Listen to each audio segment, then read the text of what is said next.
and immediately is ambushed by a water troll that is living and kind of bending bars and just being a monster, a sewer troll. It's a proper sewer troll. Proper sewer troll.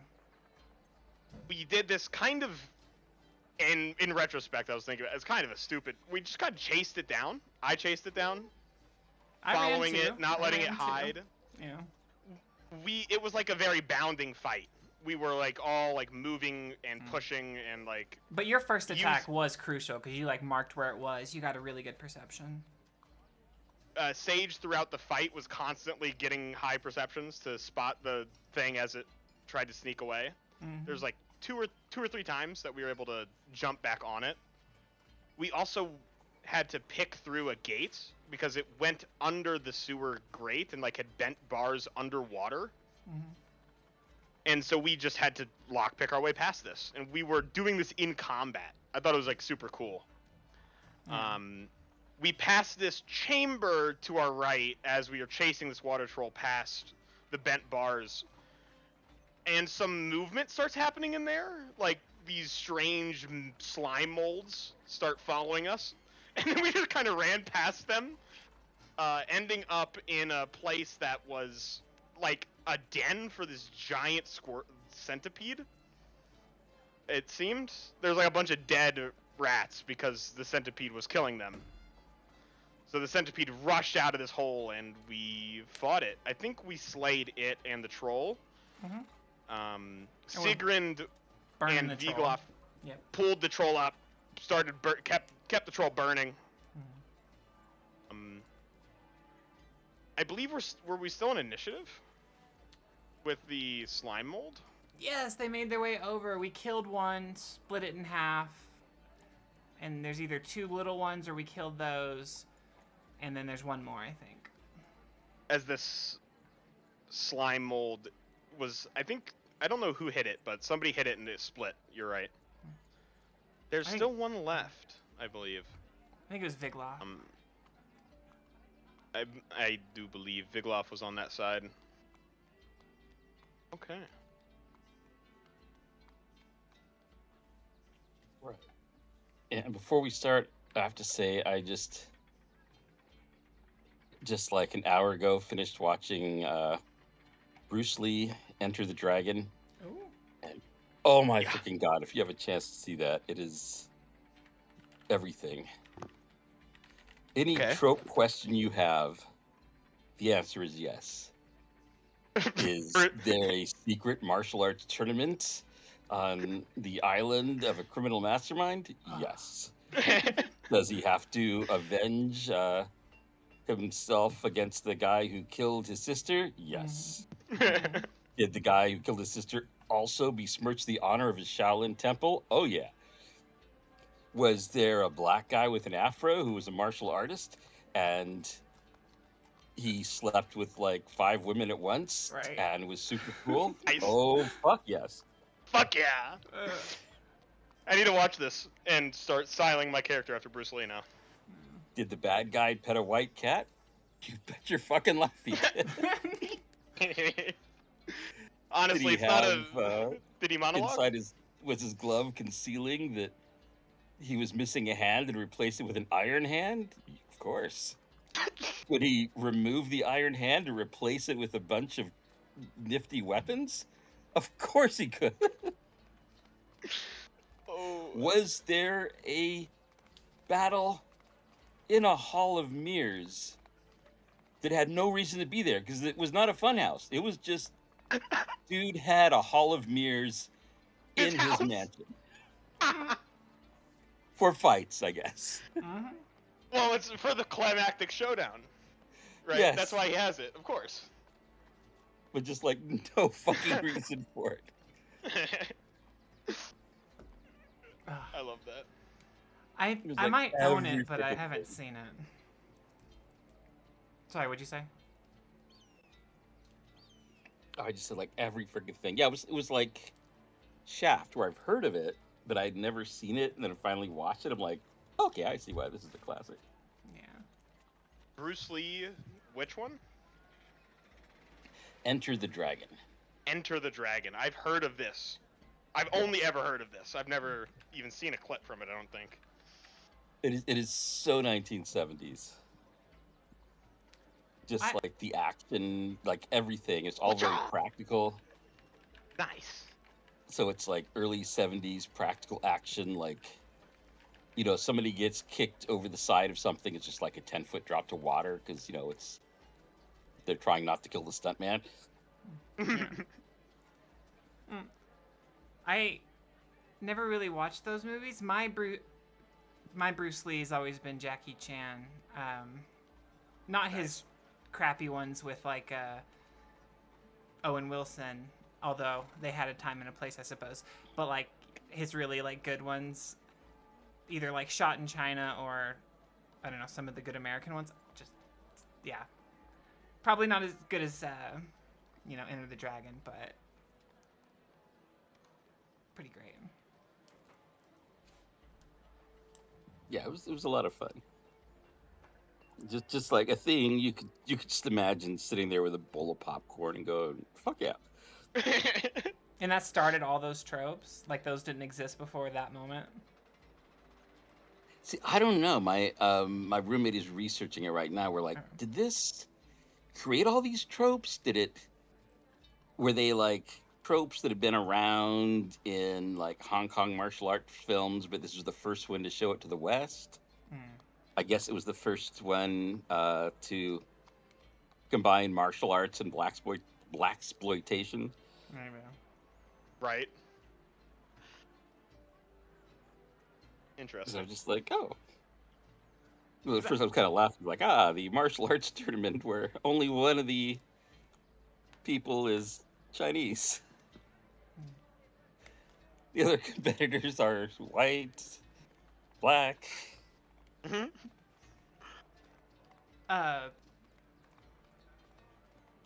I lost it. I had something.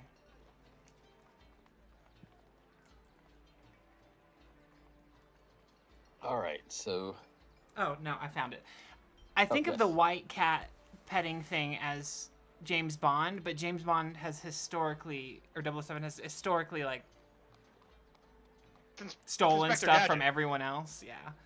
Like, that's Inspector their whole Gadget. thing, is just like, we are going to do the most popular thing we can. Yeah, I don't know which.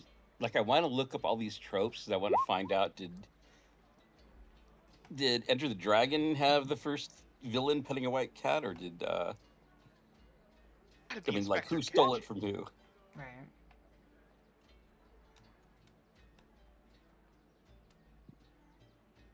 Okay. No, my only interaction with Inspector Gadget, I think, was like the cartoon or the bad TV movie that they made. Not like the first. It was a TV show from like the 60s The or live action something. movie? That's what I remember. The live action movie. From like the 2000s? Cartoon. Okay. I'll get you, Gadget. I like the cartoon. Next time, Gadget!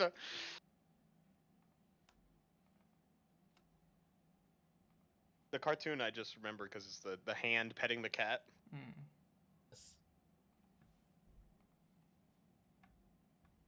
Was named Dr. Claw. Was that the guy? Yes. And he has a metal hand. A claw.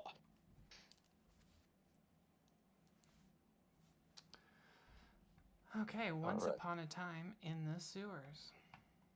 I'm going. So let's see. We need more people on the initiative. There's Viglaff.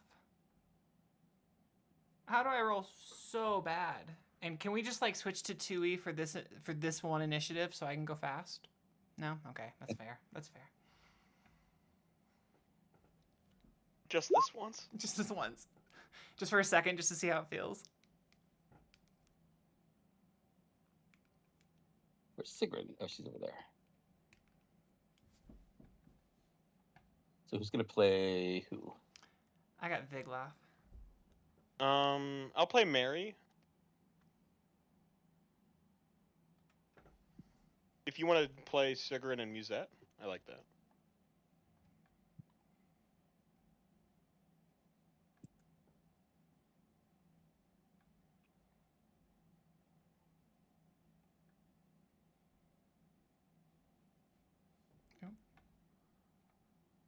All right. Marie is up first here. Top of initiative is a sharpshooter. Could she use steady aim and sharpshooter from here on that jelly? If she's got steady aim, she could use it. Yeah, she just did not move anywhere, but I don't think she needs to. Well, I just am looking for advantage, but I guess she doesn't. She might not need to. Yeah, you're right. But I mean, what I'm saying, if she doesn't need, I don't think she needs to move. Correct. Then yeah, she can do steady aim, and so it's the -5, but with advantage against a low AC creature. Here is the attack. That should hit. 19. Nice. And your damage? That's against the big one or the small one? The big one, as 12 damage from that sneak, and 4, so a total of 16 piercing. An arrow sinks into the jelly. Thunk.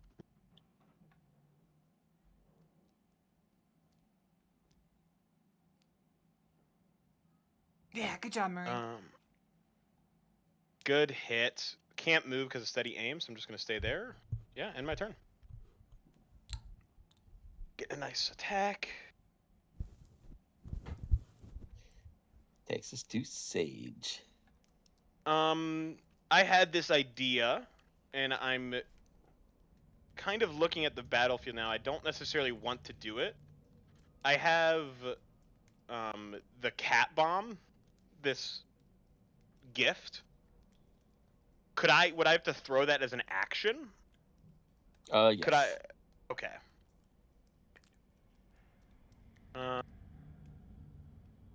Right. Are you? Is it an AoE? Could you throw it just past it so you don't hit Vigloff? Yeah, it's an I'm AoE. wondering what is the AoE of the bomb. Good time to find out. Woo! Let's go.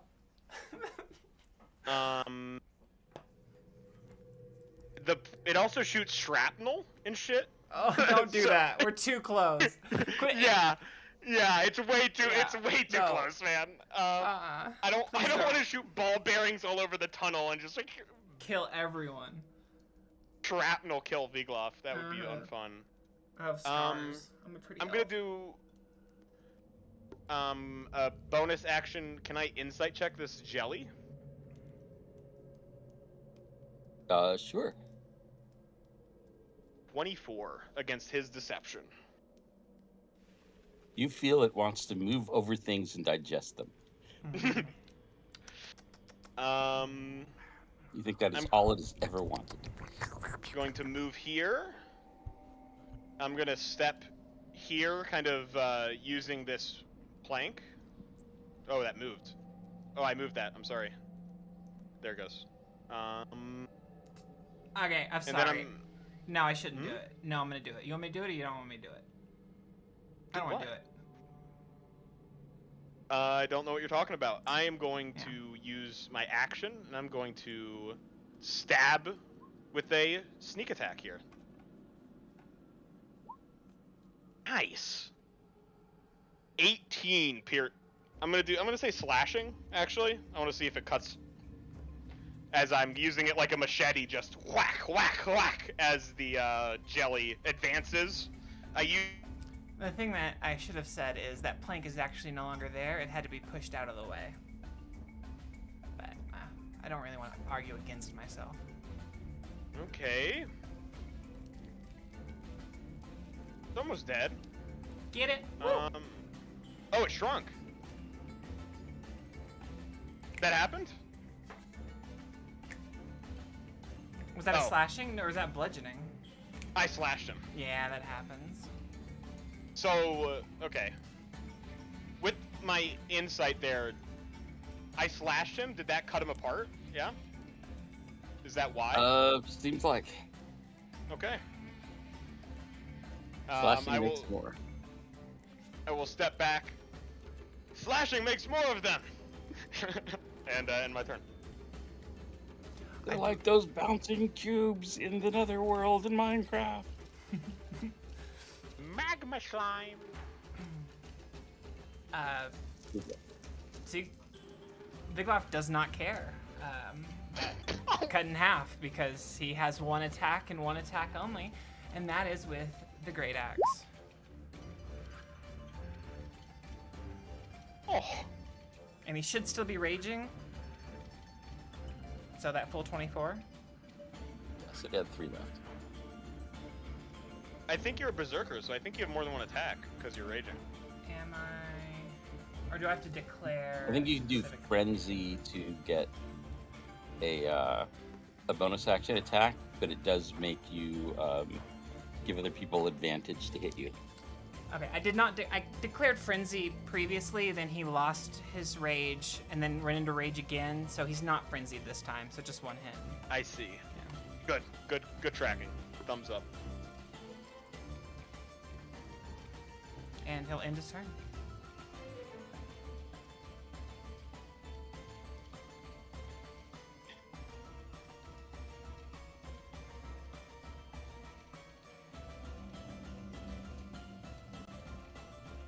Alright, she's gonna come up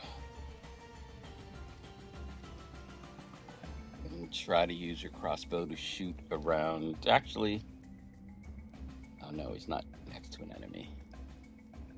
Alright, she'll use her crossbow.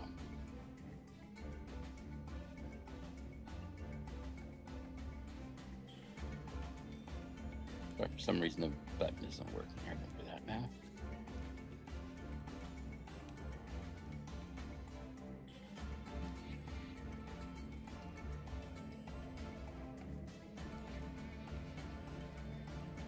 Give me a second to roll off the sheet.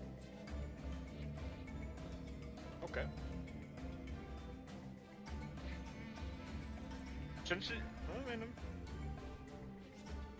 Alright, that is a hit. Nice. For 14. Alright, she takes down the next one. Woo! Moves that. Solid strike. Mm-hmm.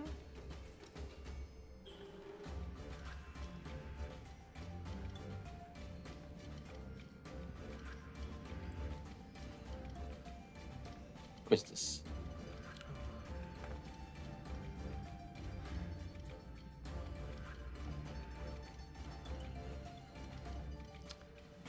Okay, I want to take a few steps back. Let me track it. Boom. Boom. Right here. And cunning action stealth with my elven cloak, assuming I can do that even though there's no fog or anything. You can correct me. I mean, you've got darkness. Okay. Alright, here's the stealth roll. Sick. I'm gonna come in with the short bow. Wait, make sure I don't have a better one. Yep. Short bow. 14 hit.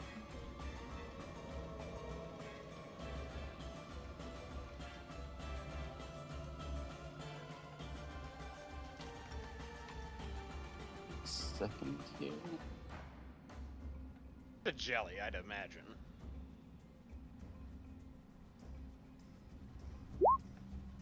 I just wanted to see the range of its blind sight. Okay. You might not be able to hide if it has blind sight. Oh. Well, 10's still pretty good. If no stealth. A good roll, huh? Yeah, 10 is enough to put it down anyways. Get it. Nice. You see a little mini dance from Q. Nice. But there's sadness in the eyes. She's happy. But she's also covering it up.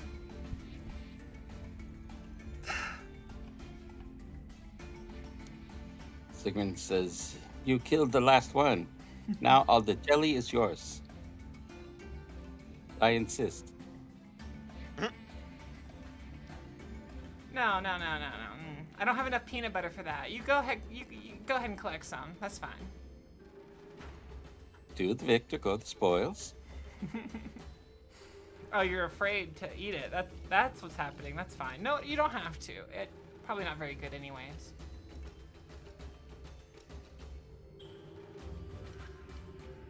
Vigloff is not afraid to eat it.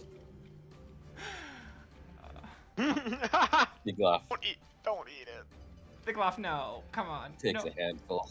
No. Wait, what does it say? He said, "Oh, that's at -2." Mmm. Tastes like burning. Yum. It's not big off. Don't eat that. Jeez. Okay. Vigloff. Vigloff, you do not know what that has been. Put that down. In the north, they don't teach you not to eat yellow snow?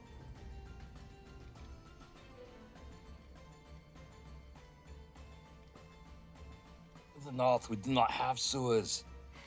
We pee against the side of the tavern. Like adults. Obviously, my bad.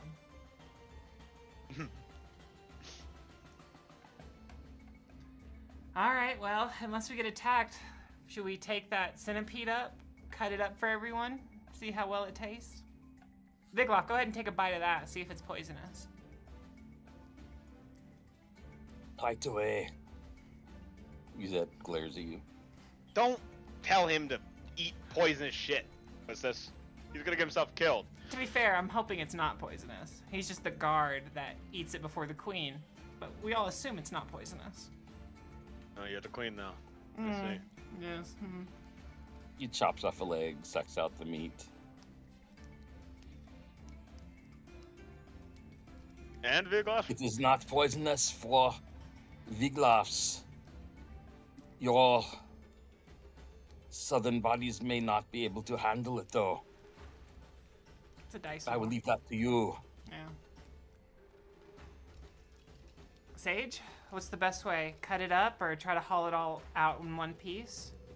And cut it We where need to it's find the nearest exit. We need to secure this place. probably where we came from. Yeah. We also, yeah. Or maybe it's not. Maybe it's down here. The way we came is boom, boom, boom. We only made it like 100, less than 200 feet Yeah. in the sewers. I mean, we have to cross there, but we could always cross in the water. Or cross before there.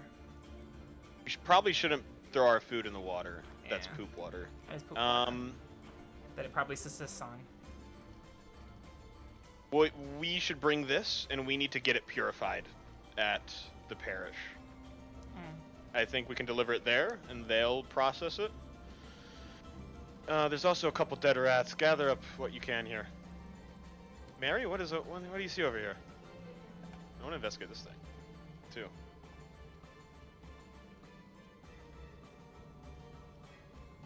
It's down here. So I don't think it goes down. I see two cats yeah, you in guys here. already looked in that room. Oh, where's my cat? Right there. Okay, I'm gonna take that cat and send her this way. I'm gonna walk into my cat and have it just walk around.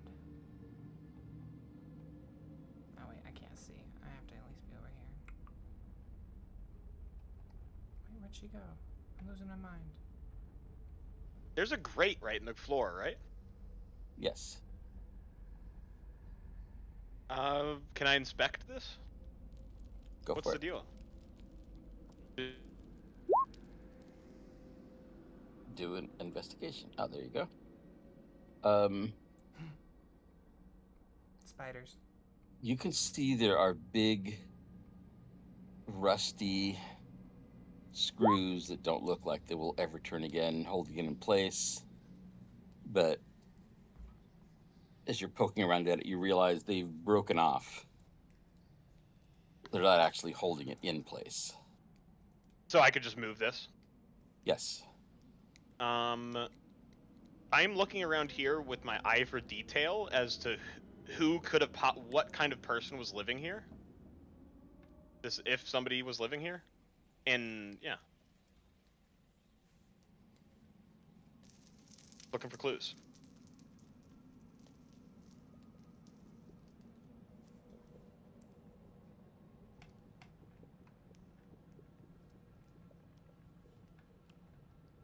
All right. So you find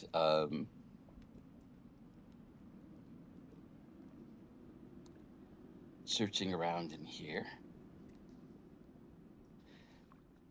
First, under the grate, it looks like there was a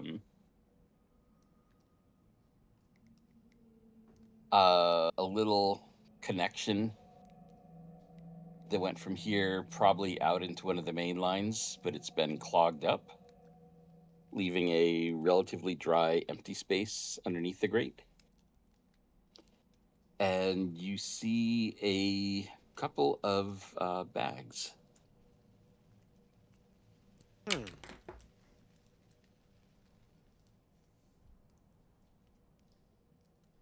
Okay. In the grate, hidden down there. Yes. Beneath the grate. Okay. I'm going to say, Quistis, get in here. Before you say anything else, I'll say spiders. Musette, set up watch. Let that troll burn, and then we're moving. I want to burn this troll out, and then we'll leave. But while we're doing that, Quistis, help me move this. Maria climbs over and says, what is this place? Someone's living here. Home sweet home. The drainage below, it's clogged.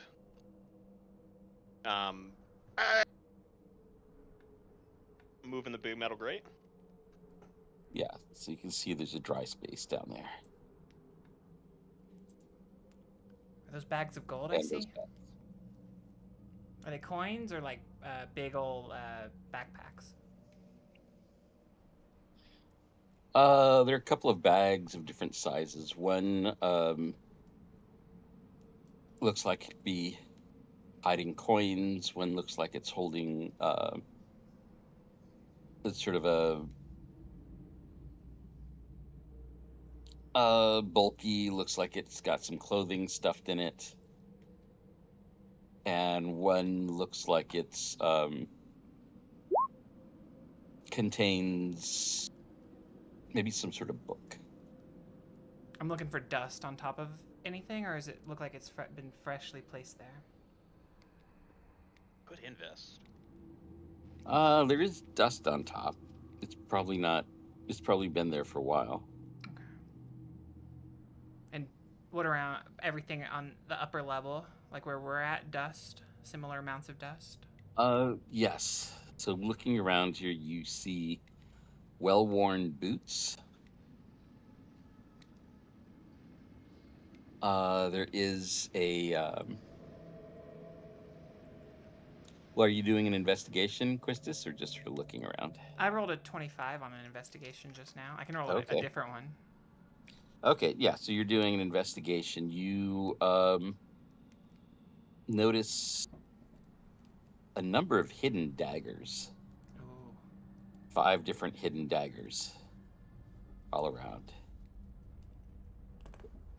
This is a Is there stash. somebody was extremely paranoid or was afraid someone was going to steal their dagger collection?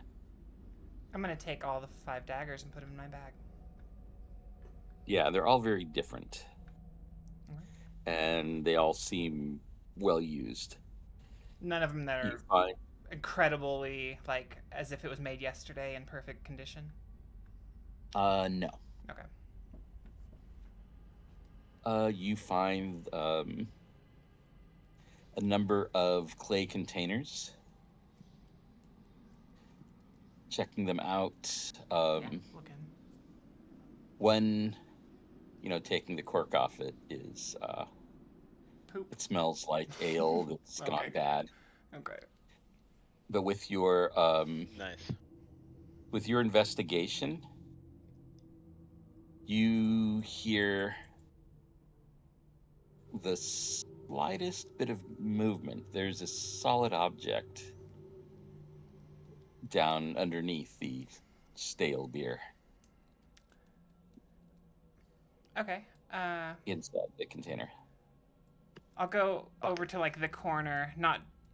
I won't pour it down the drain, but I'll pour it kind of like in the corner so it disperses just on the ground. And if some drips in the drain, that's fine. But I'll pour it out kind of gently, letting whatever's in there just kind of roll onto the ground, not letting it drop, but like having the lid of it, having like the lip of the container just touching the ground as I pour the liquid and then that thing out. All right, you pour it out, and a few small objects fall out. Ooh. Kidney stones? Gems. Maybe kidney stones of a gem dragon. Oh, nice. Haha. Glittering. Sage, I don't know. Sage, look. I don't Sage know is if investigating the entire situation. He's kind of looking, nodding. This is a stash. Someone serious was here. Are we free to take it, or are we morally bankrupt if we take someone's getaway bag? I think the only rule down here is finders keepers, huh, Mary? Says, given what we've been finding down here, I'd say we're due for something worthwhile. They're probably dead anyways. You said 3 gems? A lot of spy crap. Yeah, going 3 diamonds. Ooh. And there's a silver ring with an ebon cat face with 2 very small, maybe ruby chips for eyes. I put the ring on. That was fast. On my left ring finger. And then I jump up and down. Do I make a sound? Make whatever sounds you normally make. Okay. Could I get that book and investigate that book? Sure. Give me your investigation roll. I am doing this using my eye for detail. I'm looking for clues. I'm not rolling well.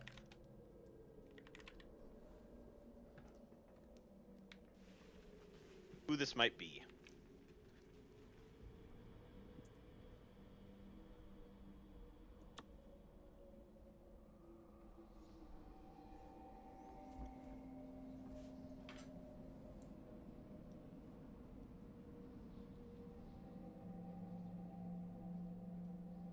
A 12.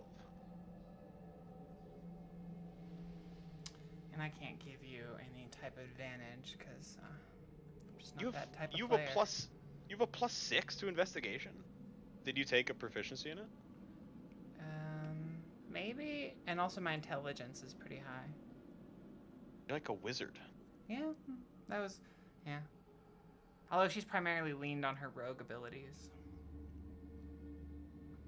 Oh, except for this fireball wand.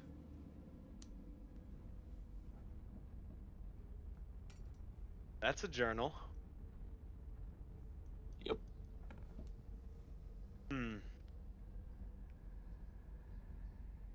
I don't think they'll be using this anytime soon. They left it here. Don't think they plan to come back. What was the last date? Flip to the last page. 3 years ago. Okay, yeah, they're dead. All right. Anyone who hides their items down here likely met a grim end. Well, have you crawled in there, I'll say, lift the rest of the bags up. Get them out. Yeah. All right, there's 2 more bags when seems like a bag of clothing, just the way it's, lumpy and light. And the other definitely is a bag of coins. I'll toss, or I don't know if I have them, but I'll let Sage take the bag of coins. I want to look at those clothes. Are they nobility, lower class? What's the impression I get? All right, give me an investigation as you go through them. Yeah.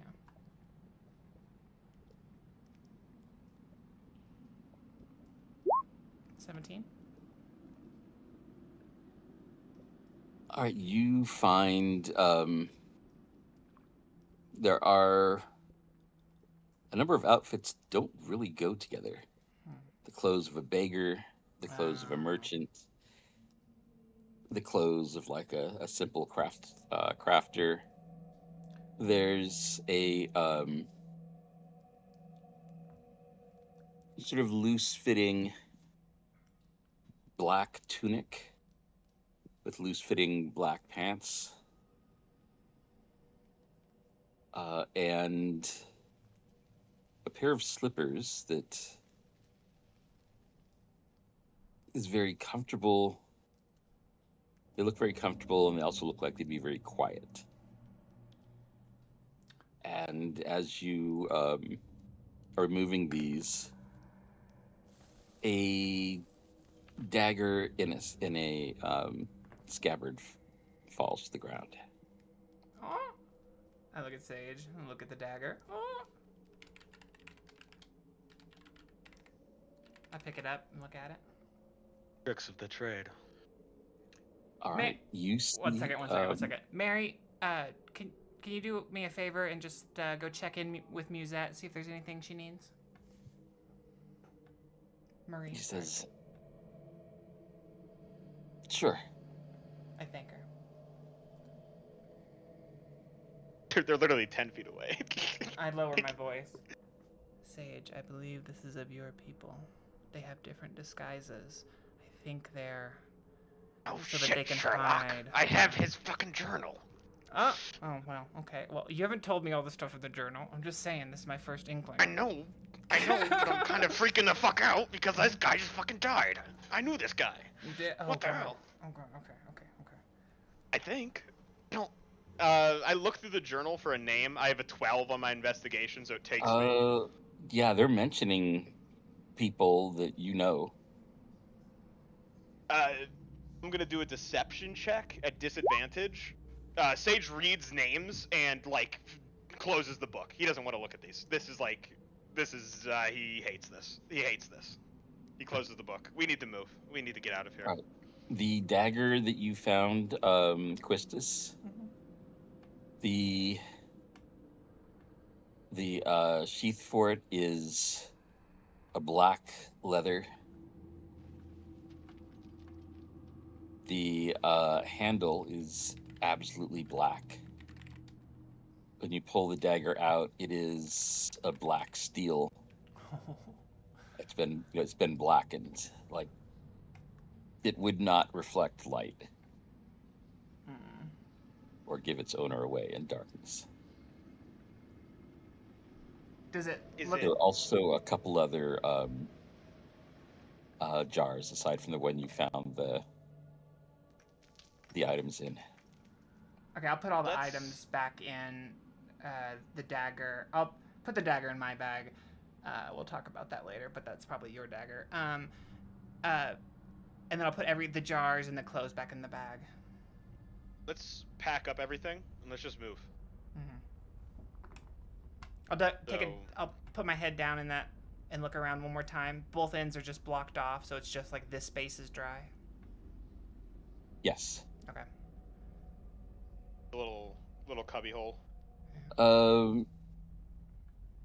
Yeah, Quistis, give me an insight.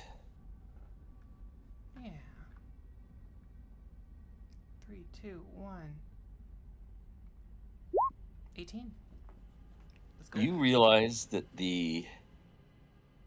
especially seeing little metal items on the shelves on this side, that these items of furniture were stacked here to be very precarious, and that if somebody was like trying to move them, um, little metal items would fall to the ground, Okay. as a sort of makeshift alarm. Okay. I have Sage, back away. Let's I don't know why, but let's cover this grate with this shelving, or with this dresser.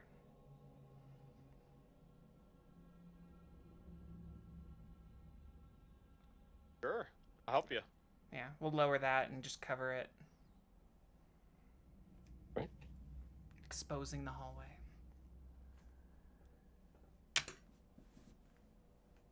Okay, we need to move. We've made enough noise here already.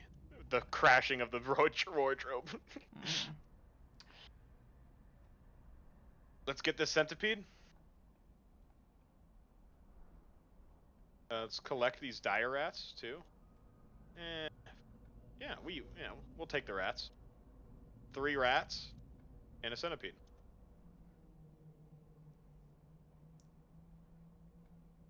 Can we carry the centipede? How big is it actually? Long. It would be easiest to chop it into sections and carry. I mean, luckily, a centipede is perfect for chopping into sections. Yeah, I guess so.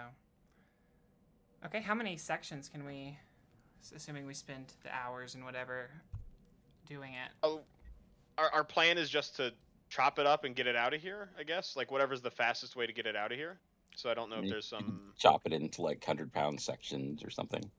Mm-hmm. And divide them among everyone.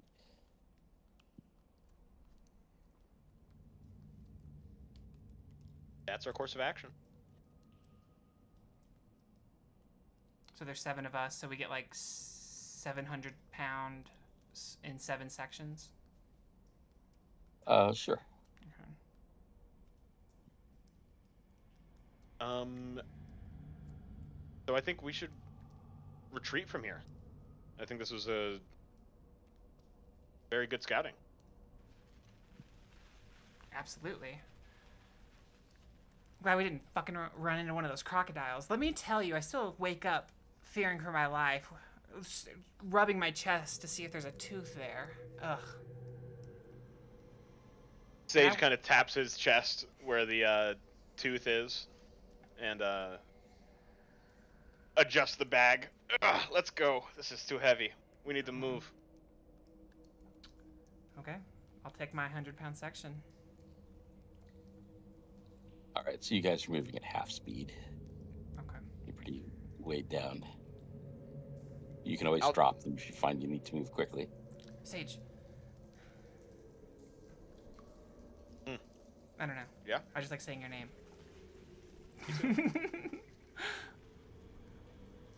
That says who's going to take the lead?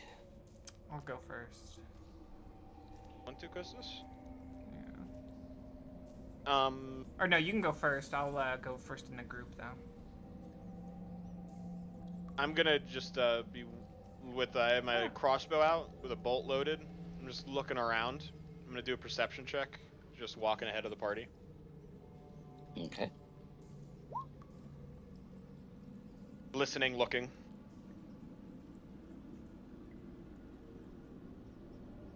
All right, that's pretty good.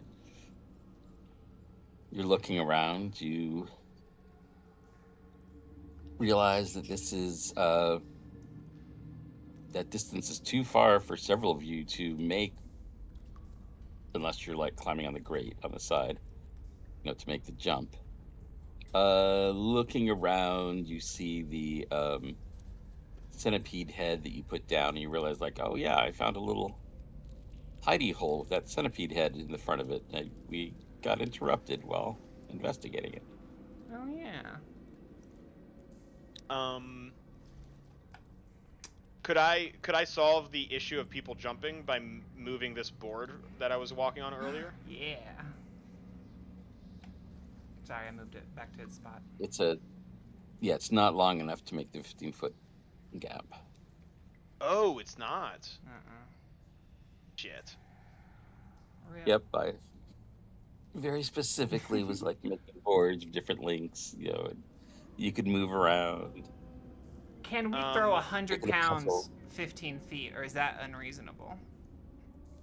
I would say Vigloff could. Okay. Let's have Vigloff. Tossing it will be fastest. Yeah. You want some strength checks? Or just naturally can do it? I'll say he can. You can just hand some to him and he can toss it. Fireman throwing. We can help each other.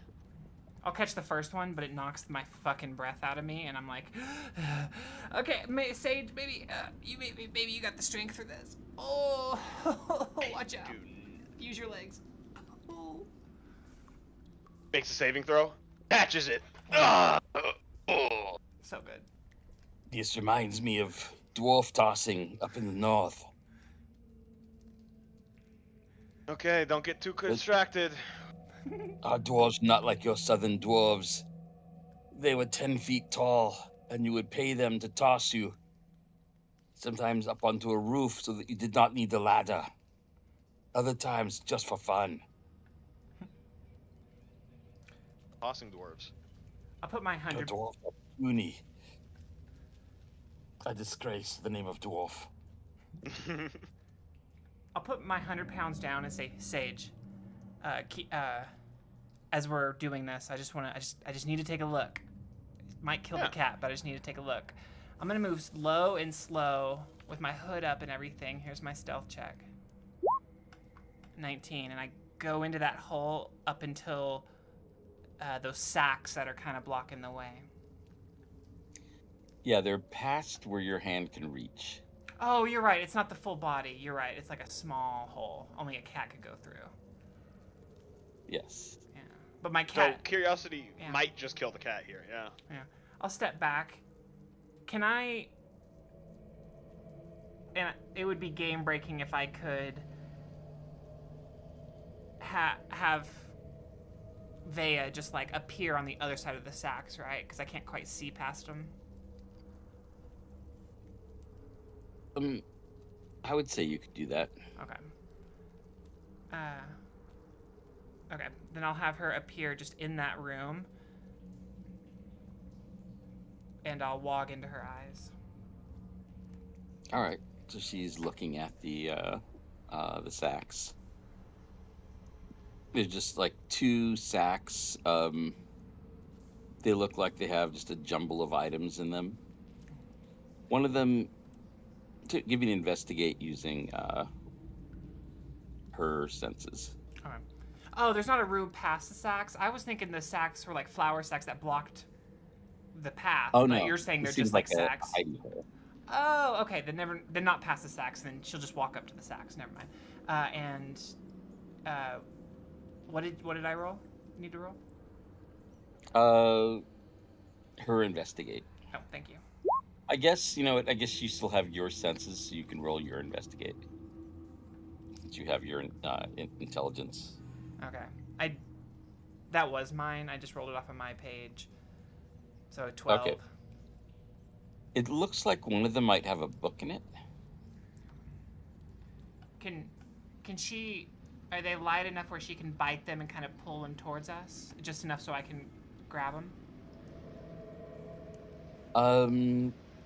You don't think she can move them, but you realize that they have drawstrings, and she could probably pull the drawstring out to, to where you could reach it. Sick. Okay. Walking into her, I have her do that, and I feel the drawstring enter my hand. And I pull. All right. You managed to get the 2 bags out. Sage, look at this, look at this. Okay. I open them. I think there's a book. Maybe it's a magician. Do I need a spell book? I look at him, questioning. Maybe. I never really thought about that. Sage's eyes narrow as he's investigating inquisitively at the book. Maybe I already have one, and I just don't think about it. Okay. What kind of book is it?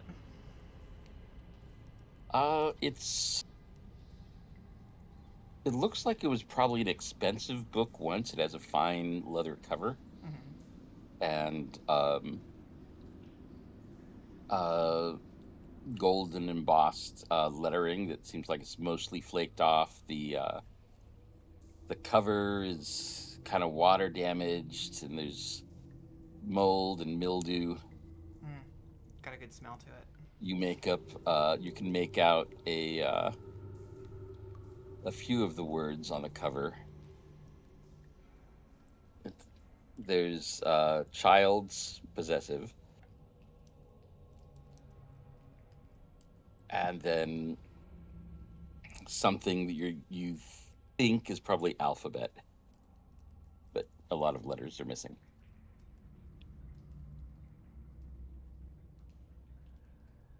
Oh, it's like a children's book? Okay. Yeah, you open it and it has pictures, very nice pictures inside, actually. It seems like it was definitely a children's book, and you're looking at it and it seems like it was a children's alphabet book. I think it's code of something. I wonder if there's code in there. Sage, basically what do your eyes see? I hand it to him. Yeah, each page has like, a big one-page picture, and facing it is like a little, like a children's rhyme describing what's on the, going on in the picture. Okay. Mm-hmm. It's innocuous. Yeah, some of the pages are sort of water damaged. You see it looks very well worn, and you see like a couple of troll-sized thumbprints here and there. He's trying to teach himself to read. Did we murder? Well, he attacked us. I can't feel too bad, but that's adorable. Wait, did we kill a troll, or what did we kill? They just looking at this, and he's like, there's maybe a glibness that's gone. How quaint. Kind of like looking at where this, clearly the troll's been like using and reading this book. What about the other bag, or the rest of that bag? The other bag looks like somebody emptied a junk drawer into it. It's you realize it's a bag of just sort of interesting objects, most of which are not valuable. Like, oh, that's kind of a cool looking rock, or that's a paving stone that the way it's broken, it looks a little bit like a crow, sort of things. Like there's like a weird piece of metal that was some sort of metal part that looks like it's been bent into, maybe it's supposed to be a horse. It's got a child's mind. I'm so sad. And we broke into its house. You just see the saddest look on her eyes as she looks up at you. This is a stand your ground town. Like, it had all the right to attack us. Why are we down here anyways? He just kind of looking at this book, kind of weighing it in his hands, looks to Quistis, and there's like this coldness. Your tears. Yeah, you also see the creature's dead. Yeah, you also see other things, interesting looking bones that look like they've been gnawed into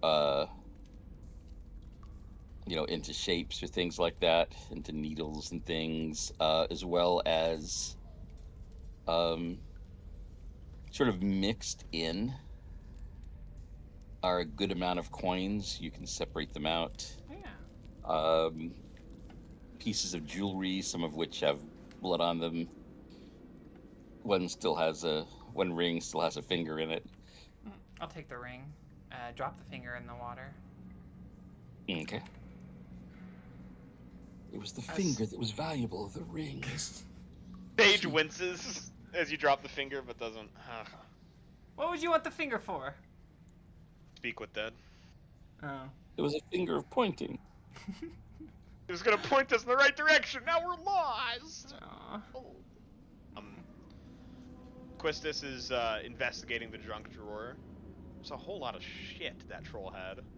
So, coins in a ring. Anything else accidentally valuable? It doesn't look like it. With your, did you get a? What did you have as? I think that was my 12. Yeah. Yeah. Okay. And a 7 investigate for. Yeah. Yeah. Nothing seems accidentally valuable. It's not like, oh, that's the Hope Diamond, but he painted it black. So it looked like a piece of coal. Okay.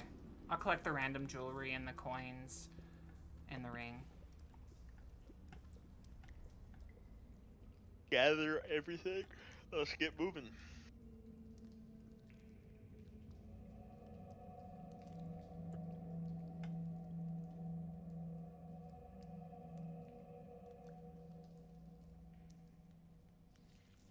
Sage is still holding onto that child's book as well, by the way. Like closed in his hands. Sick. Okay. And you're not counting. You haven't begun to count that coin bag that you found in that hole, right? You pocketed it, Sage. Yeah, I'm taking it for later. Yeah. For now, I just want to gather up and get us out of here. All right. So you toss the bags across, and then everybody who can't make the jump goes across the bars.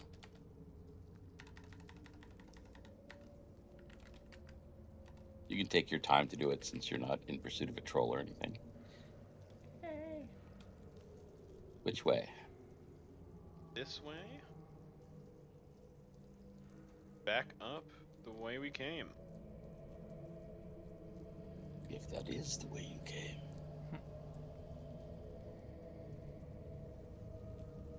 My memory serves me.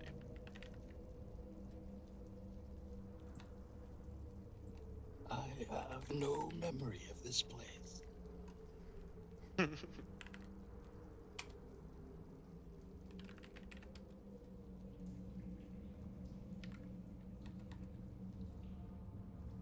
sorry. I'm coming. I'm gonna try to figure out the appropriate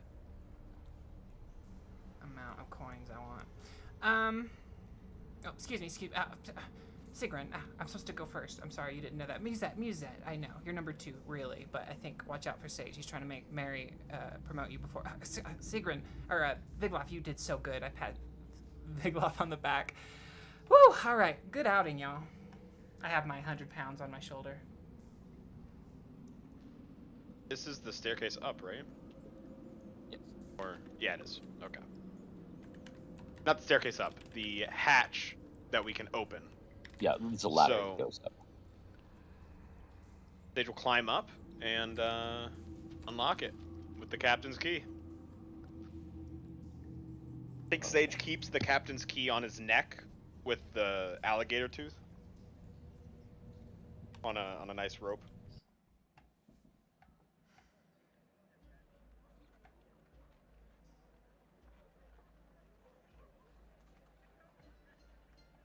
It's a good place to keep it. And we came out over here.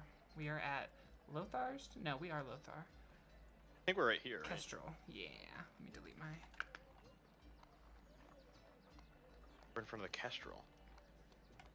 People are watching as you climb up the same place where you brought up the alligator. Now you're bringing up all this, these big sections of giant centipede. Sage will. And the kids is like, you put it all together so we can see how long it was. We'll stand in order. Let's stand in order for it. Let's walk in order so that they're all disconnected, but the head's first and the tail's at the end. It'll be like one of those Chinese dragons. Yeah. Who's got the head? I probably got the head. Yeah, I'll take you that. do. I'll take the tail. And Sage is gonna proudly present and you know, do the walk of pride over to the St. Brigadine Chapel.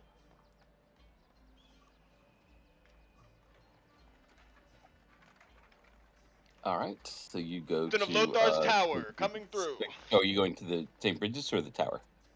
St. Bridget's. St. Brigadines. All right. Bridget's with all of this food. All right, lead the way. Can do this. Yeah.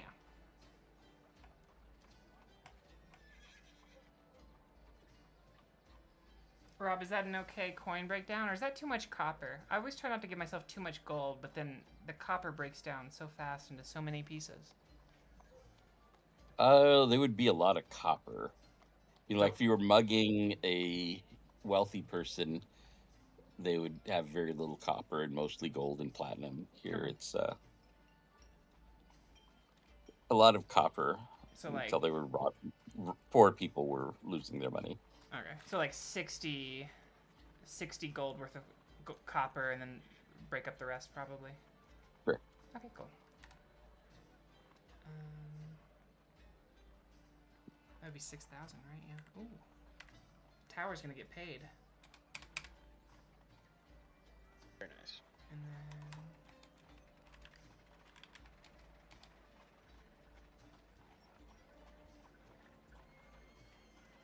There he is.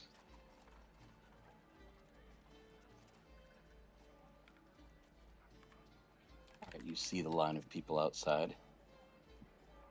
Captain of Lothar's Tower, coming through. Make way. They move. You watch people. They definitely key into, you've got meat, and you see people's mouths genuinely start watering. Very hungry people. Don't even think about it. It needs purified.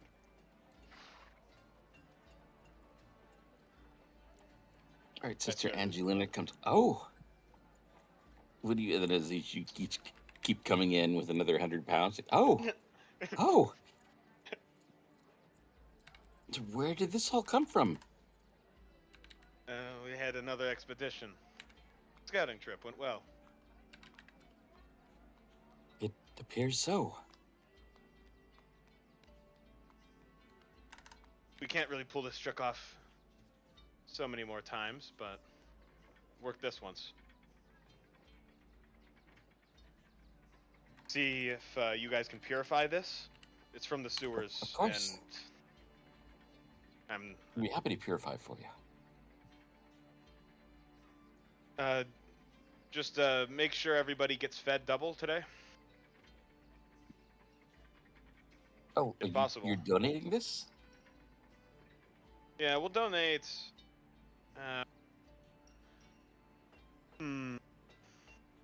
Musette, how much of this should we keep for our own stocks?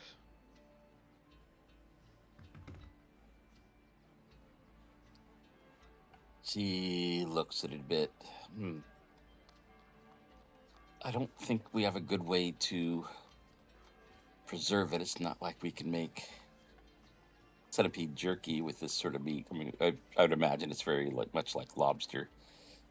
It's gonna rot instant. Yeah, she says. Honestly, I think with 100 pounds is probably what we could eat before it rots. We'll be taking only 100 pounds, sister. The rest will be doled out to you, and I suggest that you use it prodigiously. Because we can make a hearty stew. We can give good meals, not watered down, grated food.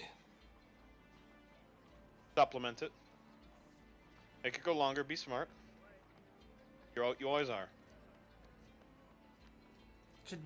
Should we deliver it to other soup kitchens too, or can y'all go through this fast enough that it won't rot? His word is already spreading. She's looking out the door. Beautiful. Sage chuckles. Sorry to leave you with another busy day, but I'm sure you I will appreciate be busy like this quite happily for as many times as you wish to curse me with such a day. Sage will nod. Busy I day do. meaning the people eat. Mm-hmm. Let the people eat. Sadly, not cake, but I think they'll be okay with that. Okay. Well, in a way, it's better. It's imitation lobster. Yeah. I'm imitation Imitation excited. crab. Lobster used to be like seen as like a peasant food because it was like a sea rat, basically. A sea bug. Yeah. That's what they say. I don't believe that because I've never caught a lobster. That shit's hard. It's not easy to catch a lobster, for sure. Unless you're like fishing for something else and then you happen to catch like a shit ton of lobster and like you just don't throw it out. Otherwise, you're spending money to like get I don't know. Yep. Okay. Can we take? Is there good meat in the headpiece? I almost want to take the headpiece so we can like. I'm gonna bring the head to Gertrude, I think. Okay. She should do something cool with it. Yeah. Yeah, exactly.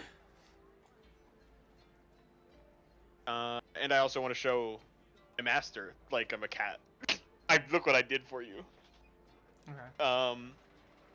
As we're out of I'll the be sewer taking- and walking back, Quistis has not really said anything at all. She said a few things inside the soup kitchen, but I think she's growing distant.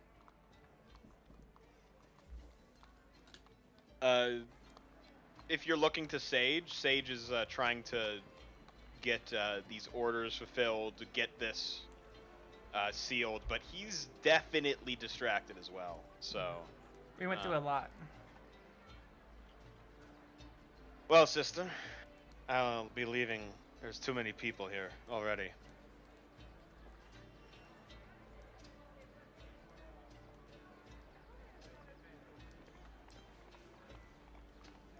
We walk out. You see, Sister Marguerite has gone out, and people are starting to get a little rowdy, pushing. And she goes, "There is enough for everybody, except the people who can't wait patiently." Any pushing or shoving, and you go back to the line, or to the back of the line. And as unlikely as it seems, the people seem to listen to her.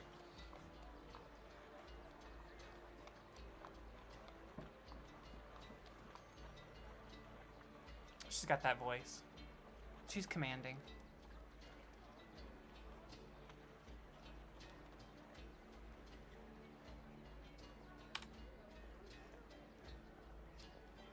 My daughter told me that when she worked at Starbucks, 'cause she's got like big Disney princess eyes, like huge, and I guess she sort of has that very.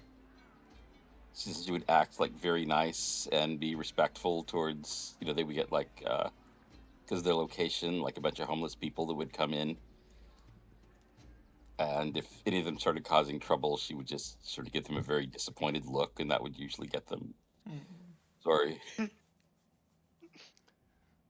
Until the stabbing. The stabbing is not good. She got stabbed? Not her, but like two of the homeless people got into a Not good. fight, like in front of the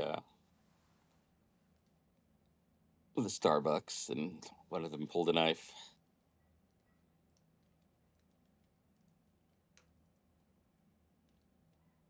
That's fucking wild. Yeah, she sort of dealt with everything. Like she had, like a former employee was like stalking her and threatening her and saying, "I'm outside right now," and so she like had someone check, is he out there? Like, oh yeah. So she just went out and told him off. Boss. That's boss, like, but that's "Honey, dangerous. You could have called me. I mean, I'm not dangerous, but I walk out with a crowbar and act like crazy Mexican dad. He might It'll not know work. the difference." You can handle it. I didn't want him to think I needed anybody else. It's like, okay. You can call your dad. I can pretend to be crazy. I'll do it. I'll pretend to be crazy for you. Want to get loco, boy? Oh, dude, an older Mexican man saying I'm gonna go loco on you. I'd walk away. I'm not getting involved. I'm like, even that doesn't matter. It's not worth it. Holding a tire iron. Yeah, holding a blunt object of any kind. Flashbacks to being Go called back gringo. to jail.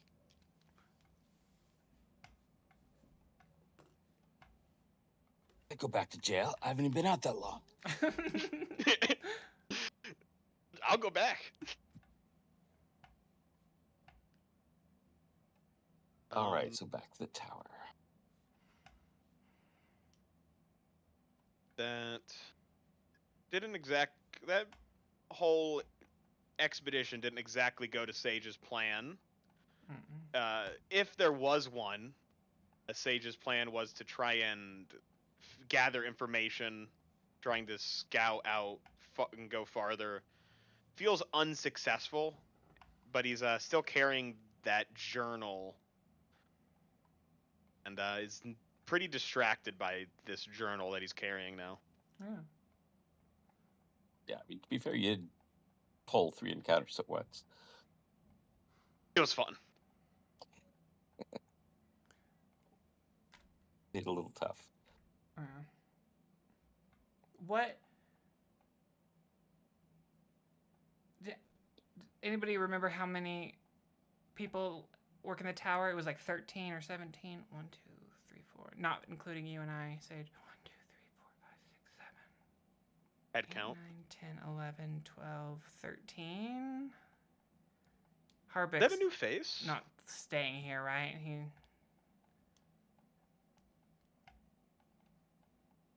Is there a new phase? Well, 13, yeah. This lady. Right next to Rowan. On the 4th floor, the roof. Oh, I don't know, maybe she was a messenger. Oh, yeah. She's a messenger? Okay. I go to like a table in the middle on this 4th floor and dump out all 6,000 copper that I have from that that little hidey hole, and I just say to everybody, okay, divide it equally. I think there's like 13 of ya or something. Here, bonus for the tower. And then I'll go upstairs to the roof. Can dump the gold and the money and leave. Mm-hmm. Right. Okay. Because that immediately gets people like organized. Yeah, she's good with that. Is that you'll make sure this is distributed? Of course. Okay. Mary, make sure the count's good. And I will go up following Quistis. I just want to look All right, out so on the everyone's dead. gone down. It's just Okay. the 2 of you up here now. I look out on the dead. Can I see? With my vision, I can still see them, right? Yes. More sort of the hordes than individual ones. Yeah. Does it look like they're constructing earthworks again or anything? Yeah, it looks like they're repairing the earthworks that were blown apart in the attack.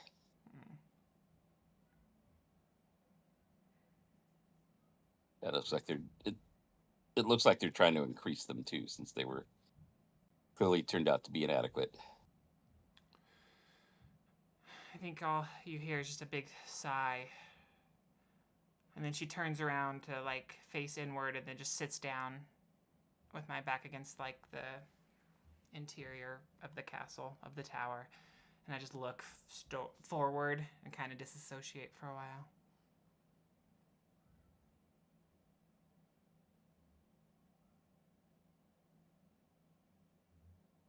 Sage will step up and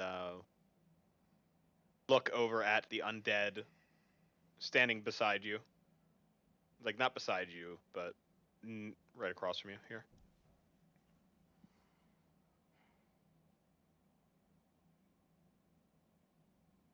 You hear her mumbling to herself, always more dead. Always more killing. Always more. Always more dead. Always more killing. Always more. Always something else. Always something to do. As she sits there exhausted.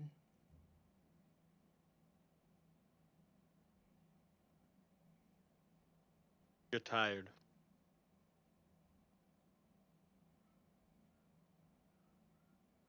Which part of it? I don't even know anymore. Myself? The things I have to do to survive? This city entirely? The dead, of course? Just all of it. I'm exhausted from all of it.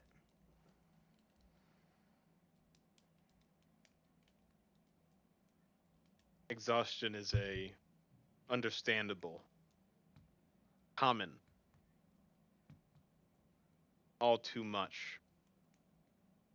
This city, it doesn't care for the people down here.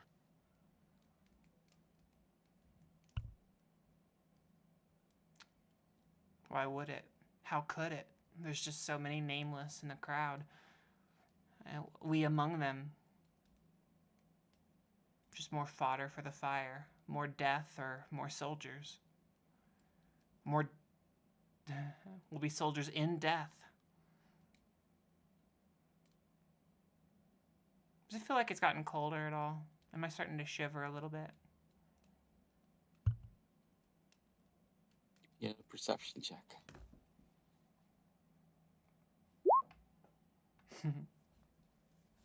5.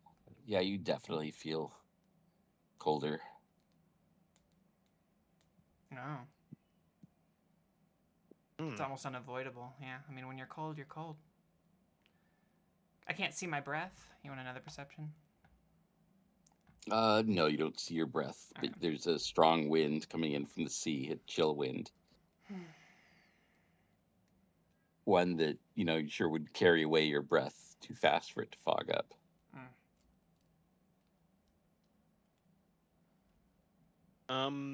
From here, could I spot the Draco Liches? Any of them? Yeah, give me a perception check.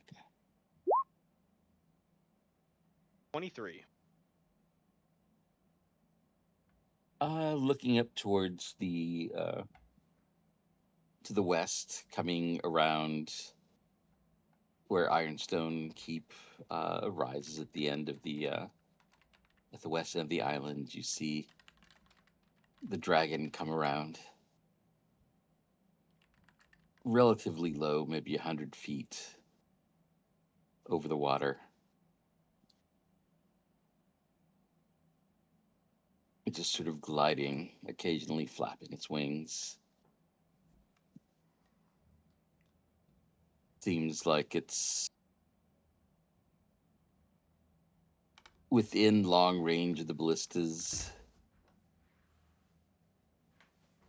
but sort of no one's bothering to shoot at it because they seem to recover. Seems sort of pointless because even if they hit at long range, all it does is waste ammunition. We only have so many bolts, after all. You have what's in the city.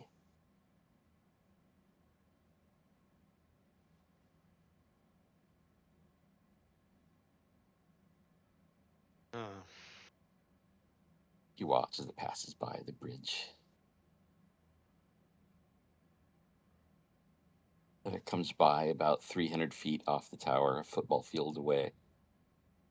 It seems like the black dragon looks at you, almost like it trains its eyes on you as it goes by.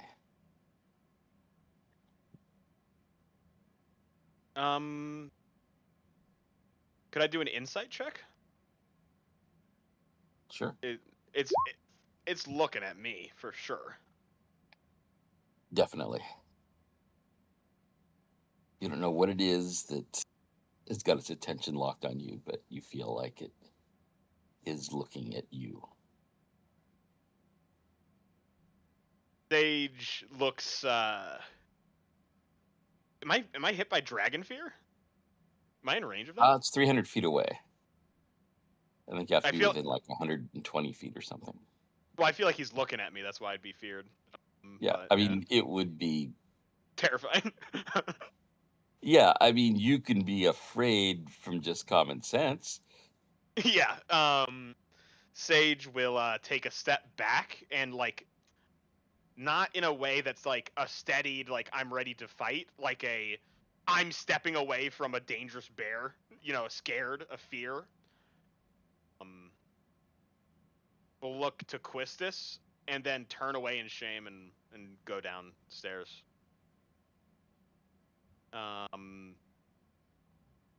Sage has an isolation to him as well, and he doesn't do well with Quistis's isolation.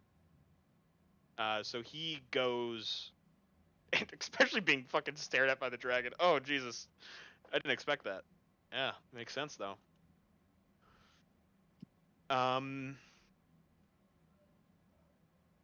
Sage is kind of shaken by that. And I think I'm gonna go back to my room and look at the journal. Sage is just like really, really concerned about who this is and is wanting to understand this journal. Oh. All right, give me an investigation. I'll give you advantage because you've kind of got all the time you need here now. Ow. Yeah, your mind keeps wandering as you read, going back to the memories that it awakens. It mentions the masters that you know, or this person recounts experiences that you've been through. It seems, when you manage to get out of your own thoughts, the structure of it seems to be that at first there are, this person was recording the beginnings of their doubts. They had the same life that you did in the orphanage. It mentions the kind mother.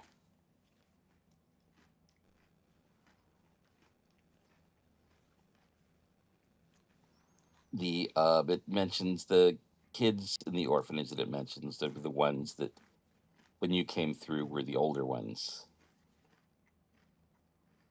That you didn't really, they didn't really have that much attention for you. When you're 8 and they're like 14, you're just a little kid. The just growing doubts about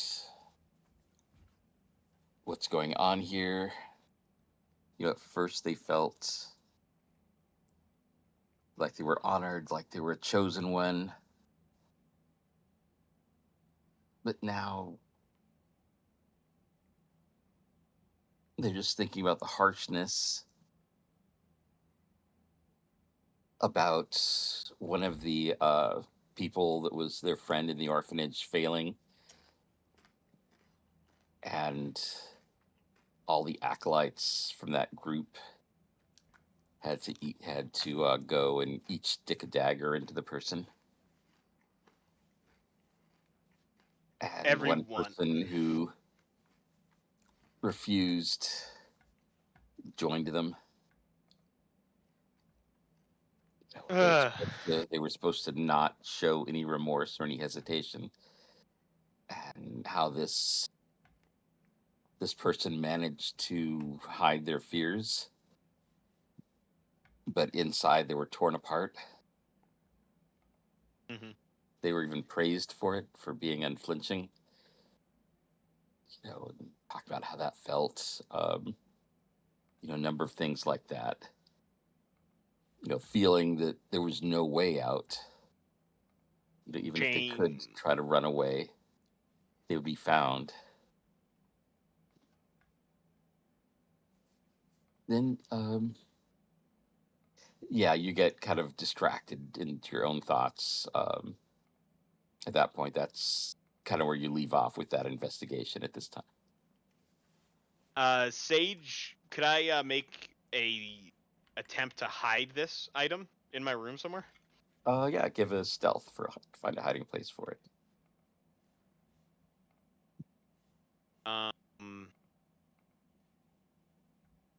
Sage will put it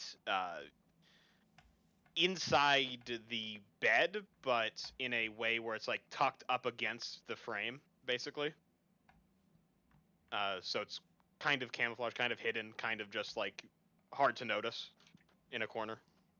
All right, 18 is pretty good, so we can say that you actually find a seam in the mattress where it was sewn together and undo some of the threads in that theme or in that seam, so you can slide it in, with a little bit of straw between it and the sort of sack of the mattress, so it's not obvious like there's a book there. Yeah. And you sort of tie the seam so it should stay shut even if somebody flips the mattress. Somebody perceptive enough could see that I've stitched it.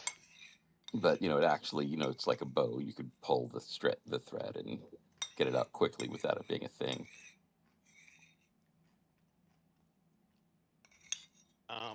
Sage will sit there for a long moment, closing his eyes, as he just takes out a deep breath and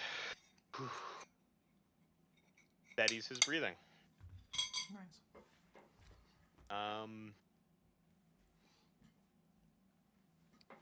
There was a lot of meditation breathing that you were trained to do to gain mental stillness, to be able to ignore pain. That's what Sage is doing. In this moment, he's kind of defaulting to his training, going back to the focus of his body, holding his hands and being present with his own body in this moment. And we'll just meditate here for a second on the fact that he is not chosen because of them and because of himself is what he's feeling. Like, that dragon wants to kill me because of what I've done, which is that's like a fuel to his fire, right? Kind of meditating on, there's thoughts of glory here, but it's also very like self-consuming, destructive thoughts, right? Just meditating.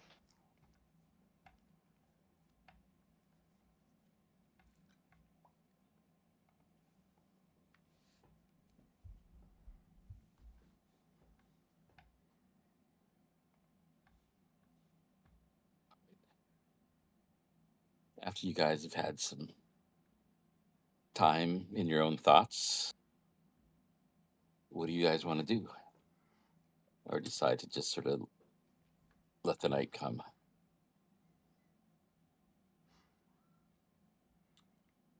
I'll let it come. I want a long rest so I can level, but also non-mechanically, I kind of just want a couple days to pass of just like Quist is not doing anything for anyone in this tower. Sounds doable. So you guys settle into a restful or a somewhat restless long rest. having some trouble falling asleep because of the places that your brain keeps racing until finally you get tired enough that you fall asleep anyway.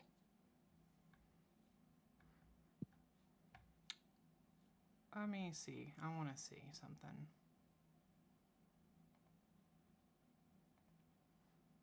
What is it to see if I can't even fall asleep? Is that Constitution to make yourself fall asleep? Wisdom? Yeah, I mean, you could decide. It could be wisdom, managing to still your mind. Yeah, we'll try wisdom. I haven't done a wisdom thing in a long time. That's not a throw. That's just a check, right? Yeah. It's whatever you want to do. Oh, nice. Okay, I'll click this button, which is gonna fail. Oh, sorry, it went away. 2 seconds. I'll click this button, and it's gonna fail.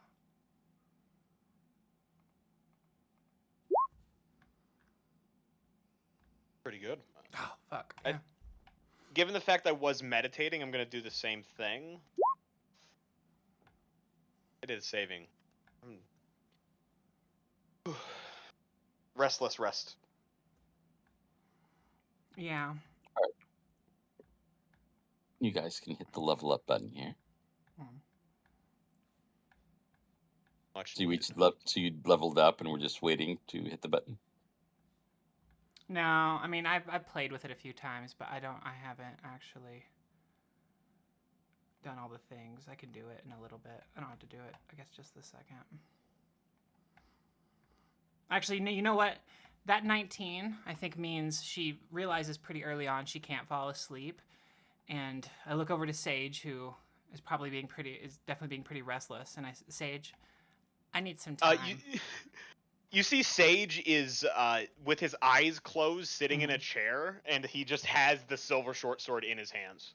Like he's sitting there just motionless. Do you have ears? Or are they holes underneath your feathers? Let me look at your character. Owls have ears. Yeah. Okay. Yeah. I have little ears that point as you that point towards me as I say your name. Yeah, my eyes are closed. Gorgeous. I love it. Okay, I can picture that.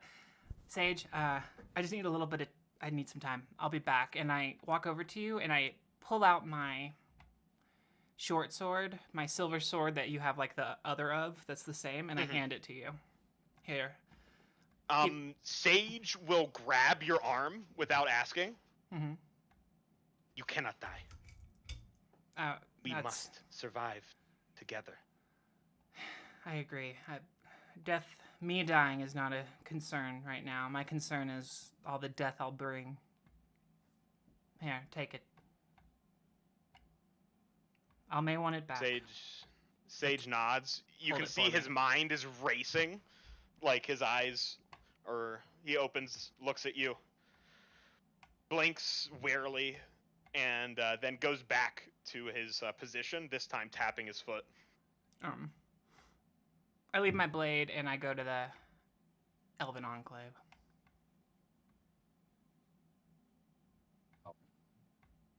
Right, I take my bag. Sorry, go ahead.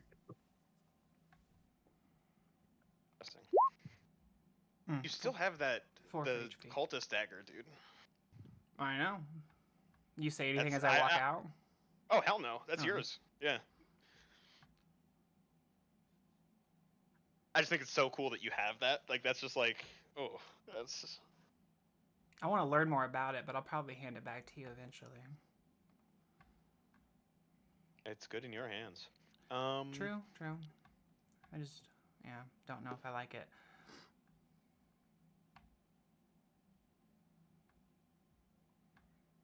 Okay, we level. Yay! But I level we don't have to go there map-wise, but mentally everybody knows I'm in the Enclave in a bath right now. Floating on my back, occasionally letting water come into my mouth, and I'll shoot it up in like a little fountain and just let it land back on me. Okay. Did you want to interact with anybody there at the Enclave, or are you just going there for a thoughtful soak? I do eventually, want to talk to some people, but it doesn't have to be right now, but it can be right now. I don't care. I'm down to go with the flow.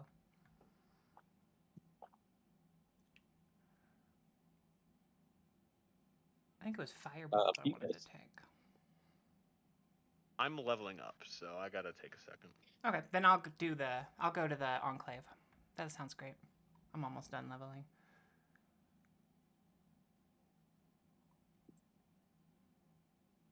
I'm gonna take a level of Monk as I meditate here. Oh. I like it.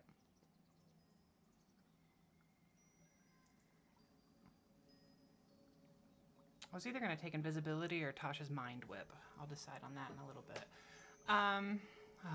As soon as I walk, or I guess I'm not in there yet, I walk up to the gate. Cousin. The guard of the gate looks down a little, frowns a little bit, seems concerned, says, you seem troubled, cousin. Come. And the door's open. I walk in. The door's closed behind you. Again, nobody doing anything, just apparently magic operating them. She says, what would ease your mind? I'm not even sure. I'm gonna start with a bath and see where I end up.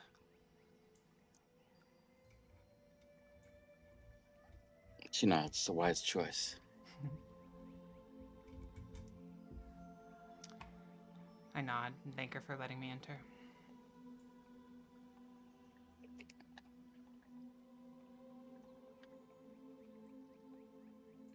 Oh, there I am. See, I never leave the bath. Mentally, I'm always here.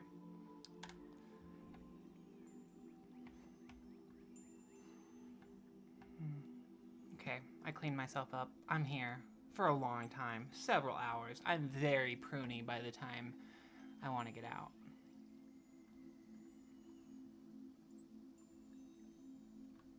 All right, after you've been there about an hour,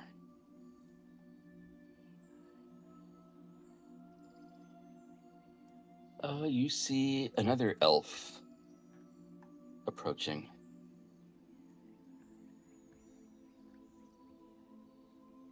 He disrobes and slips into the water so carefully that it doesn't even seem to ripple.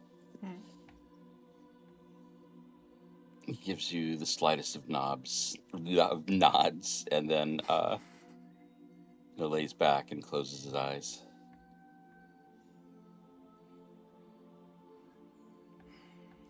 I don't say anything.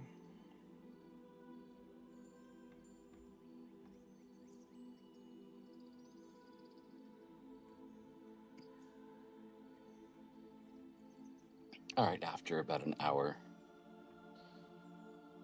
you finally hear him say, without him opening his eyes, I hear discontent in your breathing. Oh no! I'd explode. I'd explode into a pile of death if that happened to me in real life, dude. I let out an extra discontentful huff. What was the second part that he said? Do you care to speak of it?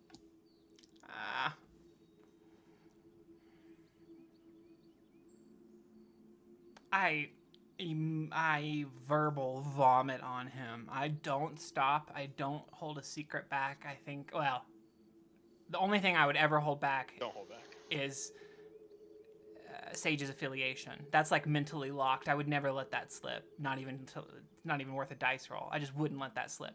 But outside of Sage's affiliation, I just mentioned fucking everything.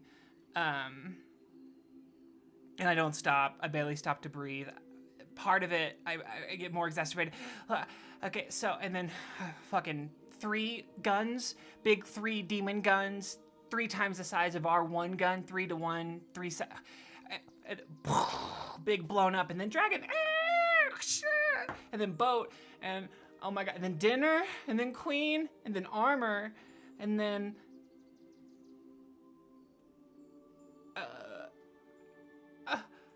He death in a nods fighting all the ring. way through.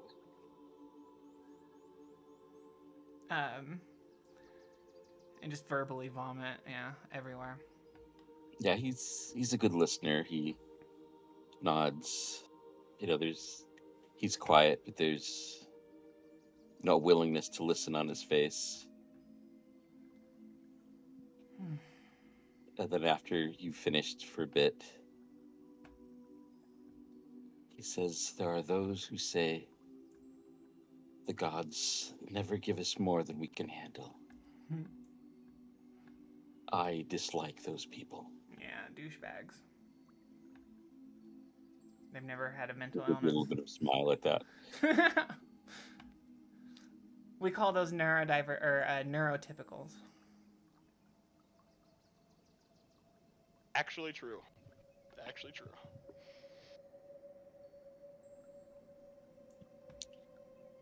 He says, how do you think you will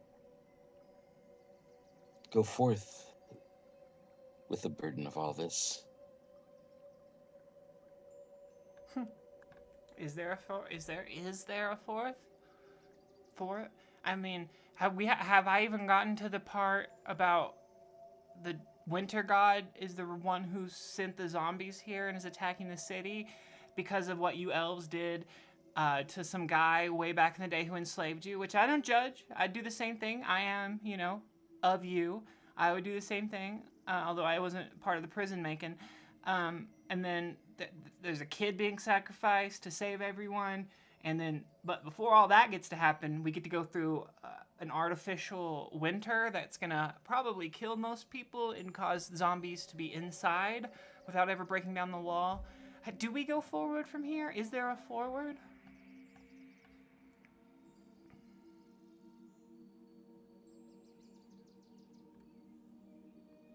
He's quiet for a bit. And he says, this is a time of darkness. And I understand why you wonder if there's even a forward to go. He says, 10,000 years ago, I saw a similar darkness when a great dragon tyrant unleashed a plague of his servants upon my home. Days seemed dark. It seemed as if the world must end. And yet it didn't. And I had to adjust to that. Yeah. I find that every few centuries that I've lived it, there comes a moment when it seems that the world must end. Invaders, foul magics, the war of the new gods against the old.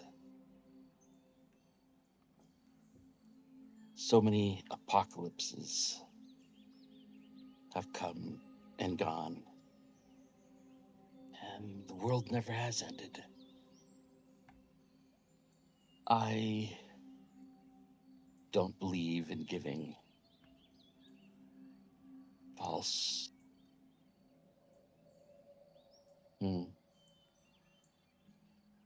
statements meant to give hope, such as the gods never give us more than we can carry. They certainly do. Many people die because they could not carry what was placed upon them. But in the 12,000 years that I have lived, every time it seemed like the world must be ending, it is still here. Eventually, the times pass. Many people may suffer. Many will die. But some will make it through. I think the fact that you have so many troubles weighing on you means that you have fought your way through so many things.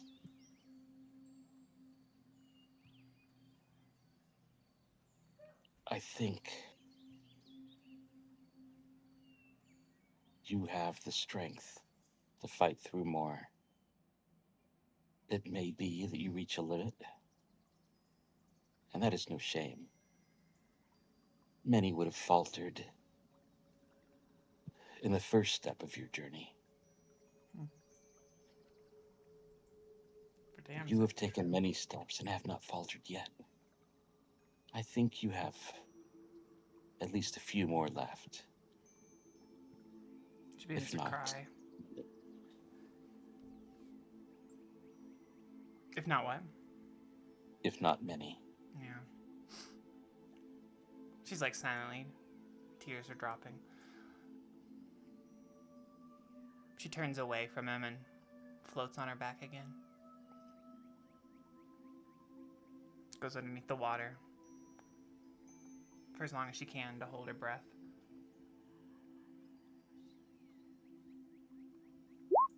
It's A little while.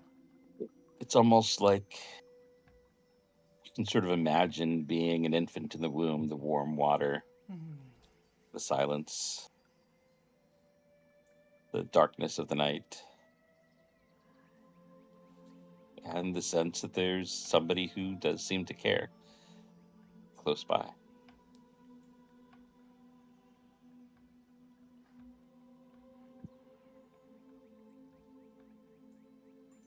I hold my breath as long as I can. Eventually, I break the surface.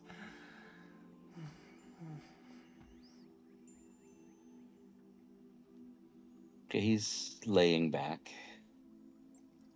His eyes are closed, but it's clear he's not asleep or anything. He's just, maybe he's in meditation.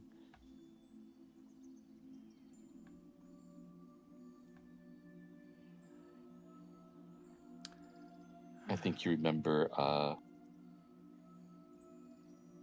seeing this is what the elves do instead of sleep. They're still alert. But my half-human brain fully loses consciousness, right? Yeah, but you know that elves trance. Yeah. They maintain awareness. An elf could even stand watch while in trance. I think back to how often the guard up front is in trance, probably like 90% of the time. Yeah, zoned. Okay. Latinia? Latinia? Latinia. Thank you for your advice. I will, I'm sure I'm all fixed. So that's all that needed. I give him a little snicker. I have more thinking to do, but thank you. He says, I don't know if it is advice that will be useful to you or be worthless. I can only say that it is what I have observed. If it gives you some solve, then I'll be happy.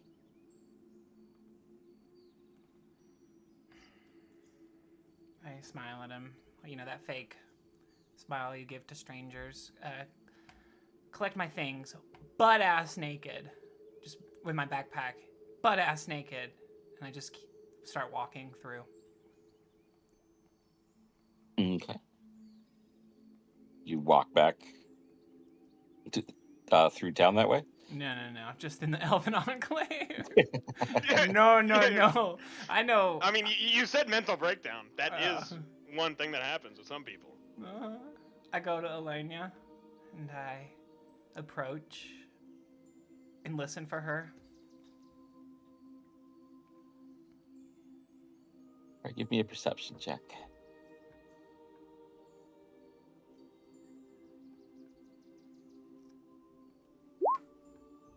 12.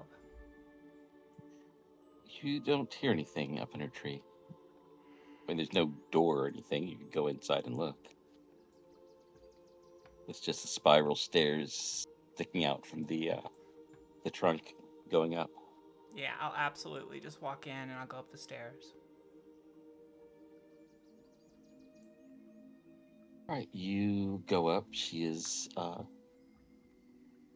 sitting on the floor on a small carpet, and she has sort of a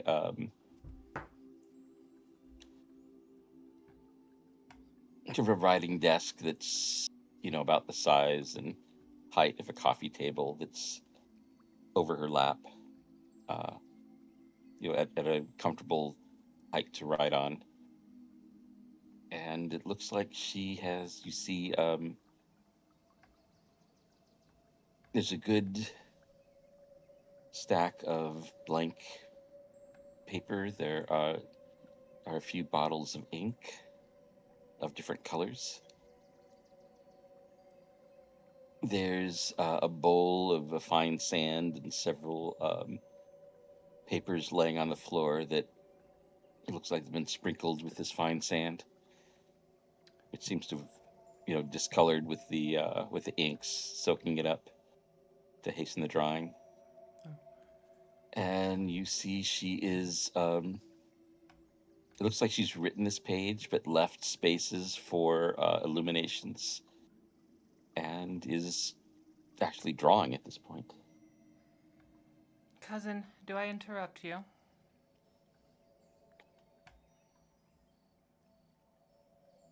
She says, "This task is evergreen. I can do it now or later." Why do today what you can put off to tomorrow? And in the same breath, I shall say, why give up today when you can give up tomorrow? I am conflicted, cousin.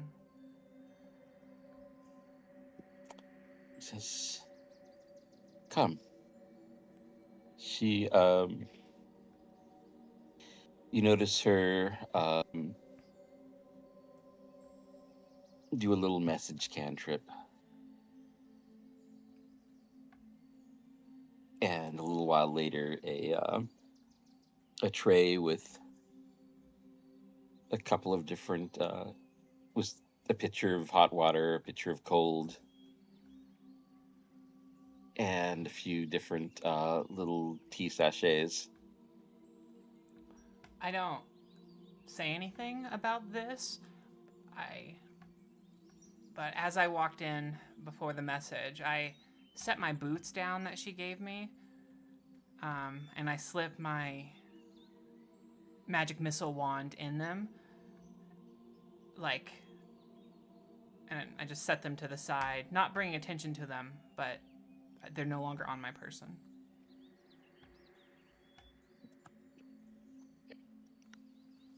All right, she lays out the, without saying anything, the different teas.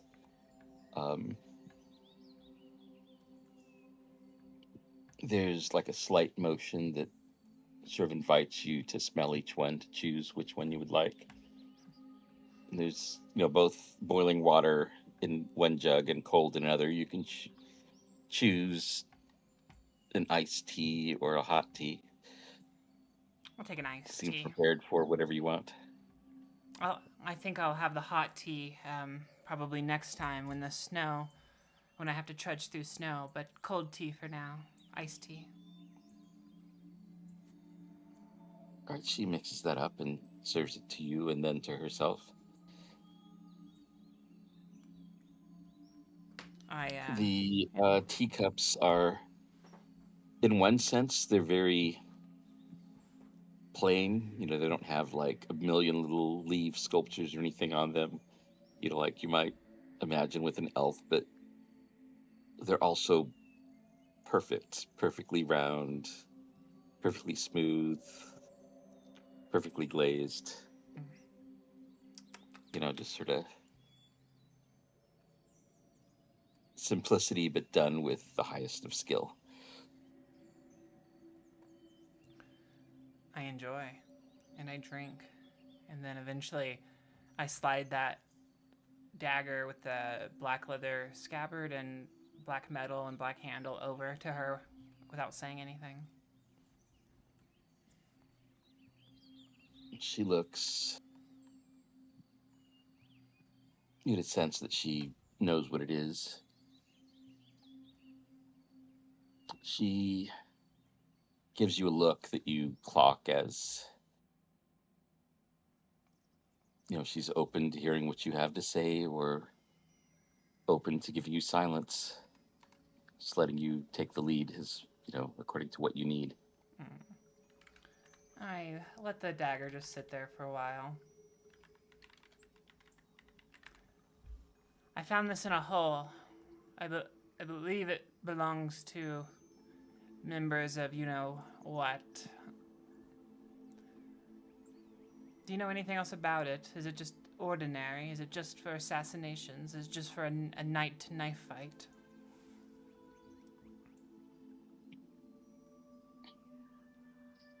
She picks it up and examines it. She is at first very careful about the edge,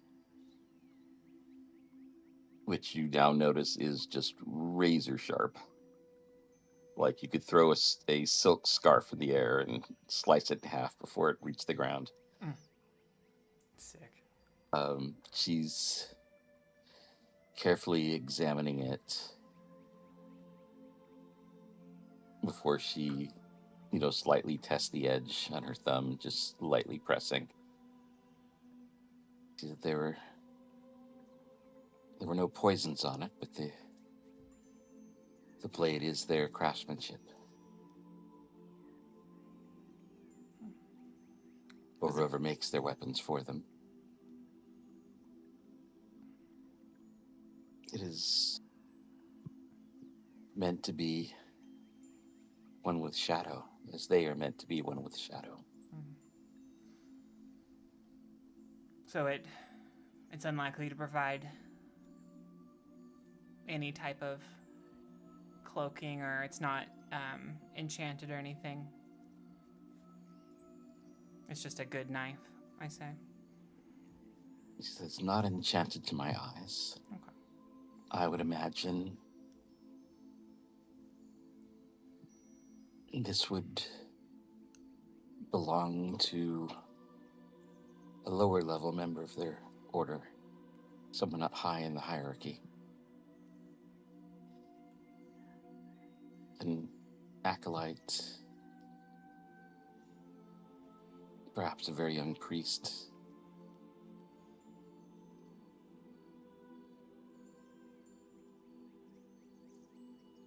I take the dagger back whenever she's, puts it in the scabbard and sets it down.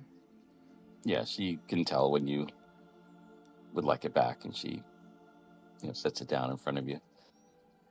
I'll put it in my bag and then show her the cat ring. I imagine it's just a cat ring, but it was found along with a few other items. Do your eyes see anything unusual with this? And I hold out my hand. You also could have the pots as well. All that stuff. Oh, yeah. I didn't actually take that. No, I left that bag there. I think you'd see it next to my bed. I just remembered those. That's why I mentioned them. I was muted. No, smart. I didn't even write those down. But there is a bag full of clothes in those pots just in our room. That is the Kijis, the cat of Nava. Is this their sign? This is like an acknowledgement you're in the gang?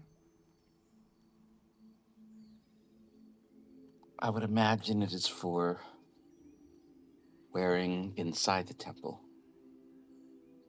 A Navan would not wear something that would give themselves away outside. I make a note. For our good devotion, the temple in the city has a special dedication to the Kijis.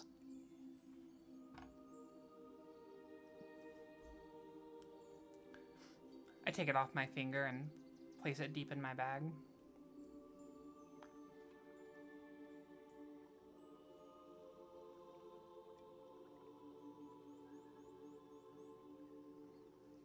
I know the troubles that I could ever bring to you would just be that of a short-sighted being, not able to see past their own life, timeline, expanse, life. But I worry the cold and the future is insurmountable. I worry there's nothing anyone can do.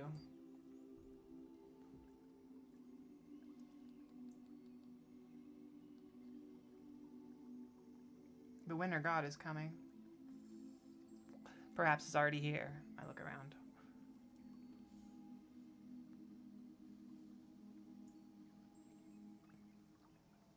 As when I was only 100 years old, a student of mine, barely 13, shared with me the heartbreak she had felt after she and her boyfriend broke up. I laugh. Everything in me at first wanted to say, you will meet and be in 100 more relationships. That it might seem like the end of the world, but in the future will mean nothing. But then I thought about how I recently had lost a lover,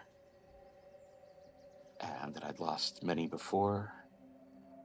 I would lose many after, but the pain was real, and it would do no help for me if somebody were to tell me that. I realized that her pain, even if it seemed like nothing in the scale of time, was real to her. Her affliction was real. Feelings were real. The future of 1,000 more relationships didn't matter.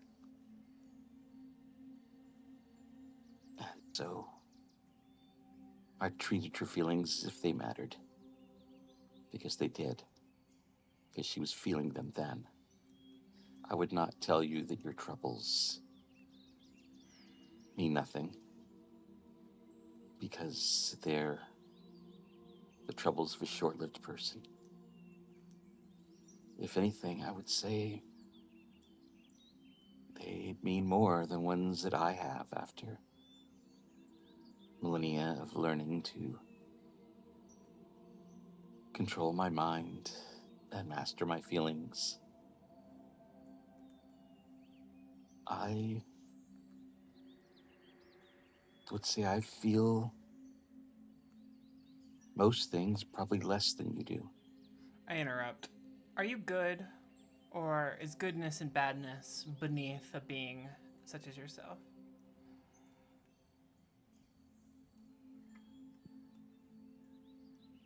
She says, whether I'm good or not is for the gods to decide.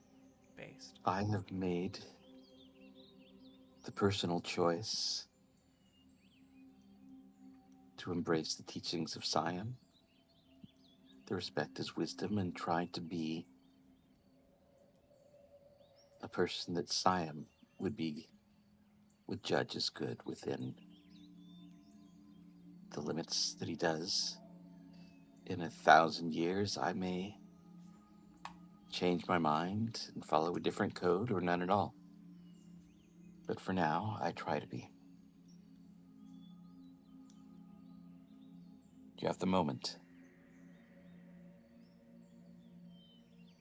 Try to live in such a way that in this moment you can live with it, that you could be proud of it and not regret it. That would be what I would say to you. In 1,000 years, I might say something different. In 1,000 years, I might not listen, but I think I am listening now.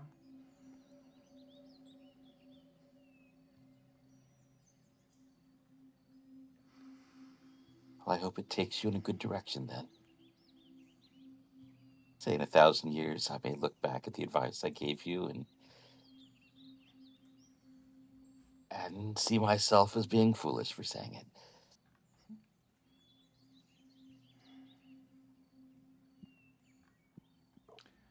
I have more to ponder on. I have more resting to do. But, I brought back those boots and that magic wand you lent me. They were incredibly useful. I hope their next owner will be as lucky as I was. I'm glad they kept you safe. That was as much as I could hope for with them. They did. Both of them, in some regards, have been the difference between life and death multiple times. Throughout this rather short time I've been here, or been assigned with the wall. I think back, how long has it actually been? Is it within 2 weeks? Has it been 2 months? I'd say probably more like 2 months. Okay, cool. More than 2 weeks. Yeah. We don't do much time jumps, and I can't remember all the days. But, yeah, 2 months sounds good. Wow, just 2 months, it feels like I've lived a lifetime. Because, in my perception, the feel of time is based upon the events that take place. A day could have events that seem like a week. A week spent in calm and meditation could seem like but a moment, or maybe endless.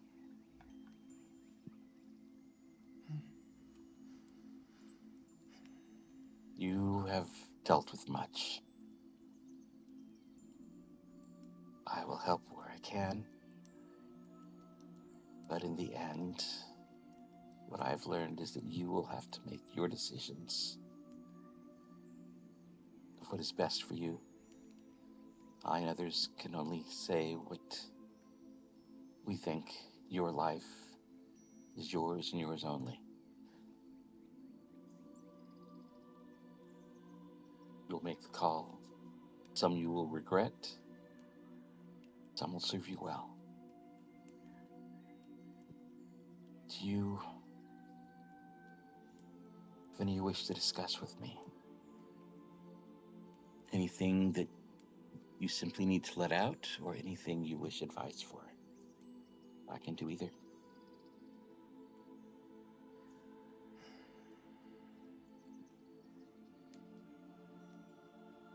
You gave me 3 barrels of elven wine. I'm gonna collect one of those barrels right now, if you don't mind. Sure. Okay. Let me think if there's anything else. Elven blood wine. I would love to do a service for you or for the Enclave. I gesture around. She calls it that on purpose. For all the help you've given me and all the help you've yet to give me. If there's anything or anyone you suggest I talk to so that I can be of service, please do that.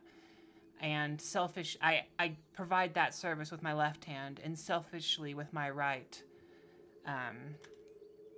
ask that if you keep an eye, for you to keep an eye out on slippers of spider climb or anything like that. I'm tired of falling down from tall surfaces. I'd be willing to pay if it's like a human that you come across. Yeah, she smiles and sort of quietly laughs when you say that. I said, well, I shall selfishly ask for your service to the Enclave. Yay. Happily, I provide.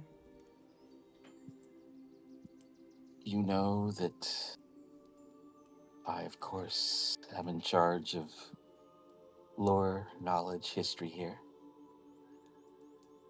She gestures to the various books, scrolls, and other stranger devices of information storage. She sets aside the page she was working on with pictures unfinished. She says, I would like to hear your story, to hear of the deeds you did against the undead. If it is of any comfort for you, I would like to preserve them, create a memory that others not yet born may learn of, to know of your triumphs, your struggles, your doubts, your victories. I think people could learn from them. Some people will identify with them. They will see the pattern and recognize it in their own life. Well, if it does bring any amount of comfort, I would happily, absolutely. I'll happily tell you everything. Okay. And She takes notes. Did you want to tell her today, or like you say in the future? No, I'll sit there. I think Quistis doesn't leave this place for like D6 days. D6 plus 2. D6 plus 2. Oh yeah, I'm here for 3 days. So as much of those 3 days she wants to talk to me, I'm happy. She listens. She writes things down. Only thing I don't mention is I've told her about Sage before, but I just don't bring that up again at all in reference to anything. I mean, I talk about Sage's doings, but I don't connect him to the secret. Okay. Yeah, you find she doesn't ask questions, but she does have like little looks of encouragement, that as if she sort of noticed something that's not quite complete and is looking to you to complete it. You're like, oh yeah, there's this other thing. That seems to be her way of asking questions, is to let you decide what's missing. Awesome. Yeah, I'll tell everything. I'll start at the beginning. Like first day in the tower. But I know she mostly wants outside fighting the dead and whatnot. But I'll give it all. She seems equally interested in everything. Okay. Yeah, and there's a lot of tea and fine honey bread. I eat my full. And I think I treat it like therapy. I let some of these events wash over me. You need it. Yeah. Yeah, and you even begin to wonder, is she doing this because she wants to write down my story, or is she using it as an excuse to give me therapy? Probably a bit of both, but yeah, I do wonder.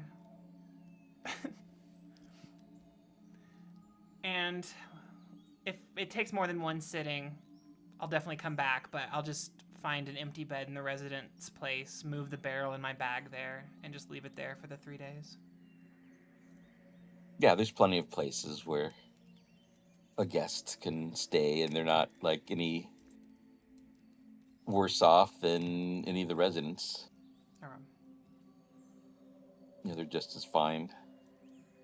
I probably eventually put on clothes, but much of this conversation, she's still butt-ass naked, sitting on the floor or sitting wherever.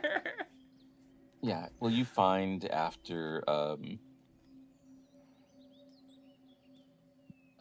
you wake up in your first night here, your own clothes are have been washed and neatly folded and pressed, and there's even a new gown that's just very Oh. it's very comfortable. It's sort of like, as comfortable as wearing some nice cozy loose sweats. It's not about like, oh, I'm trying to look good and impress people. It's about just being comfortable, but it Also looks good. does happen to look good. Yeah. Just not in a like, oh, I'm attending the royal ball good, thing. But you could walk around town in it and no one would, they'd be Yes. like, oh, that's a nice outfit. Okay. Well, I don't think there's anyone else specifically I'd want to talk to. Maybe eventually look at a rapier.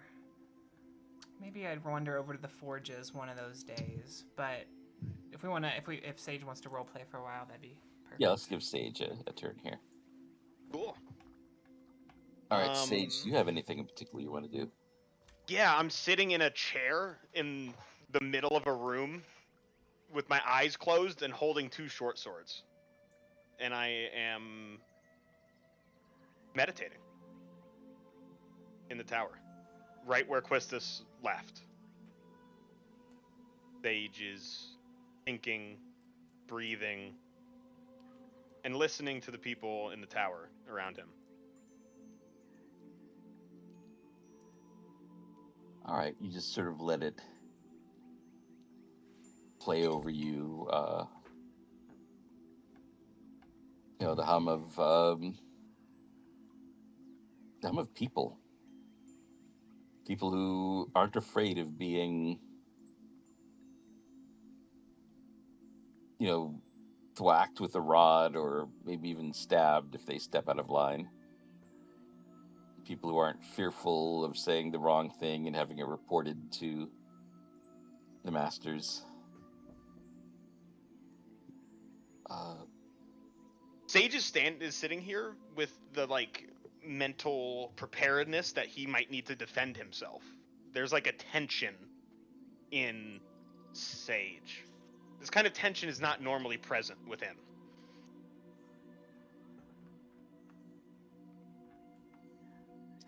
Yeah, you can feel the sort of contradiction. You're feeling a tension that the other people in the tower don't seem to be feeling. They are talking about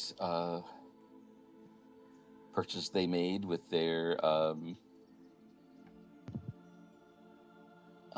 the bonus that you guys gave them. One went to a play. Vigloff got a bunch of new sharpening stones for his axe.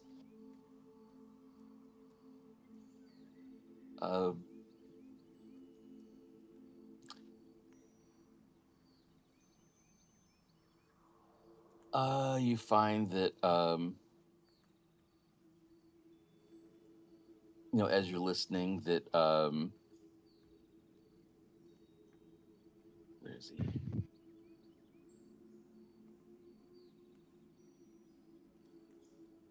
Wait a minute. Oh, sorry. Wednesday one. I brought it to the Sunday one, but they're not going anymore. I see. Are you here?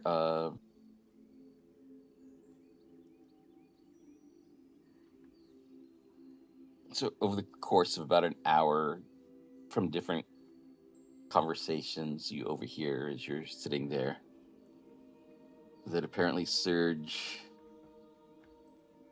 gave a chunk of his money to Pierre to get him to get different gourds and even some pumpkins. Some people were betting that was too crazy for even Pierre to be able to get a hold of. In the middle of a goddamn siege. That's insane. Yes. but somehow he does it. Oh. And Viglaf uses his battle axe to like split the pumpkins, like he uses them as like targets for his axe. And then Surge takes their gooey remains and uses it to make soup and things.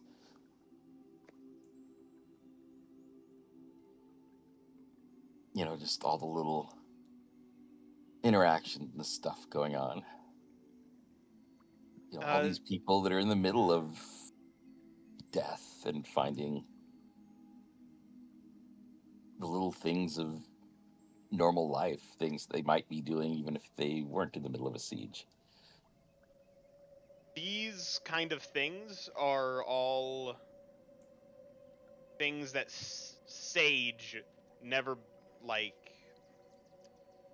he always believed these were the wrong way to be, that there's like weakness here, and this is like him understanding that this is not, that these people are stronger and more resilient than any, like,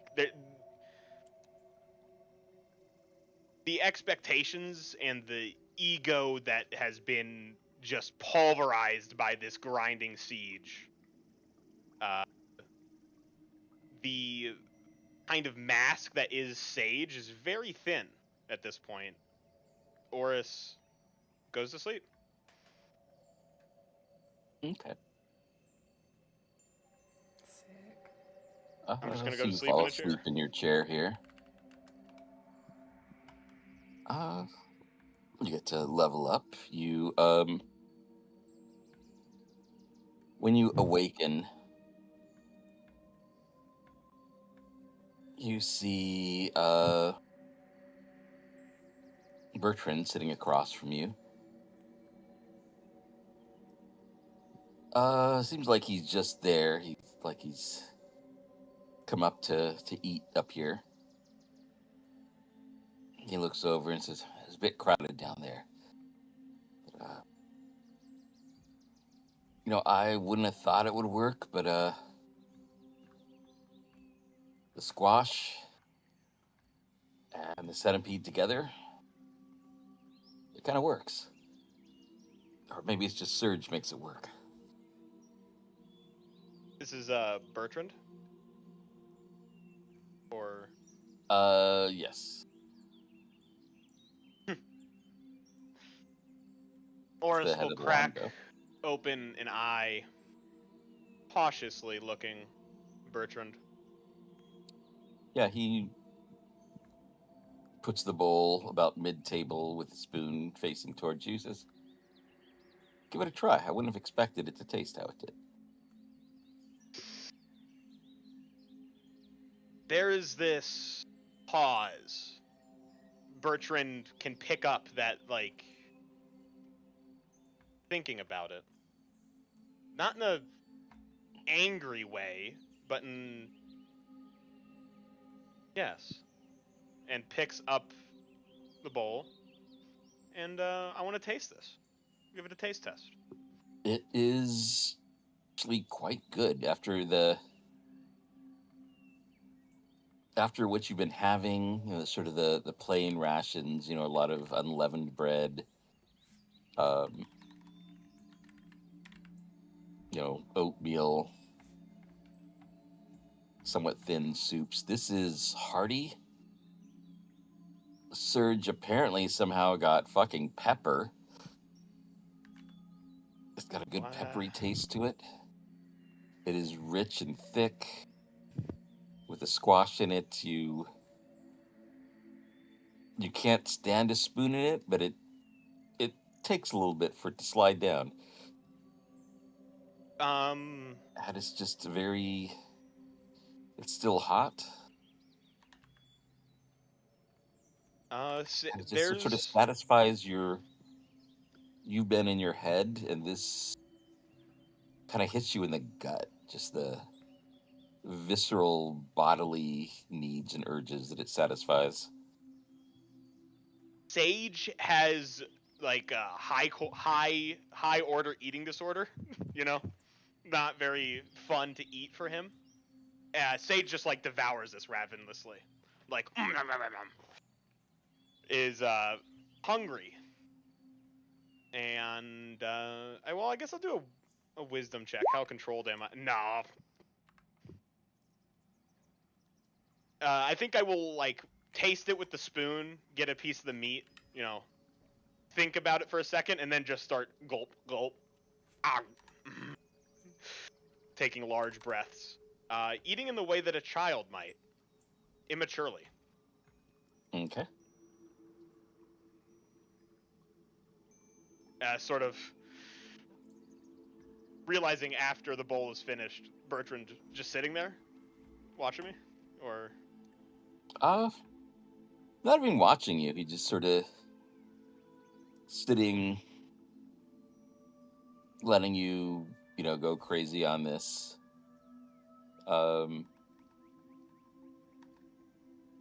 Just kind of sort of sitting there in the way you imagine he might if he were by himself and just sort of thinking his thoughts. And, he seems to be paying no mind to the fact that, as you remember, I'm eating his food. But that didn't seem to concern him. The two silver short swords are kind of like tossed lazily on the table. Oris will put the bowl back on the table and look at it. It's empty.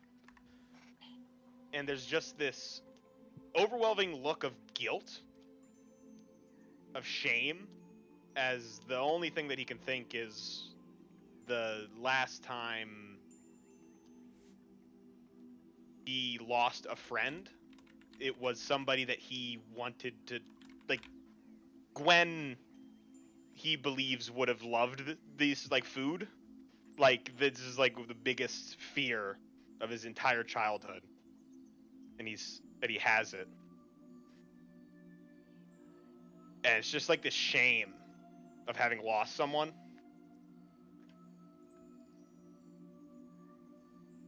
Well, Bertrand, I ate your food.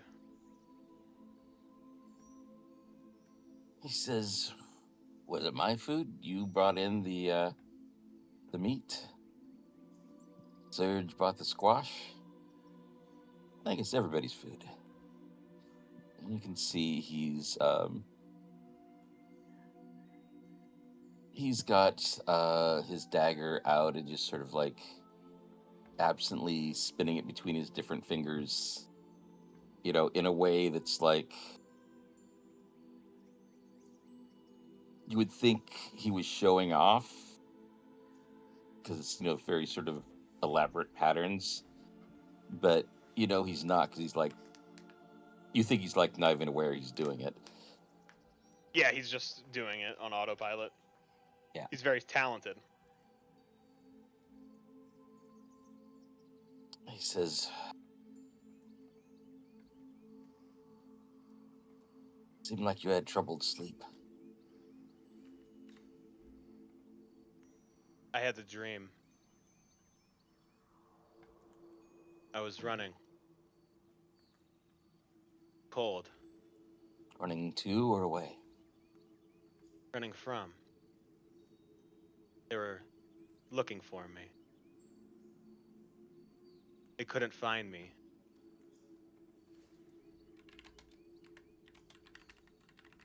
They found her.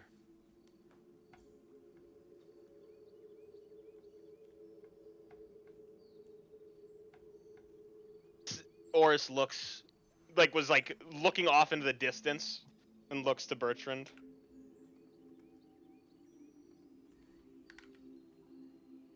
Sleep. He's sort of sitting patiently. Sleep brings back the memories. Painful, searing memories. A memory of something real or a memory of a fear?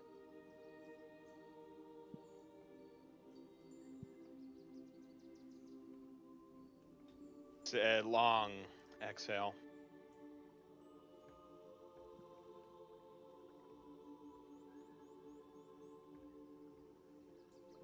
was real.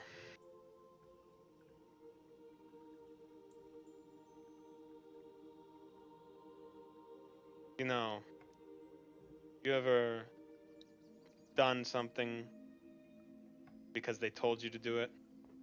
Because it was needed of you?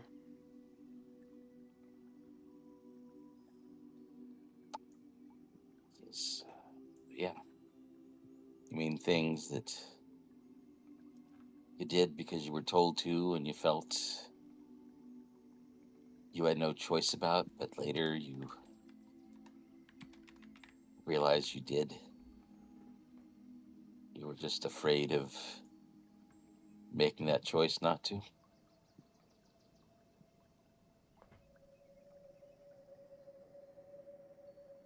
What it would cost you. What if it would cost you everything?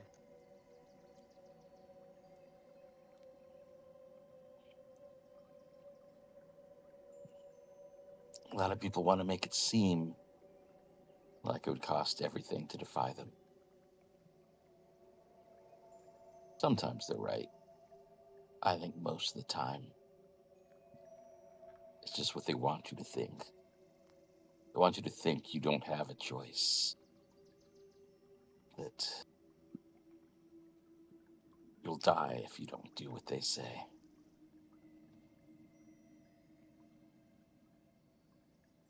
They want you to get in the habit of thinking that way. The next time, you've already accepted it.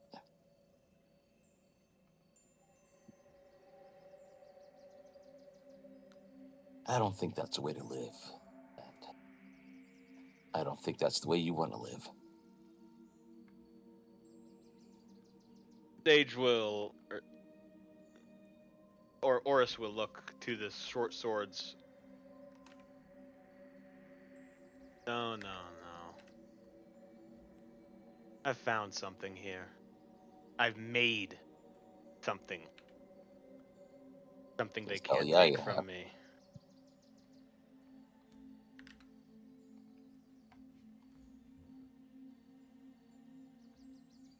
I won't let them. Not again. Even if somehow they do, they can't take away the fact that you made it, that it existed. Even if just for a brief shining moment. You made something that was yours without them.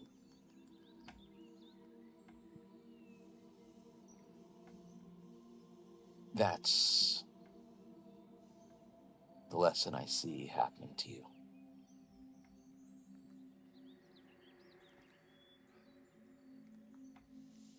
I'm curious as all hell to see how it turns out for you.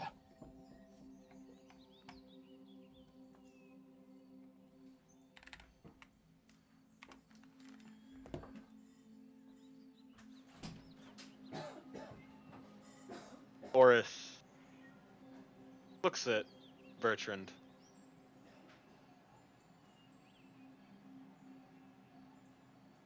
I see.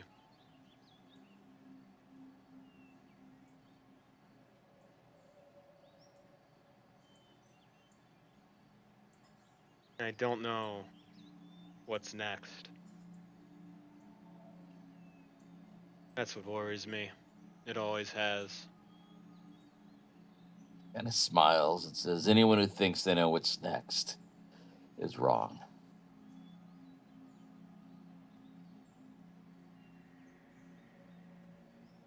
All too true. All too true.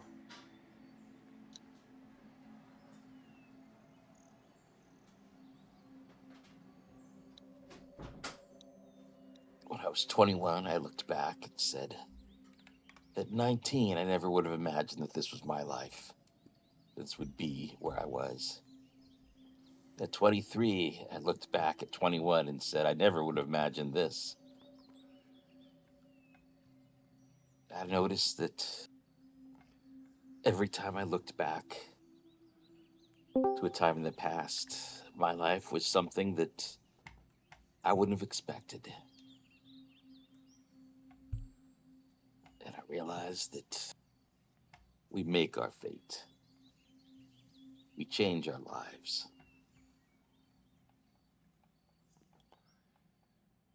If people are staying still, it's because they chose to. And even when they choose to, that doesn't always mean they get to. You, I think, had people telling you what your life was going to be. And I think you figured out that you get to choose. People will stop you if it won't come out exactly the way you planned. But something's going to happen. It's not what someone else planned for you. Gives you a clap on the shoulder and rubs it a bit.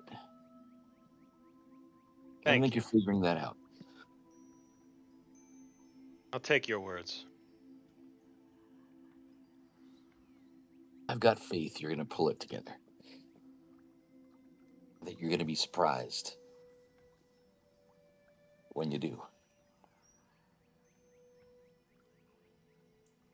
Sage will look down to his hands. I think I will.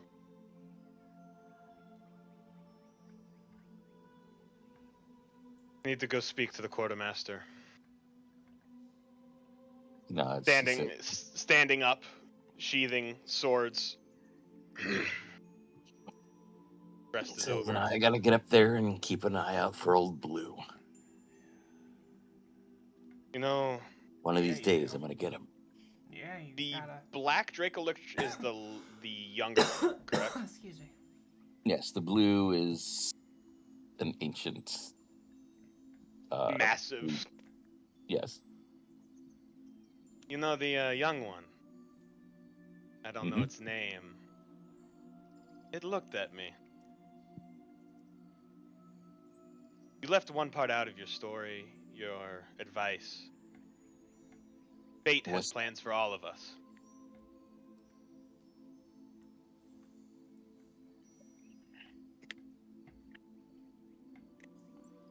Whether it's now, whether it's in old age, death will find me.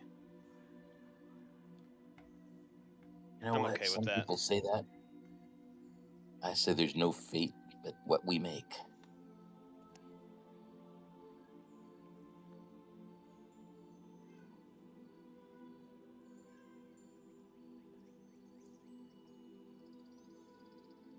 There's a silence and a thoughtfulness. Fate I is take what a you make special it. pleasure in spitting in fate's face.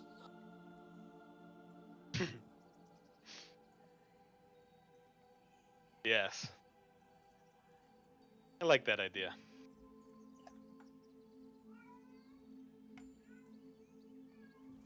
Well, I'll let you know. Whenever death does find me, it's not going to be such an easy fight.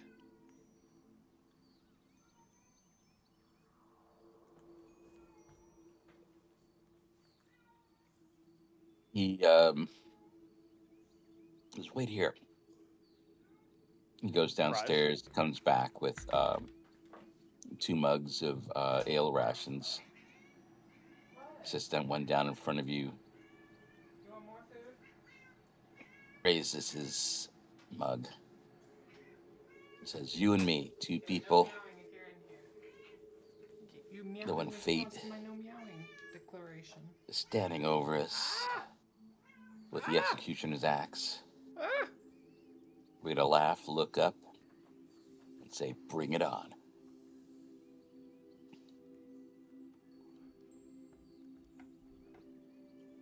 And he, toasts I will you. raise, bring it on. Bring what you will. And toast the mug. He kind of throws his head back and says as loud as he can. And you wonder what people must be thinking in the rest of the tower. He just shouts, "Bring it on!" I think I haven't used this ability yet. but I think this is a great time to use it. Sage is just going to raise his voice for like the first time ever and just roar. I'm going to invoke the Draconic Fright and roar. Is that like does it make my voice different, or is it magic? I don't know what this effect is like, but I'm gonna bring it on and just shout, invoking the It belt of echoes. Saint.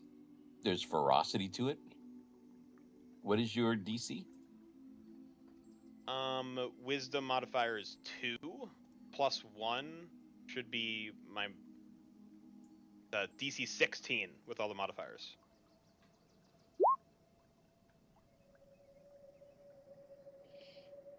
You're gonna catch him by surprise. There is a moment of fear in him for a moment, but then he smiles and says, I'm ready. Yes. And down below, through the floor and up the staircase, you're, yes, bring it on. Vigloff responding in kind.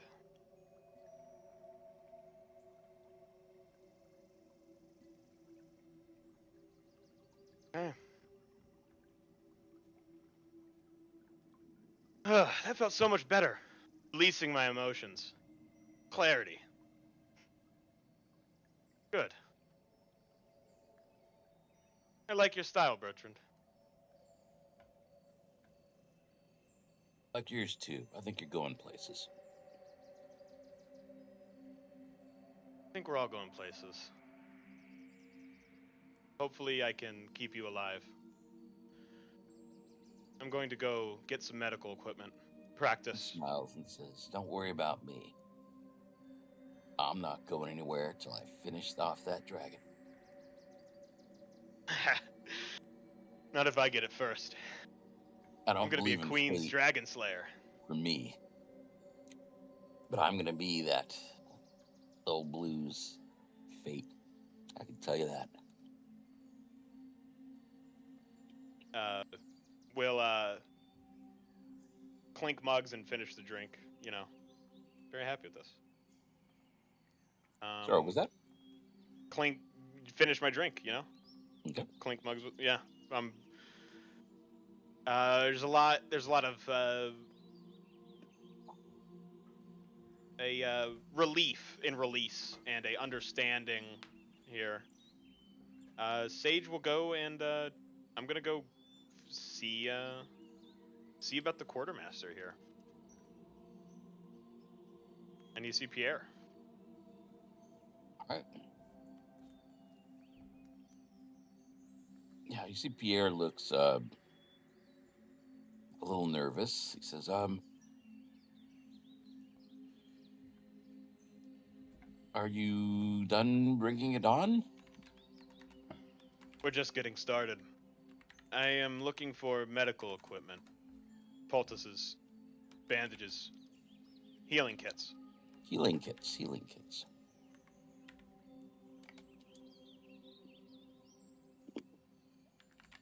Well, those are difficult to find right now. For most people. Could be Pierre can scare some up. How many are you looking for? For now, just 2. But this tower needs a stock of them.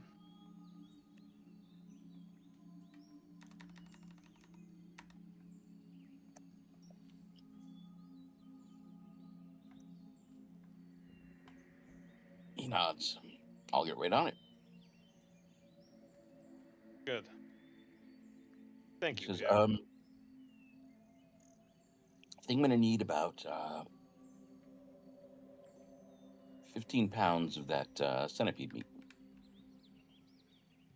You can take from the rations. Interesting. I suppose if it's going to rot, 15 pounds could be moved aside for you. I can make a good number of healing kits out of 15 pounds. It's an old technique. You will have to teach me.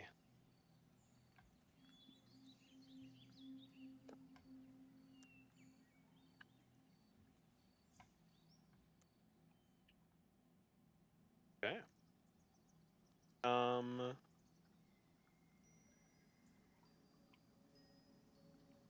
As I leveled up and I took the healer feat, so I would just like to get these healer kits and practice my healing for a couple days.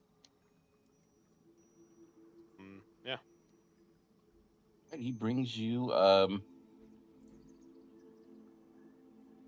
4 different healing kits. They seem to have been,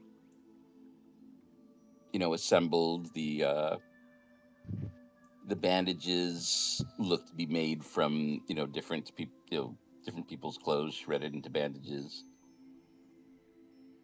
Right. We'll look over the materials. Strips of leather to tourniquet wounds, bandages to stop bleeding. Good. I'm going to practice. I need to stay sharp. If everyone is going to survive, someone needs to make sure all our bits stay on the inside.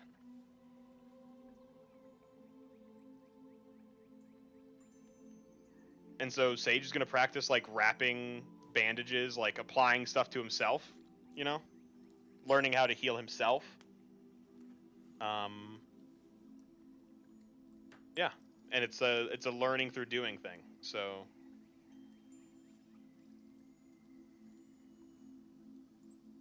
I will add these to my character sheet. Yeah, he's managed to get 5 of them. 5 kits, we'll say. 5. Nice.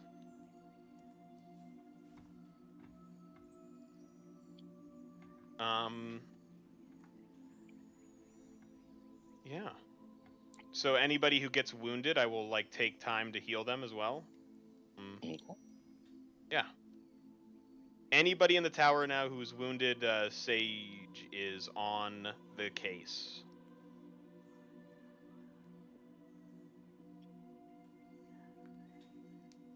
So I think I will tend to my duties around the tower. Yeah.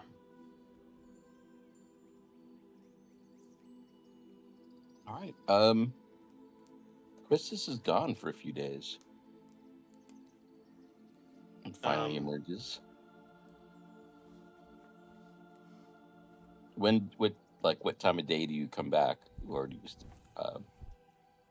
Christus just the middle of the day, you sneak in at night?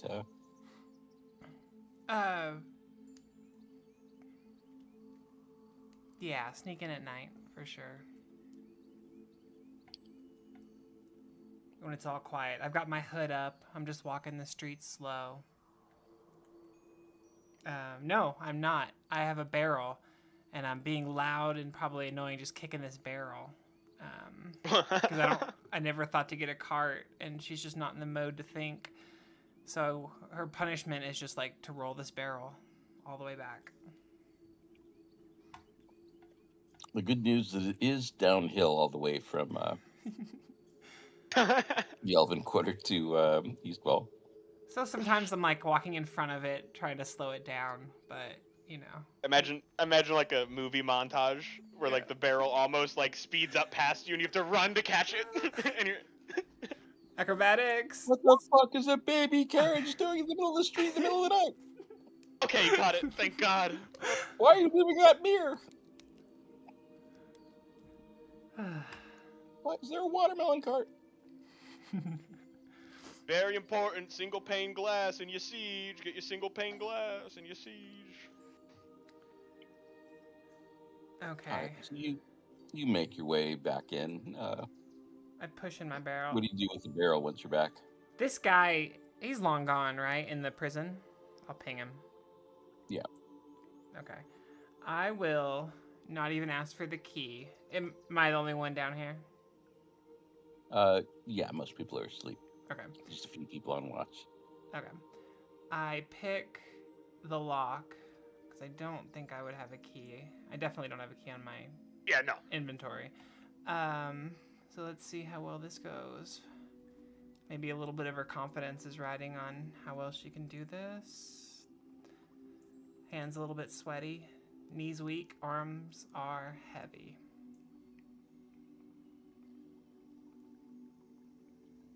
Easy. User for noobs. Easy peasy. Nervous for what? And I put it over here in the corner where you wouldn't see it unless you came in.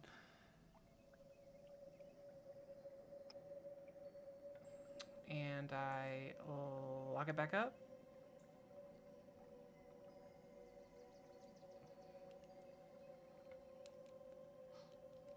A 16 good to lock it? I would give advantage when people are doing a lock they've already figured out. Oh, sick. Okay. 30. Nice, good roll. 20. How do you not take that? I love it. Okay. So you get it locked up nice and easy. Sick. And then I just go up to my room. Okay. You are just laying down in your bed. Whatever thoughts you have right before sleep coming, when you hear on the roof a very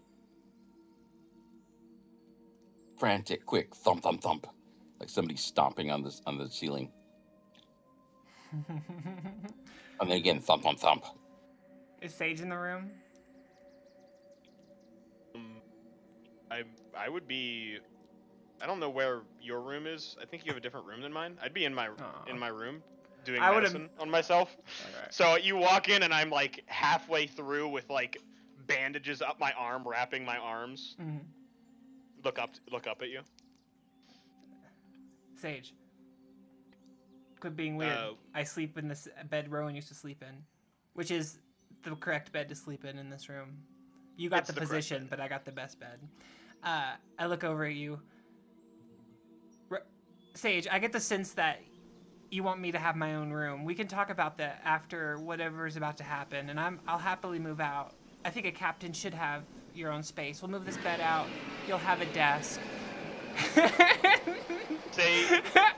I think we need to go right now to the roof. Can I have my sword back, please? Sage says nothing and throws your sword on your bed that you were standing and walks going to the roof. I sheath it. It's on the roof. You go up on the roof. Or I peek through. Mm-hmm. I peek through. I don't expose myself to that. I move you out of the way and I go past you. Okay. Yeah, no, I'm going first. I go past you and I dash past you. You see Bertrand is in the Manticore. Yep. With it all, like he's tracking, getting ready to fire. He looks back, but he sees you, says, "Take cover!" I duck down. Take the dodge action. And then he fires. I'm not there. I am not there.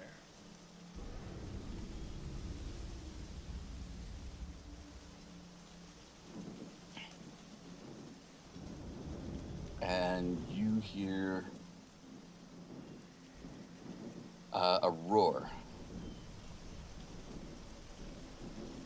And you see that he used a light ballista bolt, one with a light spell on it, and the light shoots out streaks and then sticks into something. It seems to be coming straight towards the tower. Oh no. Okay. It says, "Take cover now!" I take cover. Take cover, dodge action. I go down the stairs. I haven't come actually through the door yet. I said I went up, so I'm probably on the roof. Wow, Yeah. I can't just... I probably can't duck back down, so... Place yourself where you want to be. Could be life and death. I'm gonna be full HP. I'm at 45. Yeah, it could easily be life or death here. Yeah, I said I'm gonna be up here, so I'm going to be... I think I will quickly move over to the other side of this crane and dodge. Mm-hmm. And that's my action. I will do a insight check on the creature approaching as a bonus action, I guess. You can't see it at the moment. You can hear it. Good. You That's all I need. imagine you can feel the wind from the downbeat of its wings. All that might just be your fear. When suddenly Oh no! This it guy. strikes the manticore.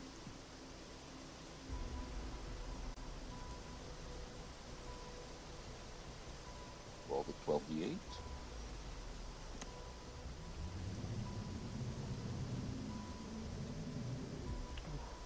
What? That's a lot of damage.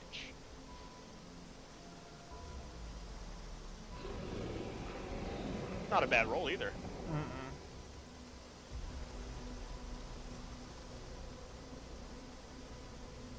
I think higher than average, even with those ones. Do we have temporary HP from good cookins? Yeah, you can have a few temp HP. What's his? It's like his modifier, right? I don't know what it is for him. Yeah, let me see what the chef thing does.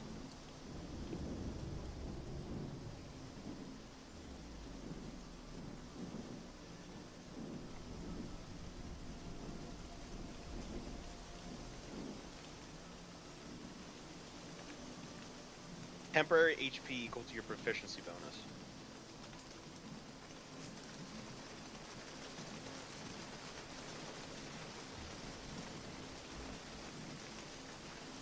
Alright, so it's just 2 temp HP. Could be important. It I'm putting could it be very in. important. I'm putting 2 HP on.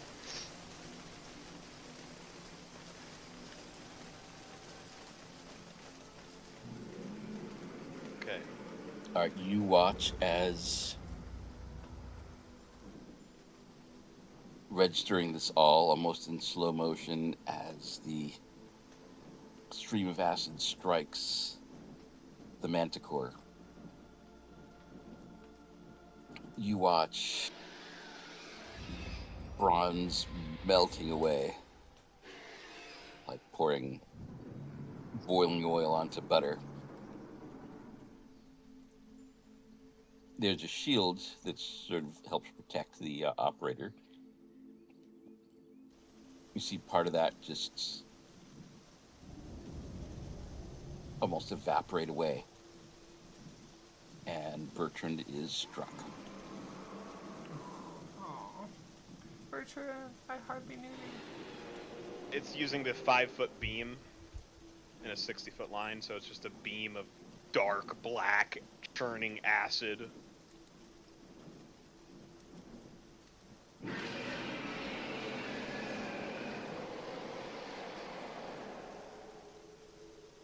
Oh shit. Alright, he lets out a shout.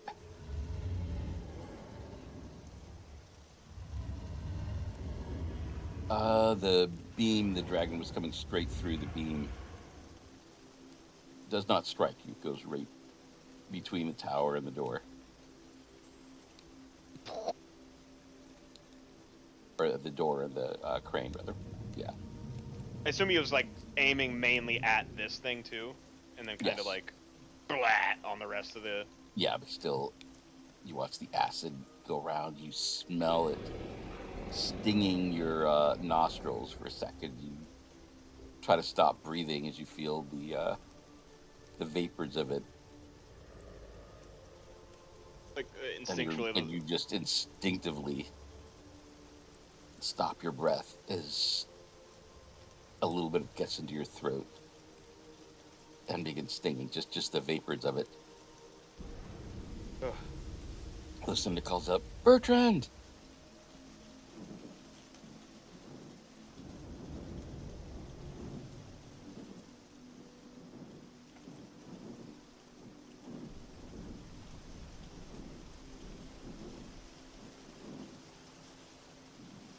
Okay.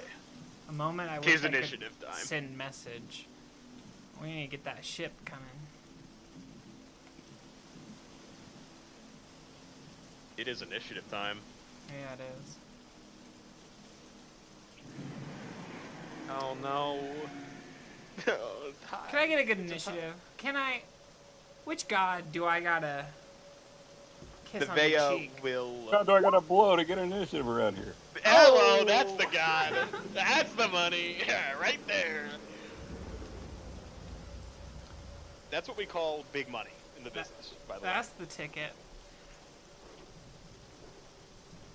Alright, Quistis, you are the start of the order. You can now see this dragon hovering barely 10 feet in front of the tower. Sort of, doing the wing back thing. Where it's having to work to sort of maintain a brief holding still. You see this massive head gazing around, looking at you, acid still dripping from around its teeth in its mouth. What do you do? Well, as it was coming, I shut the door, took a few steps down, and then hear it go by, lift open the door, see all this. I did some inventory management, and I got rid of stuff I probably should have gotten rid of, and stuff that I would have been bad about. But everything looks good now, although I am low on stuff. But I do have 8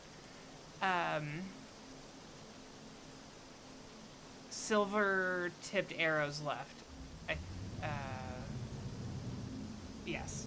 So I'm gonna have my short bow out, and I'm gonna shoot the dragon, because you fight the dragon when it enters your life.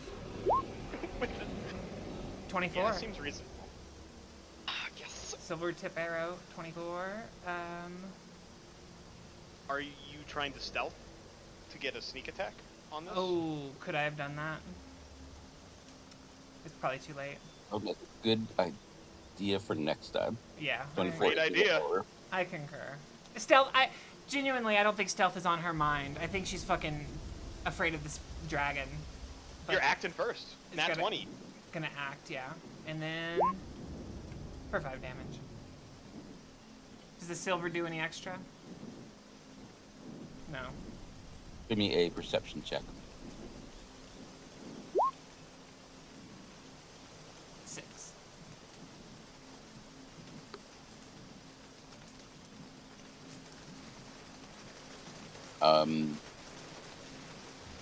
You're not sure. You want to believe yes. That might just be wanting to believe. I do want to believe. That's for damn sure. Okay. I can't do multiple attacks because I'm not a fighter, so I will cutting disengage and go back down and shut that door. Yeah, that's not a bad idea. Unless that 17 hits me as a reaction. No, I think that's damage or something. Okay. I don't know what 3d10 is. That's that was the damage to the dragon from the ballista hit. Oh, sick. It's a lot more intimidating seeing the dragon at full size. Tread's here. He can't see. Is Tread in this game? There's a... Red's here? Yeah, he snuck in. In the chat or on the... Hey, Red. He's with us as I speak. He sensed the dragon. As one And does. he killed. So, I mean, not like that. He made himself present. Yeah, like that, of course.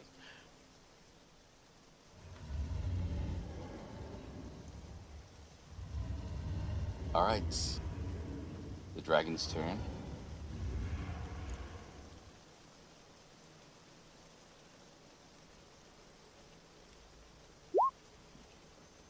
Ooh. Bad news.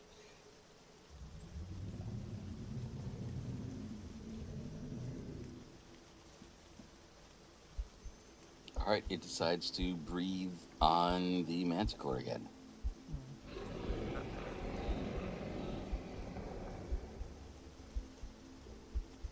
When's the brakes?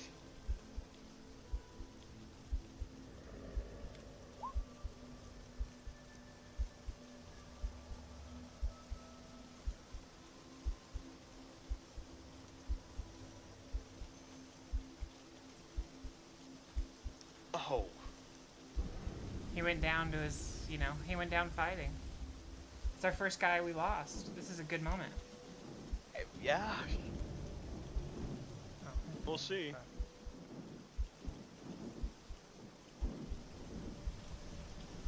Oh. Ooh. It's not good. Yeah, he didn't even scream out. You see he, like, grits his teeth, his jaws clenched, his eyes squinted shut,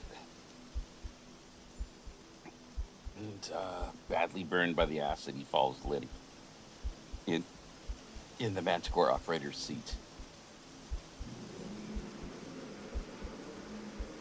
As the acid is seeping through, destroying the manticore, you hear a snap as one of the different arms, the string burns through. Go ahead and give me a random d20. I got this. We are looking for high or low? High as you can get. Low as I could go. All right. The bursting of the string. You realize it was one that was holding the bow back, and a bolt fires out but misses the dragon. It's firing randomly because it has multiple bolts loaded. It has 4 Yes. bolts loaded at any time. I see. The mechanism breaks, a bolt releases.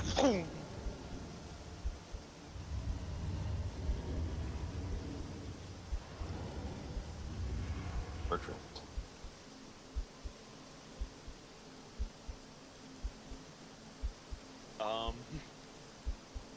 One success. Okay. Sage. Oh man. What to do?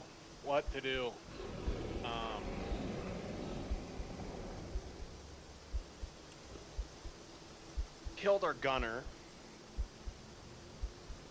We still have people up here.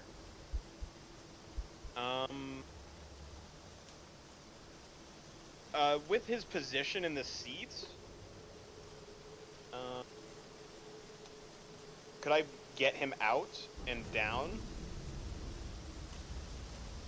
Is that, I guess the twist is This will closed. take an action to, like, he's strapped in.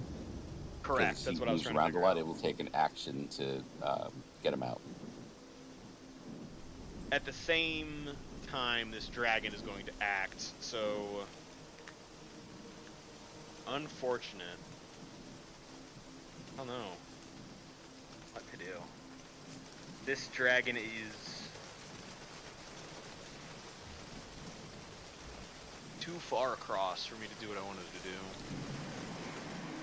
I mean, I'm gonna play peekaboo with it. I'm gonna jump back up. So if you Oh, move yeah, him you're- closer, I'll slide him in. I can use my action to bring him in. You're playing CS:GO. You're peeking the corners. Yeah. I'm going to use my action to use a healing kit on Bertrand. I am going to, using the cloth, removing this liquid from him, wiping him clean, wrapping, and doing some chest compressions and healing him, trying to get him back awake. With my action. All right. So now, did you take the healer proficiency? The feet. For the feet? Correct. So I could stabilize him, or I could he'll tend also get to a hit him. point back. When you stabilize. So I think I'm just gonna stabilize him. Get him up to 1 hit point. All right, make your check. My medicine check. 11.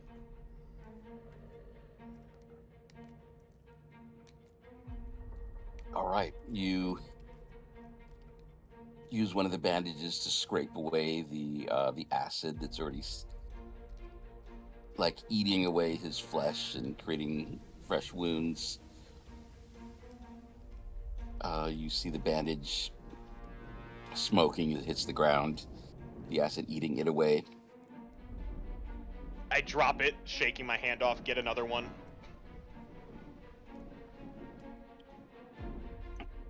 He sort of regains consciousness, looks down.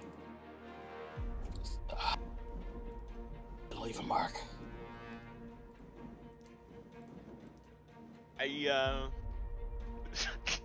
Fucking yeah, it will. And I will use my bonus action. I would like to dash and, well, is it a dodge? No, I can't dodge with that, can I?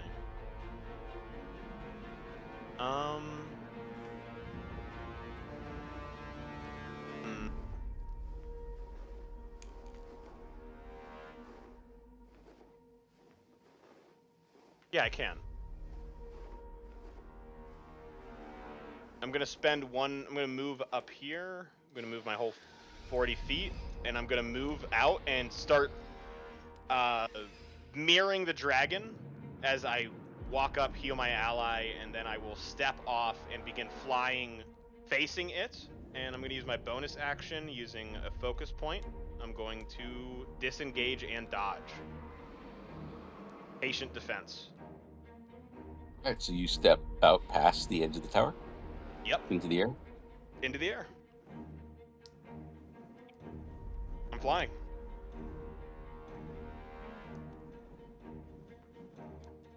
I'm gonna end my turn here.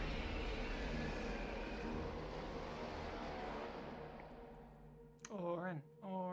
There is a look of satisfaction on its face. It tries to whip you out of the air with its tail. That's disadvantage because you're dodging. Or actually, you wouldn't be because you already used your action. I use my bonus action and a key point to dodge. You used your action to heal Bertrand. Oh, you used it. The patient defense. Okay. Yep. So I can You're disengage. not a regular person. I'm a monk as he swipes at me and he has disadvantage. But it is still. I think that's still a hit. My AC is only 15 right now. All right, you take 13 damage. I will use my reaction. Yeah. I'm going to deflect blows. On the 10 plus 3 plus 4. 11, bringing that down to 6 damage. Okay. Burning through my key points.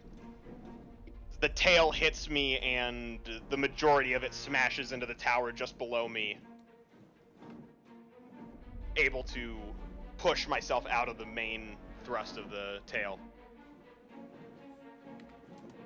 Quistis, inside, you hear the slam of its tail against the tower. And it feels like the tower shakes a little bit. I don't like it.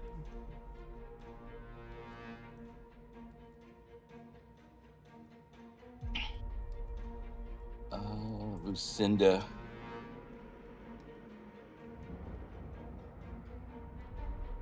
looks over at Bertrand, looks up at the dragon. She's deciding which to do.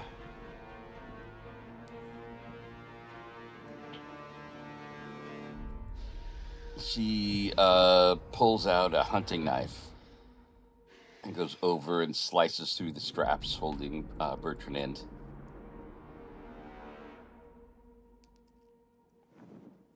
She can't really do anything to move him. She's taking a bit of cover behind what's left of the manticore. She says, "Get below!" She seems kind of hysterical, as one might be. Quistis. Okay.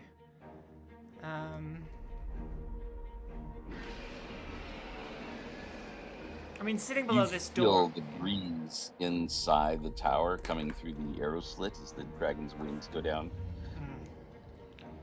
No. Sitting underneath this door, looking at probably every single person in the tower who's been woken up by this thing and now probably wants to come up and at least see what's happening or fight it. I think about the two people we have on the top, and so I don't roll into attack. I pop it open and look out and move over here and attempt to grab this guy. His name's covered, Bertrand, and drag him as far back as I can. So use your action to grapple him, so you can pull him. You moved 5, 10, 15, 20. Dragging somebody at half speed, you could move 1 square back with him. Oh, okay. You're a rogue, so you can use a bonus action to dodge or to dash. That's true. You can do a dash and drag it back another 15 feet. Oh, I was about to ask if I could dash while carrying or while dragging someone, but okay. All right, then I grab him. Okay. It's half movement because you're encumbered by him. Let me go back 15 feet or another. Well, you were able to drag him like back 5 feet. Okay, yeah.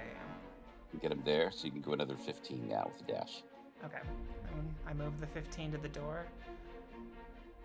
And you know what? I'll sacrifice myself a little bit. I'll push him through if I can. I'll open it and push him. Or I've left it open, but I push him through before me, and hopefully someone's there to grab him. All right, you start to push him. He kind of waves you away and says, "Nah, the captain's still out there. We'll get somebody else to shoot. It's my watch. I'm the last one down." The captain's not here to command you. I'm number 2. Get down. You are relieved soldier.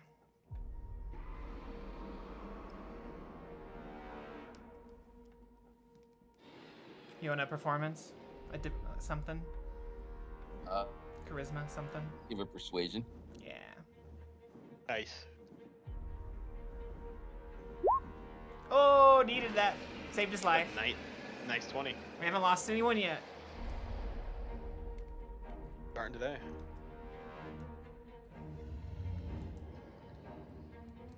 He looks at you and says, "That's a pretty little speech. I'd like to hear more about it. Sure, we get the captain down." And he pulls his longbow. Ooh. And notches an arrow. The dragon does another legendary action. When do I declare this? Before the dragon does that thing.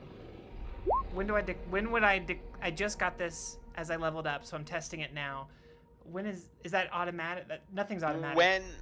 Yes, everything is. Some things are automatic. Okay. The trigger for this ability says when you are subjected to an effect that allows you to make a dex saving throw. Okay, so I don't even have to declare it. It's just when it happens. But I'm supposed to know because the DM's not going to remember that I have that. But so I just have to Bring it up. Okay. Yes, correct. Okay, yeah. That is your passive ability that is just on in the background. Sick. Love it. Okay. It's customary that you say, evasion, motherfucker. Evasion, motherfucker. Okay. Well. Customs out of the way. Hit me in the face, Another please. tail attack at Sage. Ooh. I'm dodging as it crashes into the tower again as Sage just drops under it just like 2 feet. Now you hear stones cracking. But yeah, Sage matrixes again. God, this dragon's pissed at me.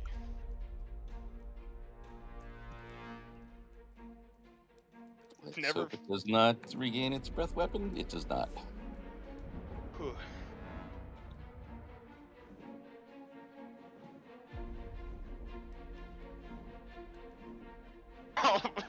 Yep.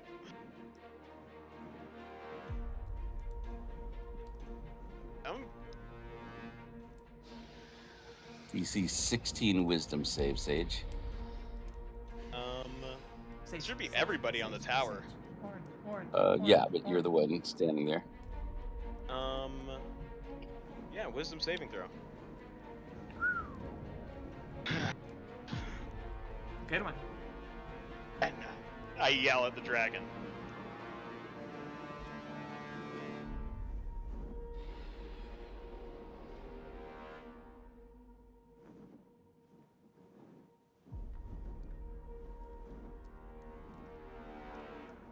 Cinda, much to her chagrin, is able to resist it. All right, and then it makes its attack sequence on you. One claw. Hits. Ow. 15 damage. For 15. Yep. The next claw. Hits. Are you trying to reduce any of these? I have no reaction. I only have 1 reaction. And it's not my turn yet. Again. I used it earlier. Okay, and this could be bad. Here's the bite. 16.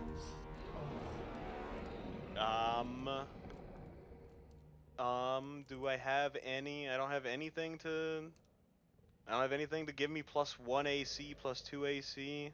I didn't make an attack. If I had Agile Parry up, but I wasn't even able to make an attack yet. So, I think I'm hit. My AC's 15. Unless I don't think, yeah, I think I'm...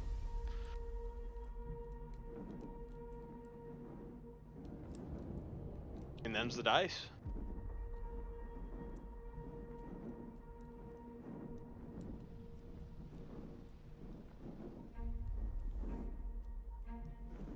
Oops. 15 plus 11, 26. 6, 46, 48, 56. How many HP do you have? I was at 41. So, I'm dropped to 0. And you fall to the water. Oh my god. Yeah, you, Quistis, you're up here. You see him go down. No! Say! I will describe, I guess, So, did it bite, and claw? Or how did it do it? It did, claw, bite. The last thing you saw was this massive mouth coming down on you, reeking of acid. Right. The dragon kind of hovering there, right claw. Sage braces his arms as 3 gouges out of his arms. The next uppercut grabs and pulls his chest up into the dragon's mouth. And then Sage's legs hang from the mouth, I guess? I don't know how big the dragon is. But, yeah, he eats me. He bites you. Okay. Tears into you. Sends you flying to the ground.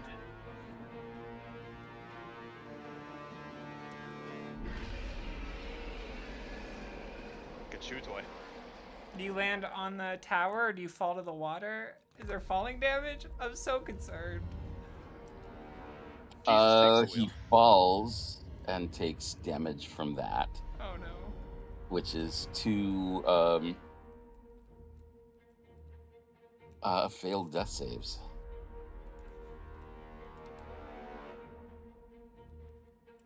Failed death saves. So it's looking bad. Where do I fall? Is what I'm trying to figure out. Down in front of the tower. I thought. You're outside the walls. Yeah. Well, I'm trying to figure out where that. Okay. Well, I don't know. The rocks below. Thundered up on the rocks.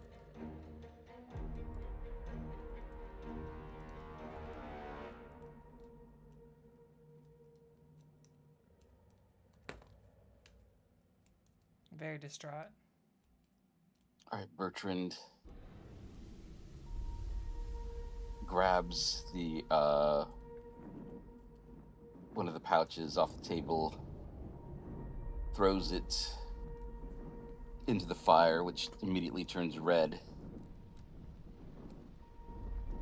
He looks at the dragon.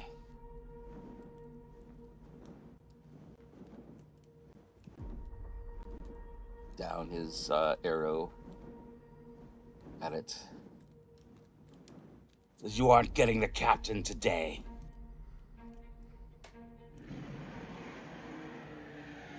A bonus action 100 mark.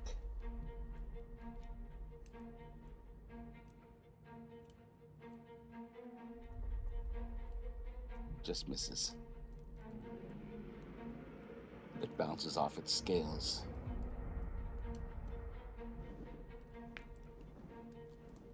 That's why I don't count on the gods.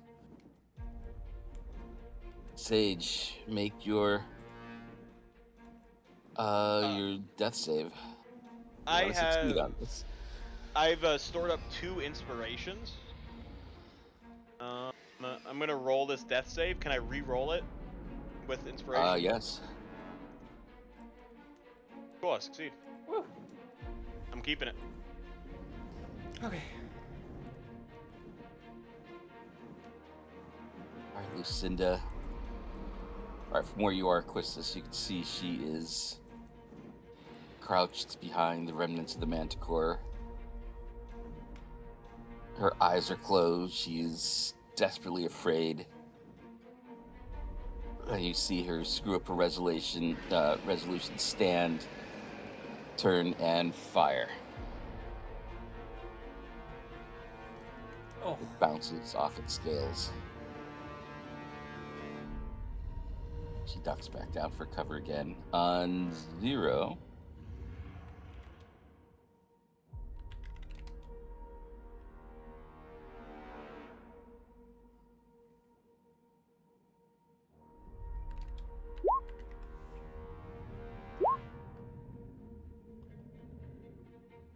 You see one ballista bolt slam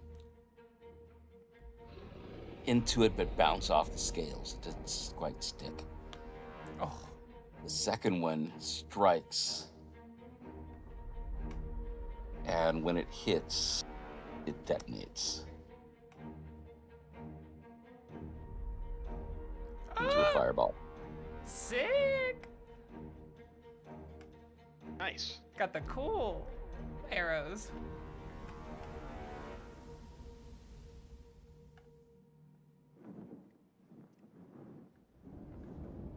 So with the bolt damage, it's 30, 42. Sick. Still in the green though. What can you do?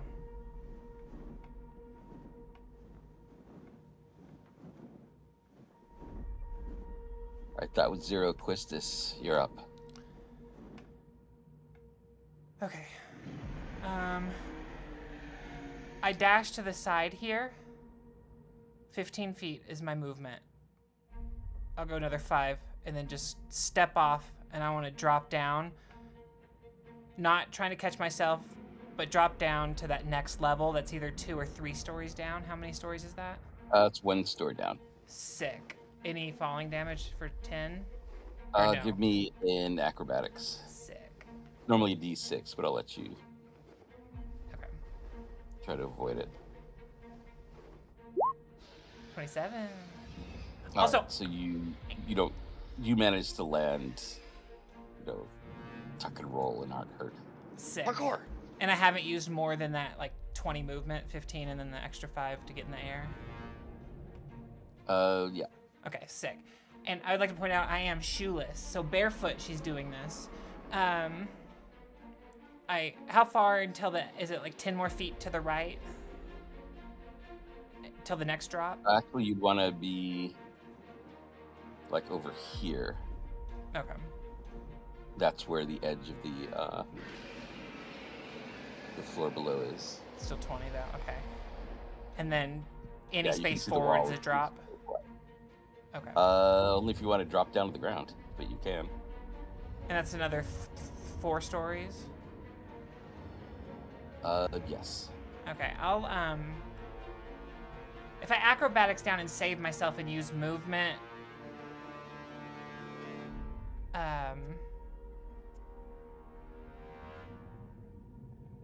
Well, use athletic. Well, I think I let you guys use acrobatics to climb, like you're parkouring. and it doesn't take up the movement, or it does? It will take movement. Climbing down is half speed. Okay. Falling down is 0. Yeah, I don't want to use my movement. I'm willing to risk some HP because I need to use my action to save him, and I still have my cunning dash. I just want to let you know. Yeah. I'll just take a tea time here. Mm-hmm. You have 46 HP. I have 45 HP. Mm-hmm. I died in 1 turn because it has legendary actions. Yeah, but now we're way below it. It's in the air. I doubt we're a concern. It's probably still attacking the tower and the people at the top. I'm just letting you know how I see it. You could very easily die in 1 turn due to this creature's legendary actions. I know. It can attack 3 times in initiative, so it's very dangerous. I'm trying to save you. I appreciate you pointing that out. I don't know how I'm going to, but the first step is getting down there and stabilizing you. So I drop. So if you are just dropping down, it'll be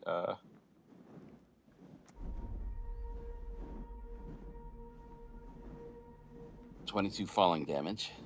Oh.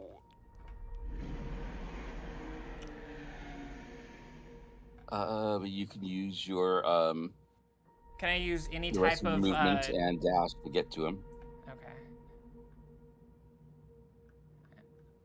And I can't use any type of acrobatics to lessen that at all, or is that already taken into account? I let you do an acrobatics for like 10 feet. Because I figure, people can, realistically, people can sort of make that. But you're just sometime. SOL at like four stories? Yeah. Okay. Yeah, That's fine. jumping from a castle wall sucks. Yeah, that's fair. And I can just make it right if I do a my uncanny dash or my cunning action dash. Yes. Sick. I get there and then my action is to stabilize him. You see a potion on my belt. Can I feed you the potion as the stabilizer, or is that a different action? You could feed it to him as an action. Yeah, I'll feed you the potion. Superior healing potion. What's Sick. that? How much superior? is that? Yeah, That's I have a it on lot. my sheet. I got it from the elves. I hadn't used it. I've been saving it for just an occasion, a rainy day. I used my last one last session.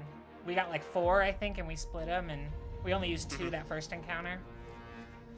So what is it? Superior is 8d4 plus 8. 8d4 plus 8. 30 HP? What's this? What does this look like? I think without a sound, I run off the building, tumble, I'm good, run off the building again, attempt to tumble, am not good, but at this point in time, I'm experienced falling off these buildings. This is not the first time. It's only been 3 stories so far. This is the 4th one. it's a level up, but hey, I'm level 7 now, so I just faced it. In the sand, in the rock, lift my head up, and back on mission. Sprint. Tweety birds. Sprint over. Immediately notice the pouch. Uncork it. Slam it to your beak. Gentle. I don't crack the beak. Get it to your face, and tilt your head back so it goes down, and kind of lift your your torso up, so it kind of like naturally goes down. Kind of hold you like you would hold a dead body, like someone close to you died in front of you. You go over and hold them, kind of like that. Cradling, like it's a very tender way to cradle somebody from the back of their head, and yeah. Probably the words "captain" come out of my mouth. Which I haven't called you as much as I've called other people. You see the large, open sword wounds, claw marks the size of like a glaive strike across his chest, knitting together with this faint blue magic as the healing takes effect. Sick.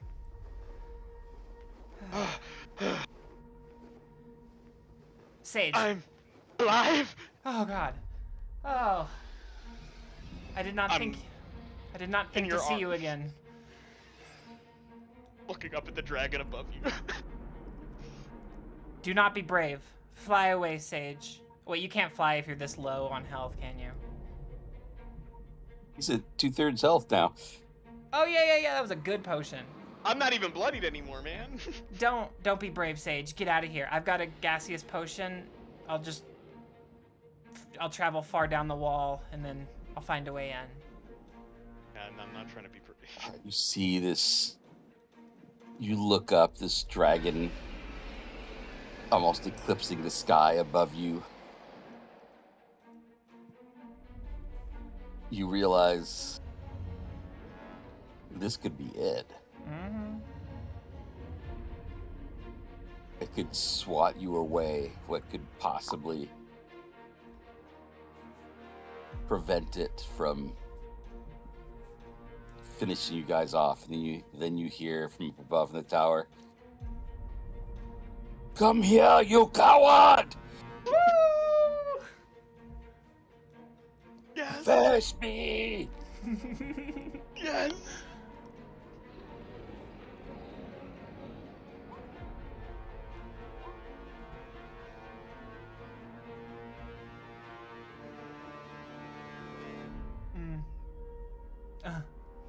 It's a moment. It's a fucking moment. Vigloff is a moment. I'm glad he's here. Mm-hmm.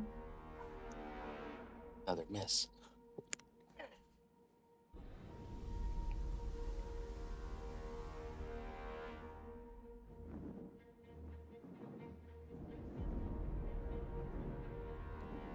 Oh. Charges.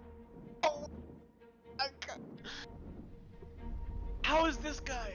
This guy's fucked up, man. All right, you look up. Watch a stream of acid shooting out from its mouth. Oh.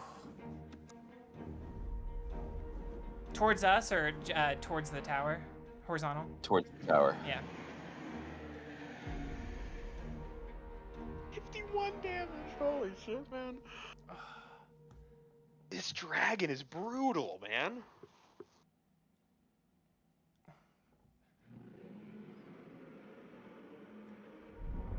You think the Queen's negotiating with Gug what it costs to save the city right now?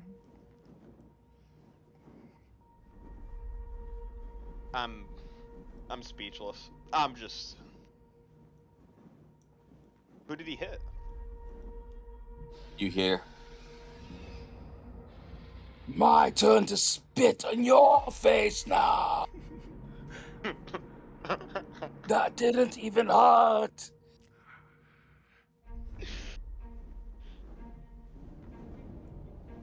A little bit. Hurt a little bit. Sage. Good deck save. Holy shit.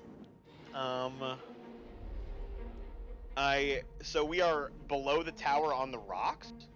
Yes. You're down at the foot of the tower. The dragon is above you. Could I take Quistis and fly her back up to the tower with a dash Yes, action? you'd be flying at half speed. Well, I guess I would need to force move her, and then I mean, I'd be a willing participant.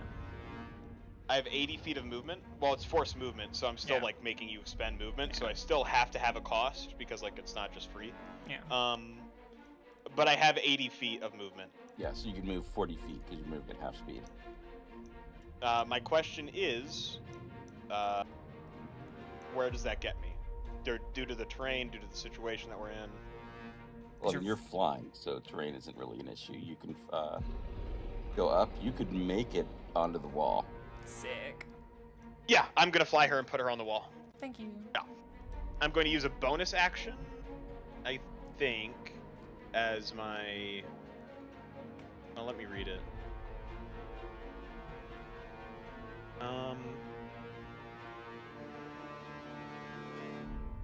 Yeah, I'm gonna use Step of the Wind. So just as a bonus action, I'm gonna dash. And get up the tower. Oh, I'm flying. It reminds me of when we were outside of the walls. Carrying you, set you down after like holding you by the shoulders. Get inside, and I'm gonna use my action, pull out a crossbow, and take a shot. Your at the action dragon. was grabbing her. Okay. I treat grabbing someone as a full action. Right. Like, that happened and earlier. Then an opposed Correct. grapple. If they're willing. But I'm still able to do this because I have a bonus action dash. Good. End my turn. Thank you, Sage. Thank you. Sage is catching his breath. Indeed, Captain, indeed.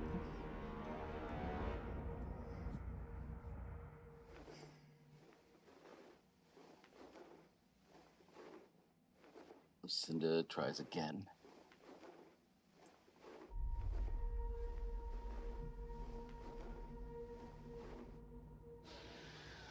Add on picture. Take a snap of this. Again, it just bounces off the scales like black steel.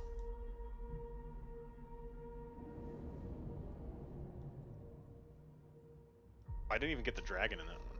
It's lazy.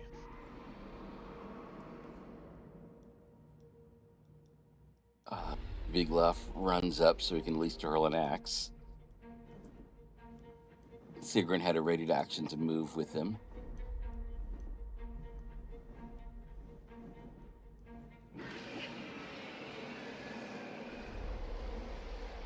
I am here to a question. How does it feel to be hit by an axe? Fuck.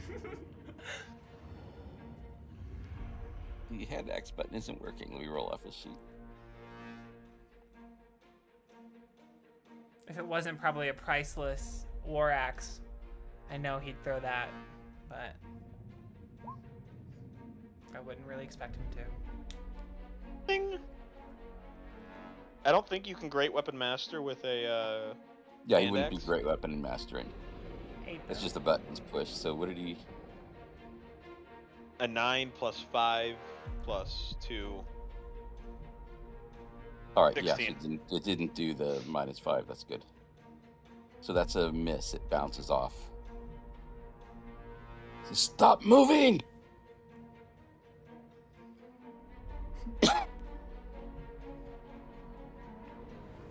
On 0.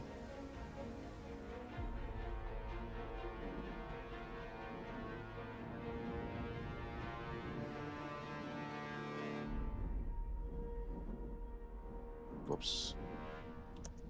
The 20 plus 5. All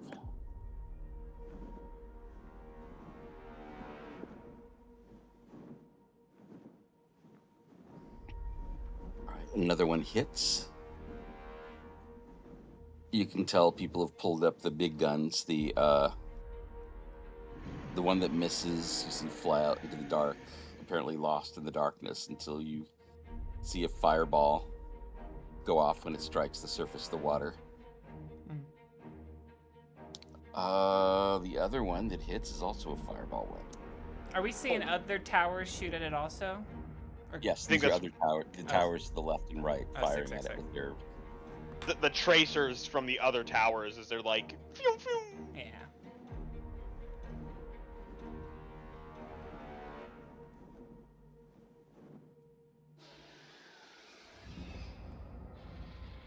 Another 42. Nice. Good fucking damage. That's why you don't come fuck with a tower. Given enough time.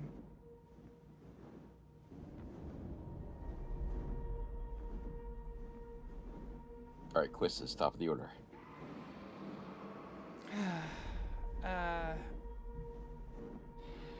I go inside. Right. Your panic inside. That implies I'm right there. But yeah, I'm like down here. That would be on the third floor? The fourth floor, right? Yeah, fourth floor. I think You see Musette is gone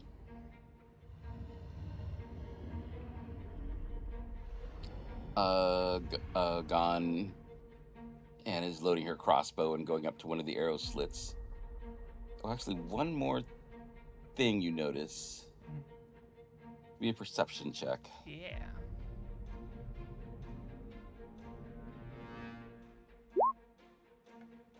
Ooh. Wow. A That, nat 1 and a nat 20. that's fun. All right, Sage, you can give a perception check. I would love that. Nat 20. Oh. Advantage. Wow. Still though, cool. All right, you notice all of a sudden there's a red dot Yeah. on the dragon's forehead. Hell yeah. Yeah, there is. Yes! Please. Her button's not working. She's Why aren't the buttons working? That's not fun.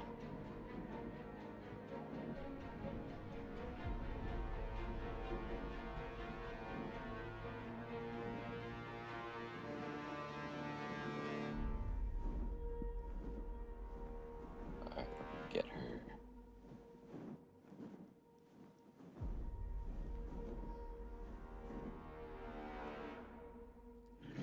Gertrude, my beloved. While this is all happening, unless it happens before I act, I would just use all my movement, my 90 feet with all my thief stuff, and just get back up to that door if I could. I think it's happening at the top of initiative. Okay. So Yeah, it's like it happens at 0.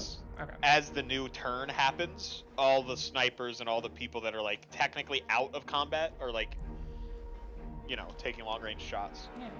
Well, then we know what I'm about to do. Good. Like it.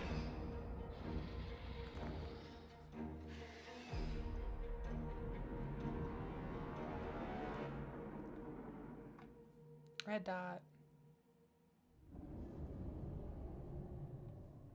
I heard a red bottoms, but I never heard a red. I got nothing. Hello. Heyo.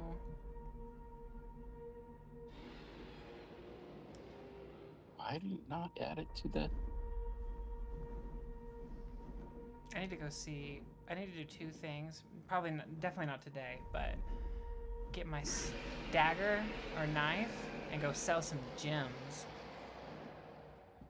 I think we have bigger fish to fry currently. I said not today. I'm just. I want to kill this dragon now. Well, we will participate in that, but I imagine the red dot's gonna do a lot of it. Also, you might not want to sell that ring after what the what you learned about it. Yeah, I'm not gonna sell that ring. I got other stuff. The assorted jewelry. Yeah, I'm gonna keep that ring and that knife for a special occasion. It's just not showing up there. I'll just type it out here. With those 2 items, you could kind of fabricate your like legitimacy, right? Those are kind of. Get out of my head. Okay, I won't then. You don't know these things. No, I'm kidding. I Say don't. you do know that I have them. You can suspect. I need to hide him though. I'm not trying to take them from you. Not from you. Like I just don't want to get caught with him from like that person that impersonated me or someone else. Because that'd be like a dead giveaway if I have him. Precisely what I'm worried about. Yeah, they'd be like, "Wait a second, you have to die now," and then they'd kill you. I'll probably head back eventually and leave him with Alanya. What is going on? Some bad rolls. 12 damage. Oh. You watch as a crossbow bolt sticks out of the middle of its forehead. It's just the thing is so freaking big that it's, you know, it looks like a acupuncture needle. But right where the dot was. All right, Quistis, you're up. Sorry about that. Oh no, you're good. Yeah, I run up. I use as much as my 90 feet allows me to get up to that hatch door and see if I can look out again. All right, you see Bertrand is there. This crossbow ready to fire. Okay. You see the huge freaking dragon. Would that have taken all 90, or do you think that would have only taken 60? I can try to measure it. You just 1, 2. And then the stairs. I mean, you can do that with your regular move. Oh, okay. I just don't. Yeah. Okay. Yeah, it's just a ladder that goes up over here to the roof. Oh yeah, that's just right below us. Oh, okay. Yeah, there's not like a spiral staircase before that. Got you. So I'm just running to the ladder and climbing up the ladder. Sick. Well, then with that in mind, I will, as I get to the ladder, I will stealth and climb the ladder shortly, or slowly. Or maybe as I'm on the ladder, I'll stealth. Okay. So I don't have really do much movement. And then I will shoot at it. Are you very slowly open the door and peek out? Oh, they avoid drawing attention. They actually shut the door in combat. Nice. They're responsible. I like this group.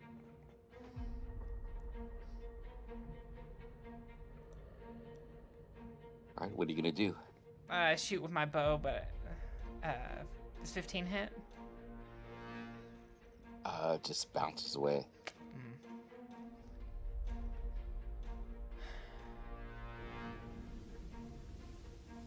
Anything with your bonus action? Would that have been to stealth? No, that would have been the cunning action. Yeah. I guess that's true, yeah. All right, yeah, so you used your actions then.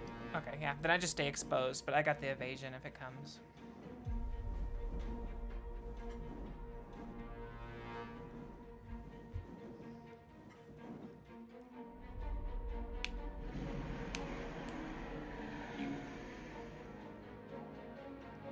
Watch as Bertrand centers himself. So gives a cleansing breath. Stands from behind the barrel and fires. Cat misses. Oh no. You see him frown as he ducks back behind the barrel.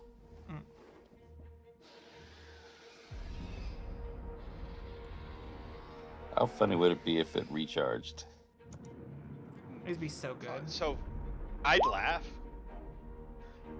It doesn't. Okay. Not a laughing matter. It roars at you guys.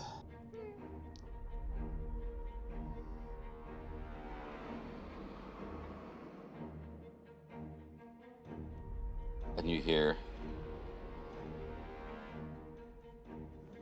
"Your roar is like the roar of the baby dragons we have in the north." That was a burn.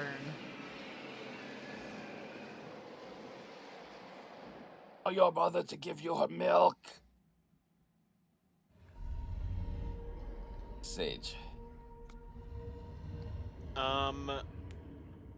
I would like to use my bonus action to do an insight on the Draco Lich.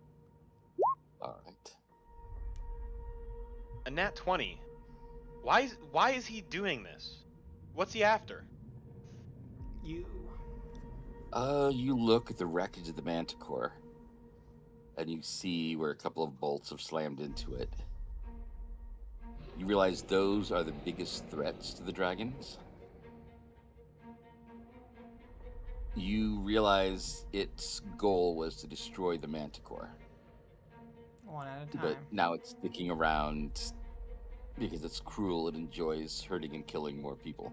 Mm. Now it's just Yeah. here. It's accomplished its goal. Now it's here for the laughs.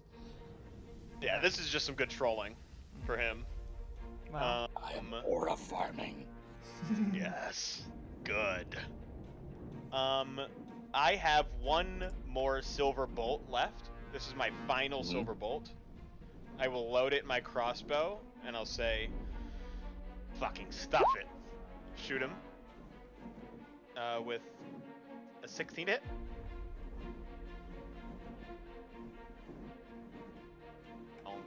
So one more thing 16 is a miss. One more thing you get from your insight is it hasn't attacked anybody actually on the tower with anything but its breath weapon.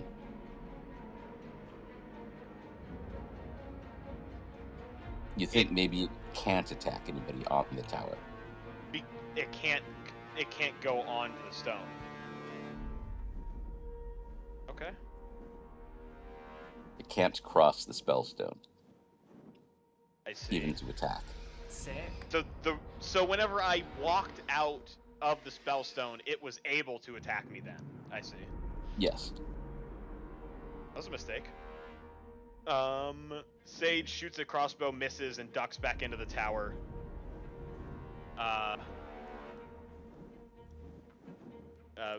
Musette!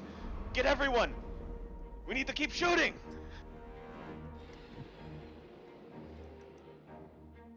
You see Sigrun is taking the dodge action and ready to use her reaction to protect Viglaf.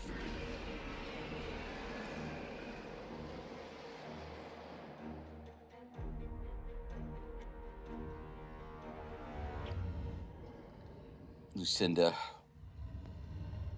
in the crazy tension of this giant monster bigger than the tower assaulting the tower, you see in the tension she cries a bit, but that does not stop her from standing up and taking her shot.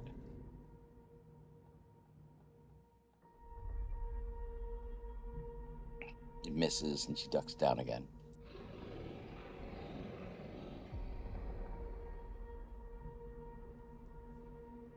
Viglaf grabs one of the spears out of the manticore.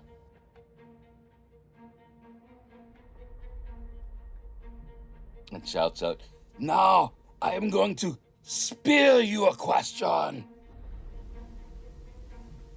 How do you like my beer?" On Tuesday, the javelin attack roll. Nice. All right, that is a hit. Very good. And the dragon doesn't reply, but you think that being speared feels like a fireball.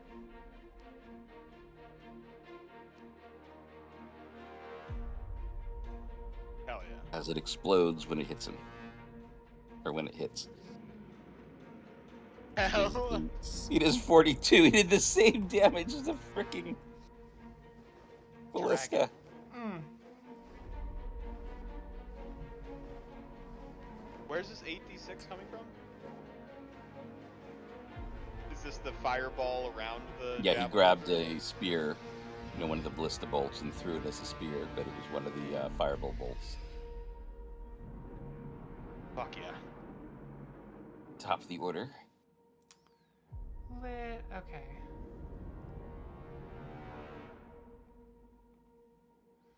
I, standing at the top of the stairs, looking at this beast in front of me.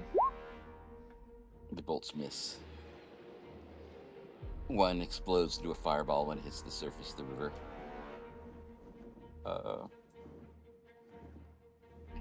A red dot appears on the dragon's forehead again.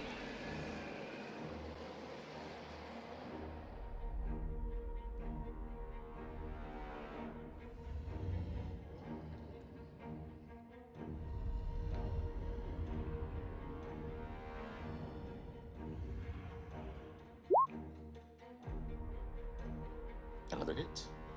Nice.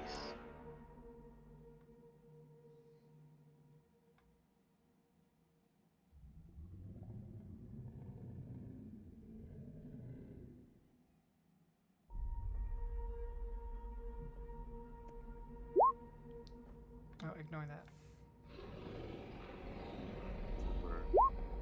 Nice. 18 this time. Better?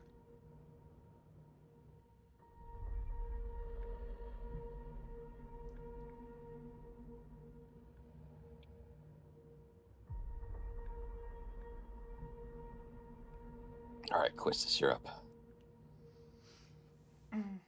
Okay, I cast Tasha's Mind Whip at it, which it's probably not. It's probably gonna pass its little thing, but here it is.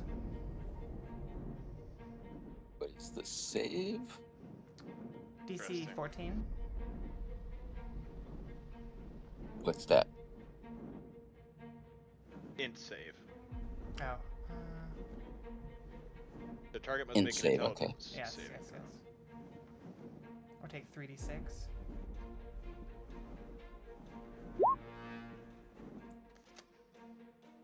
Does it do half damage? Save or pass? Save or fail? I think it just fails. Target takes half damage. Oh, does it? Target takes half. Yep. Oh, I should read it better. Okay. Here we go. So 3, 3d6. 2, 1.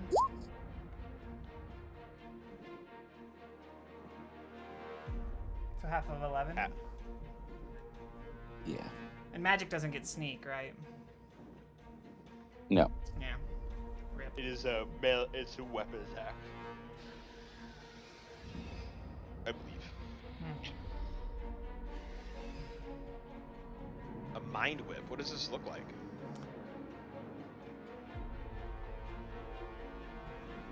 You know Night at the Roxbury? Have you ever seen Night at the Roxbury? No. I have not. Oh, okay. It won't make any sense.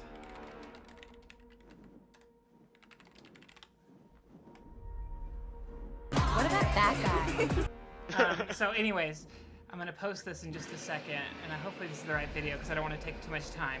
But Night at the Roxbury is this movie, Will Ferrell and this other guy, and they're like total douchebags, and they have this dumb dance where they just dance to the beat with their head kind of just nodding to the side in one super dumb way.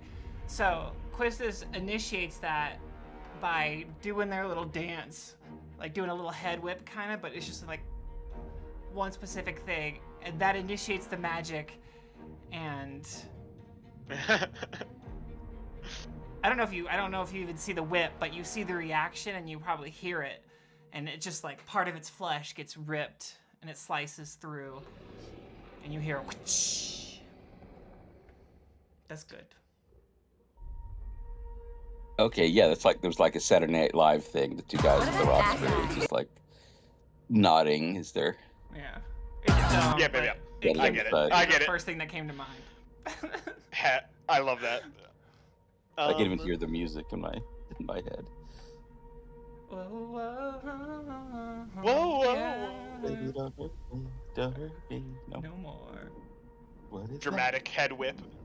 Yeah, it was that era when SNL thought they could make movies, so they turned every like funny 5-minute bit into a movie that, you know, ran it into the ground. that? Yeah. But I was like, you know, 11 years old when I watched it, so I loved it. All right, Bertrand. It's actually really, really good. You Yeah. got +7 to hit. He's been rolling like a 3, a 2, Yeah. a 4, you know? It's not been good for his dice, man. He's the best character on the board, believe it or not. The second best. Dragon's obviously better than everybody here.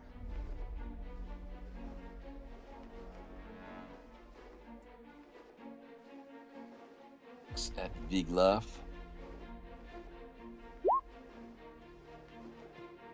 Oh.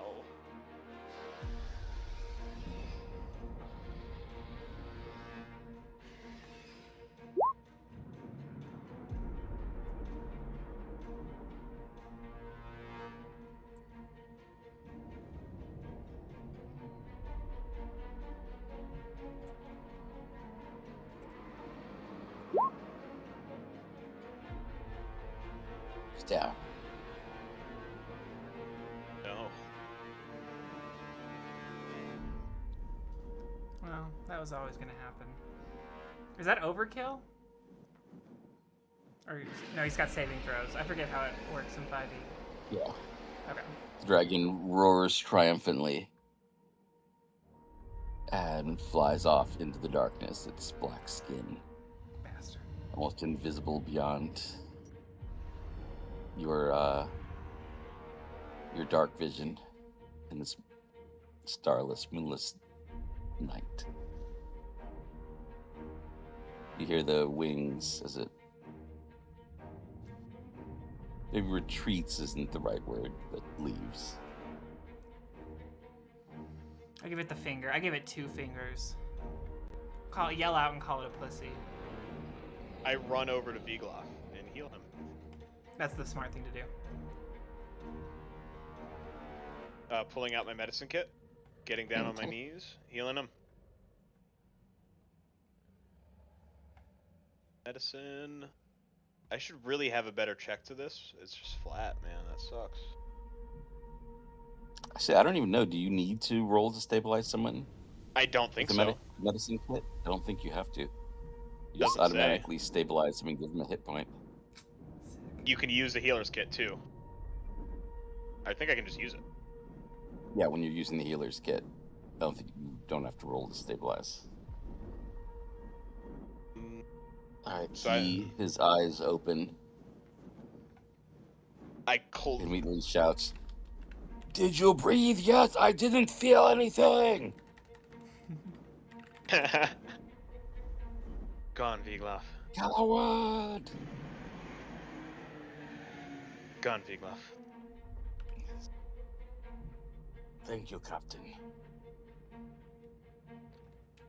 I was afraid you would keep the dragon all to yourself. That was good sharing. Good sharing from you too, Vigloff. You took your share. We're gonna have to get you some new armor. Viglar's share is 10 times as big as any other person's share. Whether we're talking about food or non-food. We'll help pick him up and get him to his feet. Alright, he says, I do not think it will come back here again. We have taught it to fear Lothar's tower.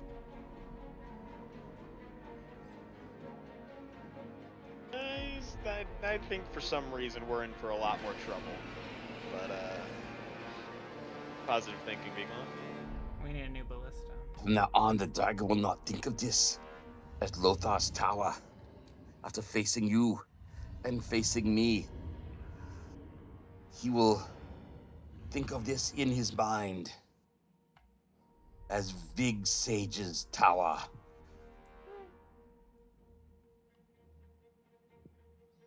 Big Sage's tower. Yes. Sage ponders this. I put my name first because I always go in front.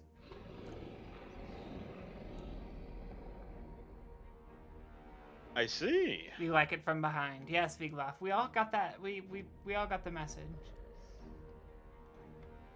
We all got the message. Now, Vigloff, he goes first. He is fearless. He goes full frontal. Frontal. As one should.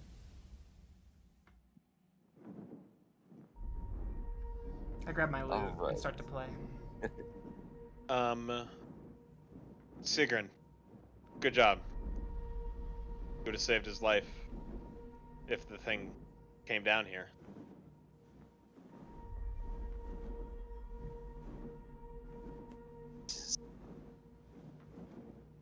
Thank you for saving him. I don't know what I would have told his mother.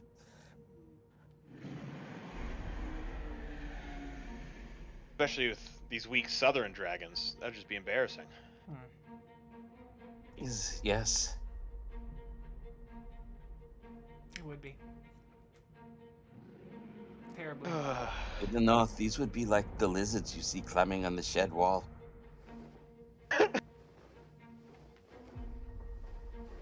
Mildly annoying. She's doing her sort of dry joking, but Gallows humor. you can see, that she was... You get the sense she wasn't worried for herself. She was worried for Vigloff. Like, failing to save Vigloff would have been worse for her than if she died. Yeah, that's... There's a respect that Sage has for Sigrun that he shows here, and will bow to her and then turn away. All right, Bertrand, you need treatment. Let's get downstairs. I go down. Keep your nerves. What a waste of time. It wasn't even the blue. Told you it was that fucking black dragon. Yeah. Not even the main event. All right. So, what things do you guys deserve XP for today? Oh, Wistis deserves XP. I really enjoyed the role play. I really enjoyed. Yeah, that mental crisis isn't over, but we're making progress. That was fun, RP. Definitely Quistis for saving Sage. You had one more roll. I mean, if you failed the next roll, you would have died, right? So that was cool. Yes. I was a 50% chance I died the next turn. And the turn before that, yeah. It was a really, really close. And I sacrificed about 50% of my HP to save you. The dragon could have killed us both there. Can I Correct. initiate a long rest? Can we go into a long rest? Or are we going to get attacked again tonight? You guys. I mean, you might be nervous, but you guys can't take a long rest. Sick. Okay. Thank you. I'll get Vigloff. What else? I really enjoyed the conversation with Bertrand and hearing his perspective, his character. I really like this. Mm-hmm. And I think the character development between Sage and Oris, I like this. And I want to keep doing this. Has a player ever given back magical items? Usually not unless they, were kind of caught. So that was should actually new. That's something. you should get some XP for giving back the wand and the boots. Yeah. It was very. Do you still have the wand of fireballs? No, I had to give No. those up when we went to the party. Yep. The best thing for me about the boots was I could just kind of ignore my inventory. So when I took those off, my inventory was like shot into the red. So I spent some time getting that down to like 70 pounds. I see. And we're starting to fight things. I mean, I guess I'm arguing myself out of XP because they become less useful, but we're getting to the point where just a single magical wand isn't going to kill our baddies. Not at all. No. Yeah. Or Especially not fireball. the adult black dragon. But, you know, it could be nice to have backup, but I also think character progression-wise, it's nice to give that up. Like maybe shedding Means part of something. your old skin or passing it on to someone else so it can help someone else. There's something there. Yeah, I really liked it. And it was also connected with some fun, really interesting roleplay and those character explorations. I really liked it. I like how you guys get really deep into the psyches of your characters. I hope it's not.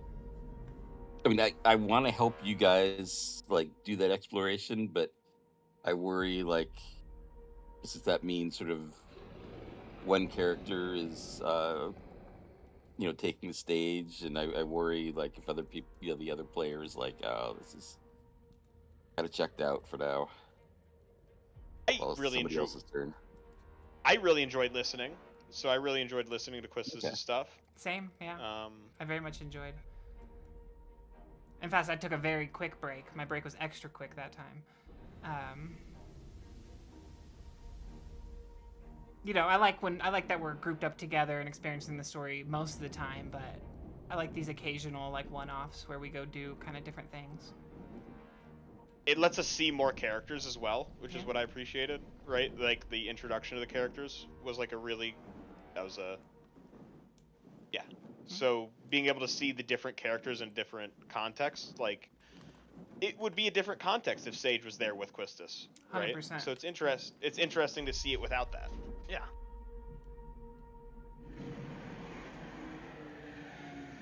Cool. It is 12:38 experience. Sick.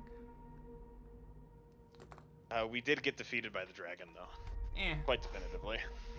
Well, you drove it off. It was down to half HP, so it decided to leave. So you got half XP for driving it off. Hell yeah. But that was divided between all the NPCs plus the other two people firing the ballistas at it. I gotta ask Gug, what the hell? How? I know he saw it. I guess the queen wouldn't let him leave. Black dragon. He probably didn't. Oh, you're right. It's dark, right? Yeah. Yeah. No fire. It's like. Yeah. Because it just started by just like sneaking up. With his husband. 100%. You're right. You know what? I'm not mad. I'm not even a little bit mad. He was probably kissing on his husband. As he should be. Which is reasonable. 100%. Okay, so the new number is 25054. I'll type that. 25054. Let me know if that's what you got.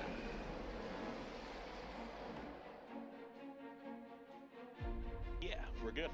Sick. Awesome. Hey, I got to use a level 2 spell for the first time. That was cool. Is that worth extra XP? Worth getting to see what your cool new spell does. Yeah, that's really all I did it for. Fred? You there? Oh yeah, I'm here. Hey, what's up? Normally I'm not up this late, but I have the luxury of working from home tomorrow. Nice. Just happened to see you guys here. I was working on some D&D stuff, and I was like, oh, I could listen. Well, Tread, nice to Good meet to have you. you. I'm Lara Quistis. I am. Yeah, they're doing the Siege of Moriah. Mm-hmm. Oh. So like going back in time before the Fan Corpses campaign. I am secondhand familiar with you, Lara, as I have seen your PC get, what would you call it? Mind lobotomized by Wrecked. Koibu's law clerics. Yeah, Koibu Oh. kind of tortured you. That was not nice. Yeah. Yeah, I thought it was awesome. He said it was the first time he ever got to do that specific cube, and later in the Discord, he was like, "That's like one of the worst outcomes." And I'm like, "What do you mean? I'm alive. I find a cleric or something. I could get this revert. Like, it's fine. Everything's good. I'm just going through some extreme OCD for a while. People can do that. Humans are resilient." You're very optimistic. Yeah. But that spell is just like a kind of torture that I just didn't see happening. Like, I didn't realize that's the direction that Koibu was telling that story. And I was like, oh, these guys are dark. Like, ooh. You couldn't end that character on a better note, though, like, because how chaotic she was and just brought to order. Ridiculously good.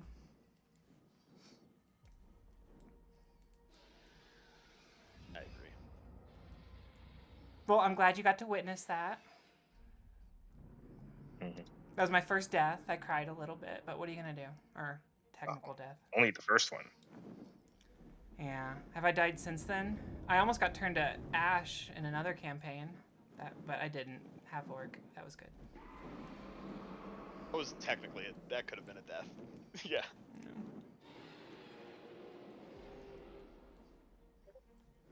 Yeah, nothing makes every player into an expert Harvard graduate rules lawyer like a character has just died. Like, wait. Usually I find what happens is the character dies, and then they reroll the barbarian or the barbarian equivalent. Seen it too many times. I mean,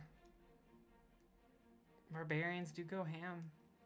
You mean, fuck it, I'll play barbarian.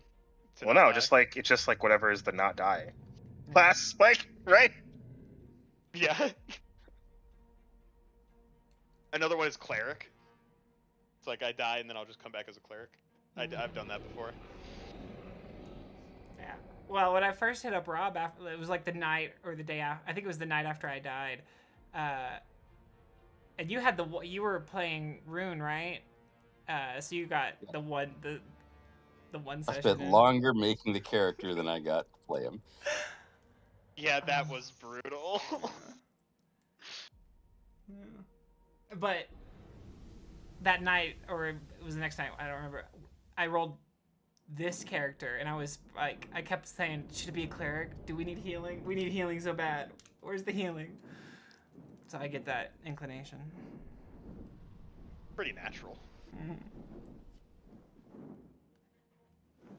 I love no healing. No healing is my favorite. You like no healing? Yeah. What does that mean to you? What does no healing mean? What? Like, what? What do you? When, Just relying on long rests and what? potions. Is that No, you're like abstaining from healing?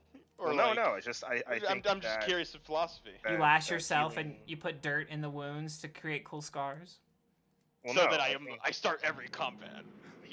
From a design standpoint, right? So one of the things that 5e did was to make the game more heroic and more attractive to new players is to make them ultra durable. Yeah. The short rest and long rest, right? Like the out the book long rest is you can literally sleep 8 hours and then just magically heal basically everything. Which kind of cheapens, combat and, kind of like long-term consequences. It gamifies including like it, yeah. curses and other stuff. So it's doing different stuff, yeah. Cause like. But also, I was the very metagame of satisfied when we playing just and took that healing. long rest. That was So, nice. I mean, I just have like- a preference for grittier games. So I like, I do too.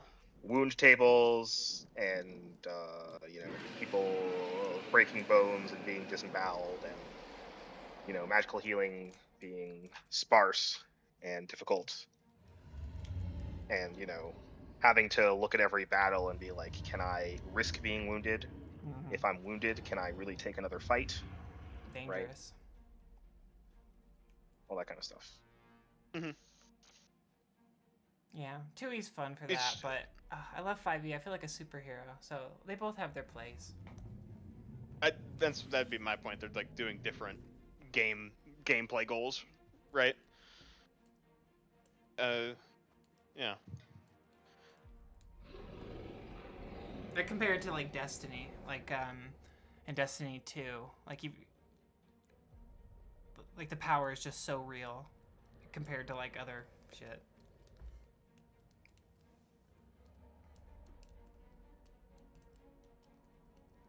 Nope. Okay. All right.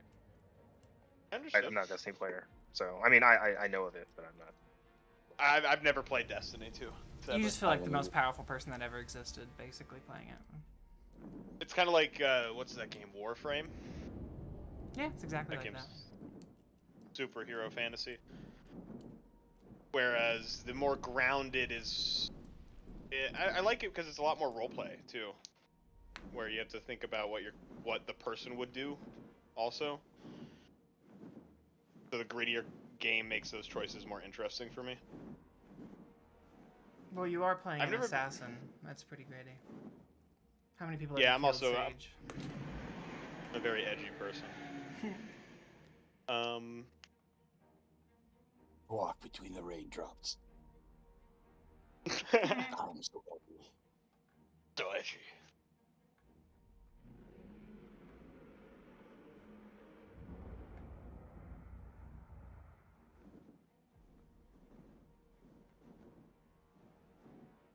Okay, well, I'm gonna go get food. Nice to meet you, Tread. Thank you, everybody. Thanks, Rob. Thanks, Damien. This has been awesome. Yeah. Really fun time. I'll see everybody next time. Have a See good you. night. See ya. Night. Take care. Woo! Woo! We did it! Oh, we got another one in. We got another one in and we didn't die. Let's just take a minute to pat my own back. Without hesitation. Sacrificed half my HP. Dropped down 5 stories in total. In 2 different sections. To dash... to cunning dash to my captain. Captain, my captain. Captain, my captain. Slam. Give him a goddamn potion enema, except for through the mouth. The top bottom potion enema. The top pie hole potion enema. Save the day. Why would you go fight a dragon? Because you got a death wish. But I saved your death wish. You didn't die with me around. Hey, yeah. That was fucking good. Alright. Like and subscribe. Like and subscribe. Like and subscribe. Don't share, because I am your secret.